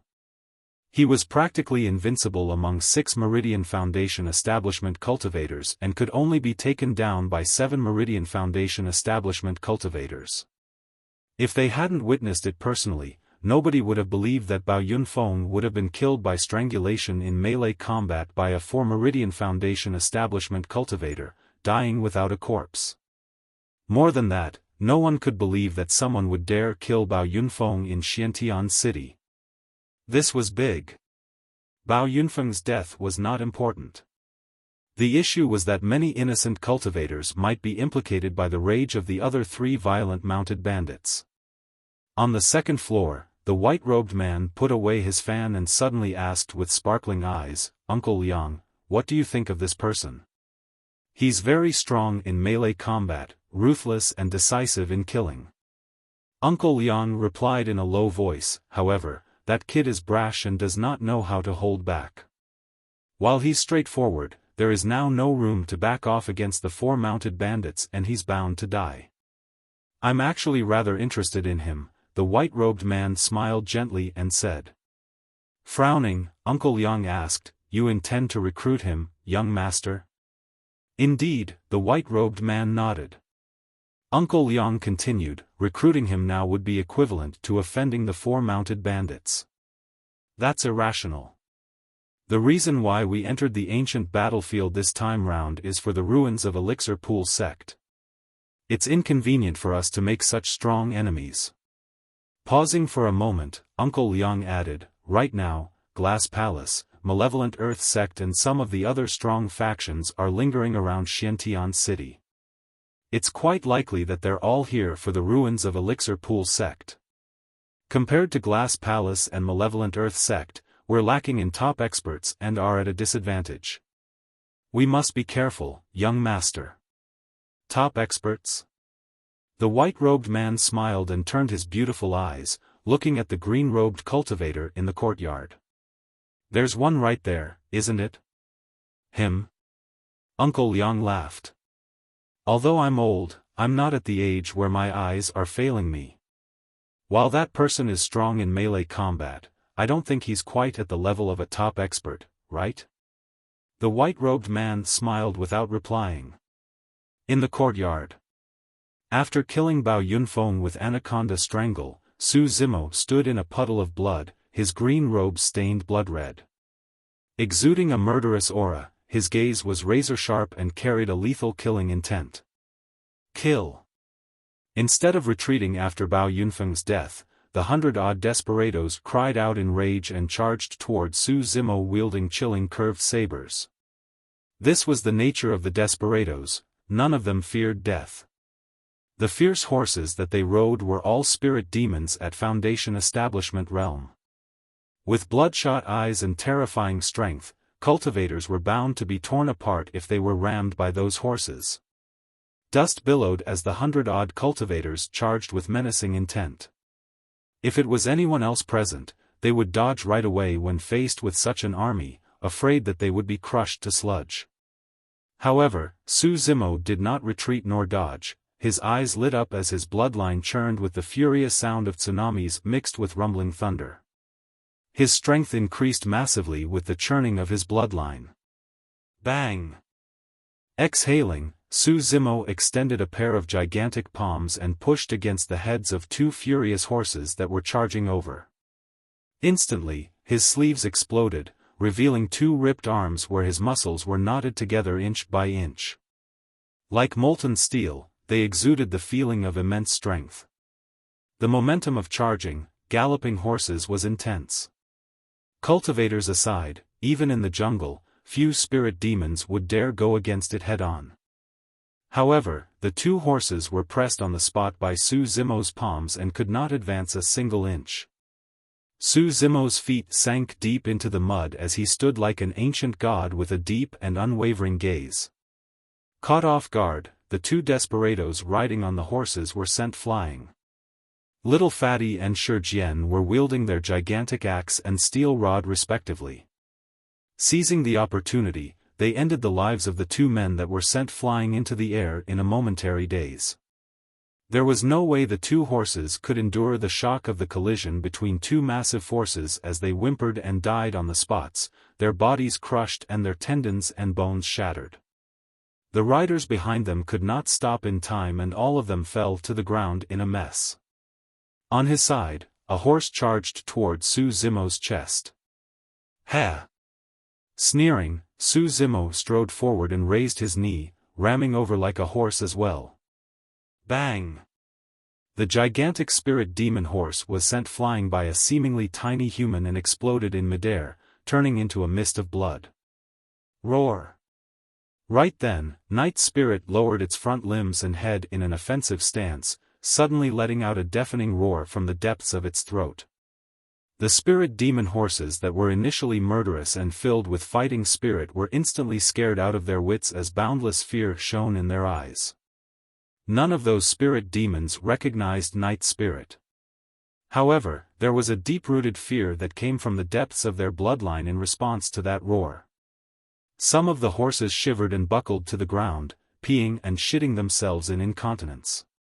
Some of the horses seemed to have gone insane as they threw the cultivators on their backs off. Pushing the crowd away, they fled into the distance at an extremely fast speed. In the blink of an eye, all the desperados were in chaos.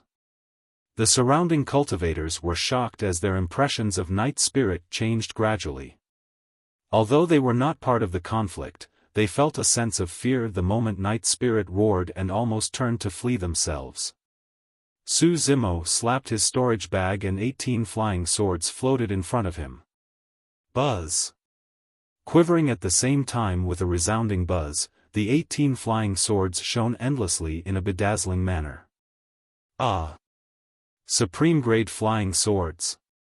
All of them are supreme-grade flying swords. How many people must he have killed to be able to amass 18 supreme-grade flying swords? Cries of surprises came from the crowd. On the second floor, the white-robed man and Uncle Liang exclaimed softly at the same time. Uncle Liang frowned tightly with an odd expression as he shook his head. Something isn't right.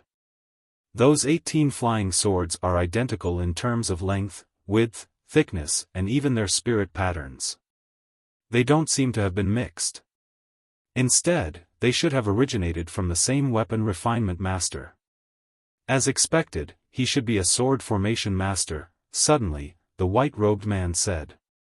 Before the white-robed man finished his sentence, Su Zimo waved his hands in the courtyard and the 18 flying swords intertwined in the void, leaving sword scars in their wake. Whoosh! A formation light shone brightly and illuminated the night skies. Right after, the 18 flying swords gathered together with their tips pointing outwards in unison, forming a gigantic sword-shaped circular disc. 18 rays of sword chi were released like a blazing sun and was extremely dazzling. It was the candlelight sword formation. Go! Su Zimo pointed forward. The sword-shaped circular disc charged into the crowd, circling around the desperados.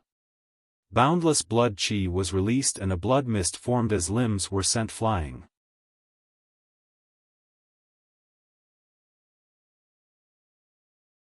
Chapter 367, Elixir Yang Sect. Chapter 367, Elixir Yang Sect. Sword Formation Master. He's a sword formation master. No wonder he is able to reach Xuantian City despite only being at 4 Meridian Foundation establishment. So, that's his secret. Sword formation masters were extremely rare in the cultivation world and everyone was shocked. On the second floor, Uncle Liang took a deep breath. His expression changed slightly as he whispered, "The killing power of that sword formation is so strong." "Do you recognize it, Uncle Liang?" the white-robed man asked. After a long while, Uncle Liang shook his head. "I've never seen it before. The might of that sword formation isn't weaker than those of Ancient Array Sect." The 4 unorthodox groups were Elixir Yang Sect, 1000 Crane Sect, 100 Refinement Sect and Ancient Array Sect. Gathering all the top elixir, weapon, talisman and formation masters of Tianhuang mainland, those were the havens for these types of cultivators. All the renowned sword formation masters of the cultivation world were mostly from Ancient Array Sect. Uncle Liang shook his head again. It's a pity that his cultivation realm is too low. If he was at 7 Meridian Foundation establishment, he would definitely be able to hold out against the legacy disciples of Glass Palace and Malevolent Earth Sect with just that sword formation alone. Let's head down and take a look. The white-robed man rose and led the way. Uncle Liang persuaded him, young master, that man isn't going to live for long despite his immense potential. He'll be dead the moment the other 3 mounted bandits return to Xuantian city. It's truly not a wise choice to recruit him now. Not necessarily. The white-robed man smiled meaningfully. In the courtyard. All the desperados were 6 Meridian Foundation establishment cultivators. If they worked in unison against Zimo, they would definitely be a force not to be reckoned with and might even be able to break the candlelight sword formation. But now, their formation was scattered into chaos by Zimo and Night Spirit and were in a mess. There's no way they could deal with the killing power of the candlelight sword formation at this point. Clang! Clang! The sounds of swords ringing rang incessantly, accompanied by tragic shrieks. Lives were being reaped mercilessly like grass as the desperados truly lost their lives. The dilapidated mansion was dyed with blood. Flesh aside, even superior-grade spirit weapons would be shattered if they were sucked in by the candlelight sword formation. The air was filled with the thick stench of blood. At this moment, even desperados could not take it any longer as they scattered and fled in all directions. In the blink of an eye, the courtyard was left with nothing but corpses that were still warm. The surrounding cultivators were shocked. To them, the red-stained figure standing in the pool of blood resembled an Azura that had just walked out of hell. Now that Bao Yunfeng is dead, that man is definitely doomed when the other 3 mounted bandits return. Maybe not. They'll definitely leave this place tomorrow morning and flee far away. They might be able to escape this calamity. Foo-foo. The person who spoke at the start sneered, "Do you think the 3 mounted bandits are fools? They have survived in the jungles for many years and specialize in tracking people down. Nobody will be able to hide from them." Zimo put away his 18 flying swords as well as the storage bags of Bao Yunfeng and the others.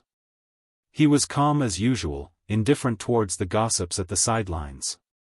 Ji Qingtian and the others heaved a sigh of relief. The crowd gradually dispersed. Sensing something, Zimo glanced sideways and caught sight of a white-robed man walking over. The white-robed man was extremely handsome and could be described as perfect. At first glance, he seemed to be even more beautiful than a woman. However, what shocked Zimo was the fact that an elderly man with a long beard was following behind the white-robed man. Even though there was no age restriction for the ancient battlefield, the people that entered were typically geniuses and talents of the current generation. The sudden appearance of an elderly man was particularly striking. Furthermore, Zimo's spirit perception told him that the elderly man was extremely dangerous. After entering the ancient battlefield, Zimo had been through a number of battles. However, he had never experienced such an aura from another cultivator. It was so terrifying that it made one's heart palpitate. Zimo gazed deeply at the elderly man before focusing his attention on the white-robed man again. The white-robed man waved and held his folding fan behind him while cupping his other hand with a smile. "I am Tang Yu. How do I address you, fellow Daoist?" Zimo. Zimo's gaze was fixed on the sect badge on the man's waist as he replied expressionlessly. Anyone who dared to display their sect badges in the ancient battlefield were mostly from major sects or factions. While Ethereal Peak was one of the 5 major sects within the territory of the Great Zhou Dynasty, it was nothing much in Tianhuang mainland. Zimo and the others hung nothing but a storage bag around their waists. Although Zimo could guess that the white-robed man's background was far from simple, he could not identify the sect badge nor motive of the latter. Tang Yu flicked his folding fan open with his slender wrist and waved it gently. "Fellow Daoist, you've just arrived in Xuantian City, so I think you might not have much of an understanding towards the 4 mounted bandits. However, I do know some stuff about them. I'm willing to hear it in detail, Su Zimo nodded. The so-called four-mounted bandits are arranged based on the dhole, wolf, tiger and leopard. Each of them rides on a different ancient remnant beast that is extremely strong. Among them, the leader, Chai Li, is at 7 Meridian Foundation Establishment. The others are all at peak 6 Meridian Foundation Establishment and can advance to 7 Meridian Foundation Establishment at any moment. Tang Yu continued, in Xuantian City, the four-mounted bandits are not the strongest. However, the reason why the other top factions are not willing to go against them is because of the existence of a 7 Meridian Foundation Establishment cultivator among the four-mounted bandits. Now that Bao Yunfeng is dead, you've sowed a deep feud with the other 3 mounted bandits and there's no room for negotiation. Even if you escape from Xuantian City, they will hunt you down and a battle will be inevitable. Tang Yu spoke confidently and Su Zimo remained silent, looking at him quietly. After a moment, Su Zimo asked, "What exactly are you trying to say?" "I can help you," Tang Yu's statement was surprising. "Oh?" Su Zimo raised his brow. No one was on his side now that he had offended the four-mounted bandits. He had not expected that anyone in Xuantian City would offer to help him. Tang Yu added, "Of course, by help, I don't mean that I'm on your side entirely to go head-on against the four-mounted bandits. That's not going to benefit me. However," changing the topic, Tang Yu continued, "I can take away any burdens you have." "What do you mean?" Su Zimo raised his brow slightly. Tang Yu's gaze darted past Ji Chengtian and the rest before landing on Su Xiaoning. After pondering for a while, he suddenly said, "This girl here is an elixir refinement master, right?" Su Zimo did not reply and was expressionless. However, Su Xiaoning was stunned and shock flashed through her eyes. Right from the beginning, she had not revealed anything related to elixir refinement. Yet, the handsome man in front of her saw through her identity immediately. How could she not be surprised? When he caught sight of Su Xiaoning's reaction, Tang Yu smiled gently and nodded. "Seems like I was right." He continued, "This girl will not be of much help once the battle with the four-mounted bandits begins since her cultivation realm is too low. Instead, she will become a burden. However, I can ensure her safety. If a massive battle were to break out and everything was chaotic, even Night Spirit might not be able to protect Xiaoning from harm." Tang Yu continued, "If she's talented in elixir refinement, I can even offer her a chance to join my sect." "What sect are you from?" Su Zimo asked instead. Proudly, Tang Yu declared, "One of the 4 unorthodox groups, Elixir Yang Sect."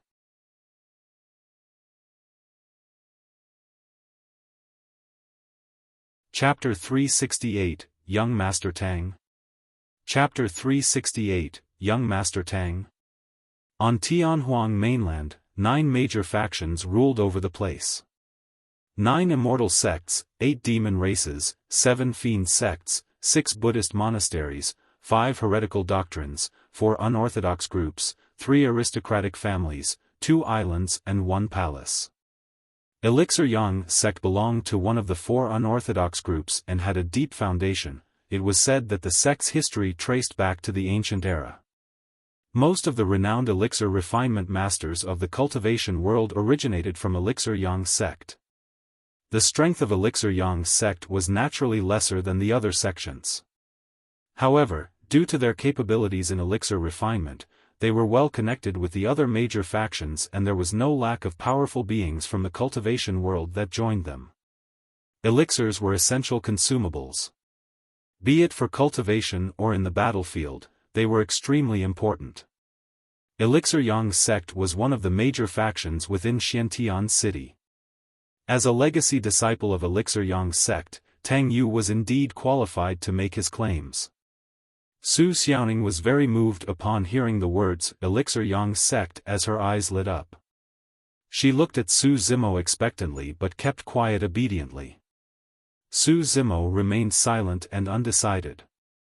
Suddenly, Tang Yu's eyes were filled with resolve and he said, "If, and I mean if, you're able to survive 15 minutes against the attacks of the other 3 mounted bandits, Elixir Yang's sect will come forth to your aid. Young Master. Uncle Liang frowned and could not help but remind. To Uncle Liang, it was not enough of a reason for Elixir Yang's sect to step forth even if Su Zimo could survive 15 minutes against the other 3 mounted bandits. The moment they did so, it would mean becoming enemies with the 3 mounted bandits, and if they didn't handle that well, it would result in a bloody battle. That's too risky. Even though this man has great potential, he's not worth it, Uncle Liang whispered. Tang Yu shook his head with a resolute expression as he looked at Su Zimo, awaiting the latter's response. Why are you helping me? Su Zimo looked at Tang Yu and asked calmly. Admiration flickered through Uncle Liang's eyes when he saw Su Zimo's reaction.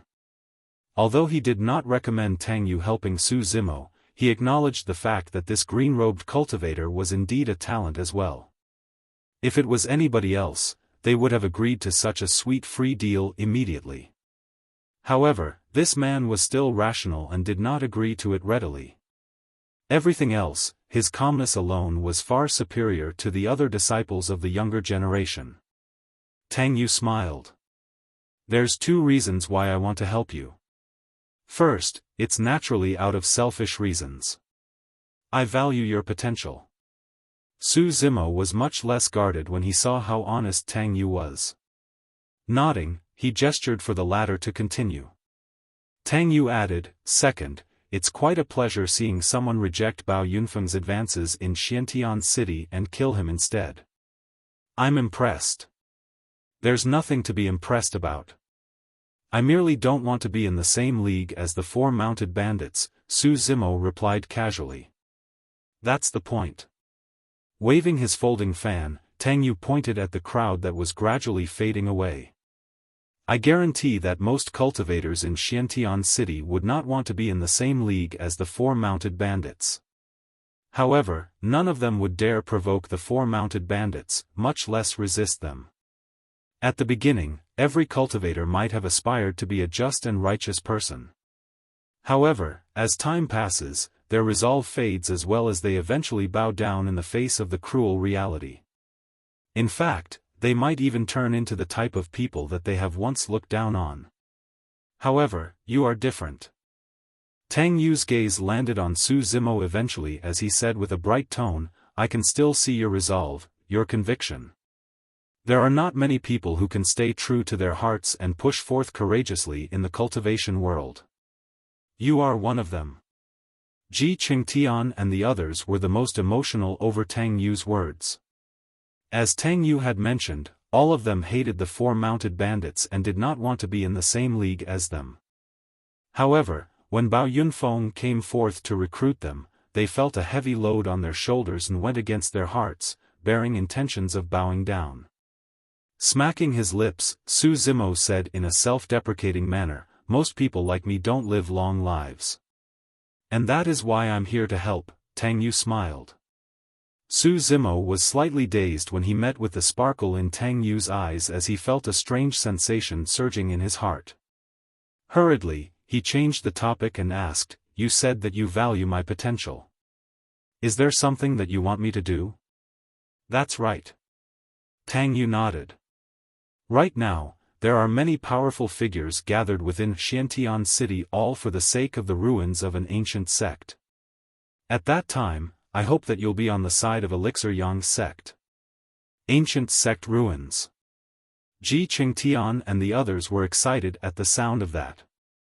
The opportunities and treasures within the ruins of an ancient sect were much more than a golden core's cave abode. Furthermore, if even cultivators of Glass Palace, Malevolent Earth Sect and the unorthodox groups were gathered here, it was proof that the ruins were not ordinary.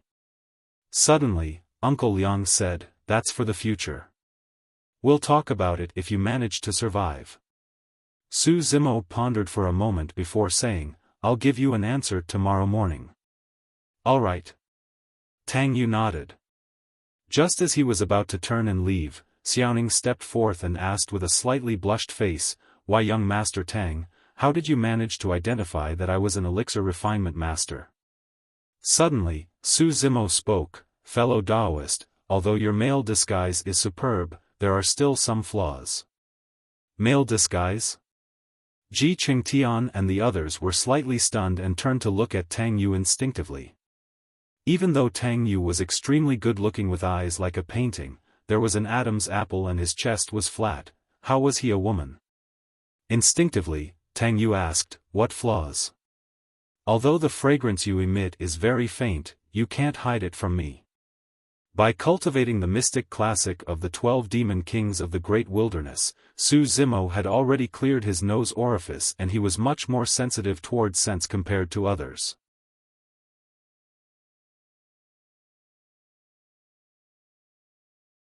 Chapter 369, Separate Ways. Chapter 369, Separate Ways. Ji Qingtian and the others came to a realization when they saw Tang Yu's reaction as well as 2 pink spots flushing on the latter's cheeks. Initially, Tang Yu merely wanted to tease Xiaoning out of playfulness, yet, she ended up as the one teased. Everyone held back their laughter as they looked back and forth at Tang Yu and Su Zimo.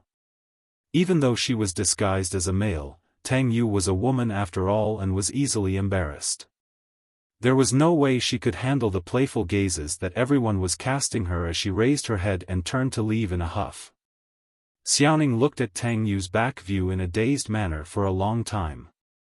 "Xiaoning, don't harp on it." Su Zimo coughed gently and patted Xiaoning's shoulders. Turning to look at Su Zimo, Xiaoning raised her brows slightly. Still somewhat unwilling to accept the truth, she asked, "Young Master Tang is really a woman?"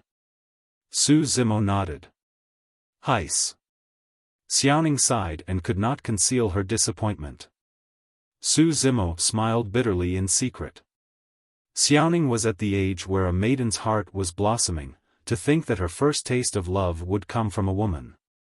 Fortunately, the two of them had not interacted for long and there was nothing left after things were exposed.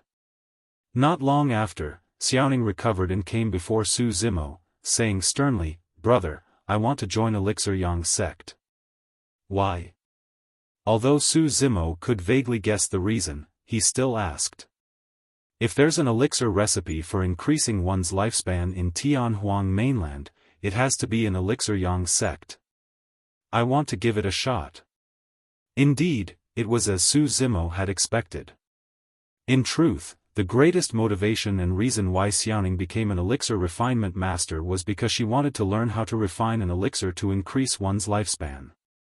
Their eldest brother, Su Hong, was only a mortal. With no way to cultivate, his lifespan was a 100 at most. The reason why Xiaoning became an elixir refinement master was because she wanted to increase her eldest brother's lifespan and have him live as long as possible. However, the rarest elixirs in the cultivation world were those that could increase longevity. Those elixirs and recipes had never appeared in the territories of the Great Zhou Dynasty, much less Azure Frost Sect. This was an extremely rare opportunity that Xiaoning did not want to give up. In reality, Su Zimo hoped that Xiaoning could join Elixir Yang's sect as well. First, he had a deep feud with Blood Crow Palace and it was highly likely that he would experience a great calamity of life and death upon returning to the sect. If Xiaoning could join Elixir Yang's sect, she could avoid the calamity. Second, Elixir Yang's sect was one of the 4 unorthodox groups and had a deep foundation and decent strength. It was far superior to the likes of Azure Frost Sect and would suit Xiaoning's path of cultivation. Su Zimo said, "All right, I'll have Night Spirit accompany you there when the time comes." After all, he did not have much of an understanding towards Elixir Yang's sect and could only feel more relieved if Night Spirit was by Xiaoning's side. Turning around, Su Zimo looked at Ji Qingtian and the others. He pondered for a moment before saying in a deep voice, "I'll stay in Xuantian City for the time being. You guys rest a while to recover your energy and leave this place as soon as possible." Little Fatty frowned and shouted, "Bro, we'll either leave or stay together." "That's right," Ji Qingtian nodded as well. Su Zimo waved it off. "I'm the target of the 3 mounted bandits. If I leave with you guys, none of us will be able to escape. My strength is enough to protect myself, but if you guys stay in the city, you'll only be sacrificing your lives for nothing. There's no need to act on impulse.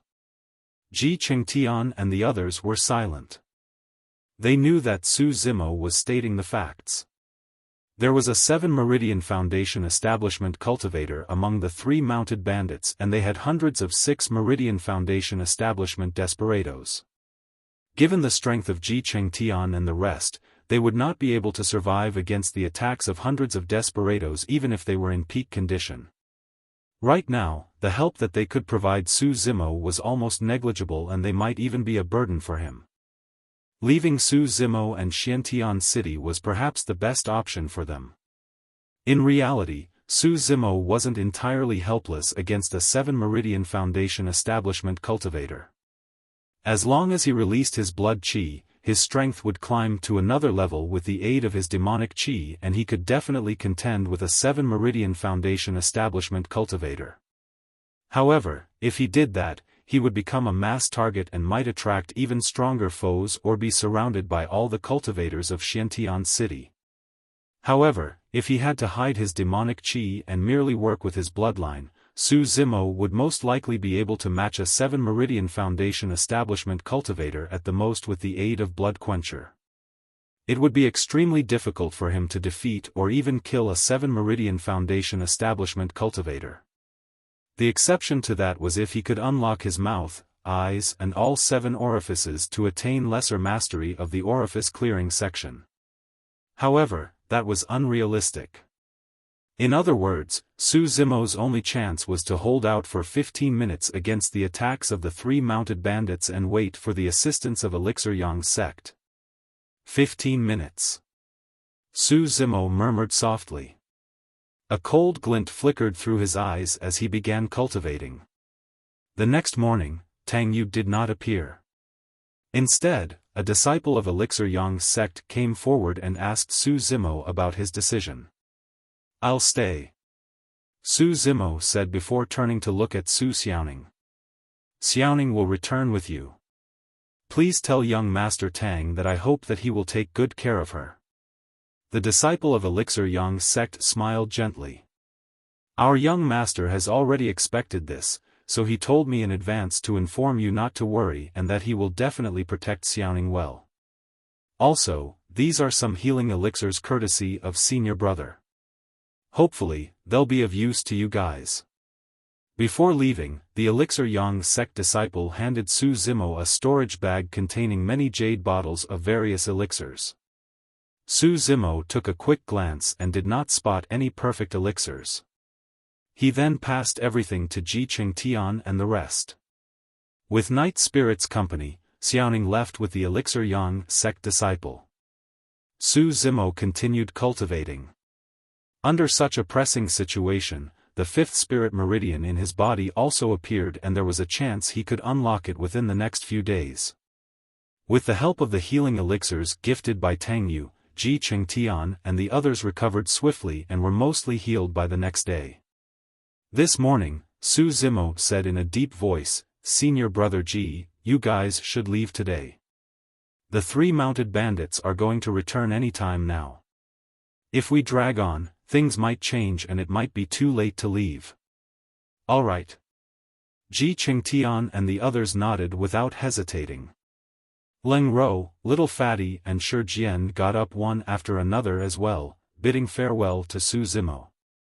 On the way, all 3 of them were silent, deep in their own thoughts. After exiting Xuantian City, Little Fatty suddenly came to a stop at the north gates.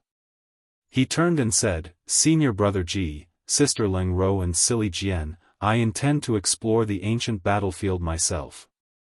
Let's bid farewell here." "I'm not silly," Shi Jian murmured. Leng Ro nodded with a cold expression. "All right." Xuantian smiled. "That's my intention as well. I don't know when we're going to meet again after separating today. Everyone, please take care." "Take care." Everyone bid farewell with cupped fists, and Xuantian, Leng Ro, and Little Fatty split into 3 directions on their flying swords. They disappeared in the blink of an eye, leaving Shi Jian the only one remaining. Scratching his head, he picked a random direction and sprinted with huge strides. You're tuning into the Xiaofan's Wuxia Tales YouTube channel. Don't forget to subscribe and join us on this journey to catch the most captivating stories.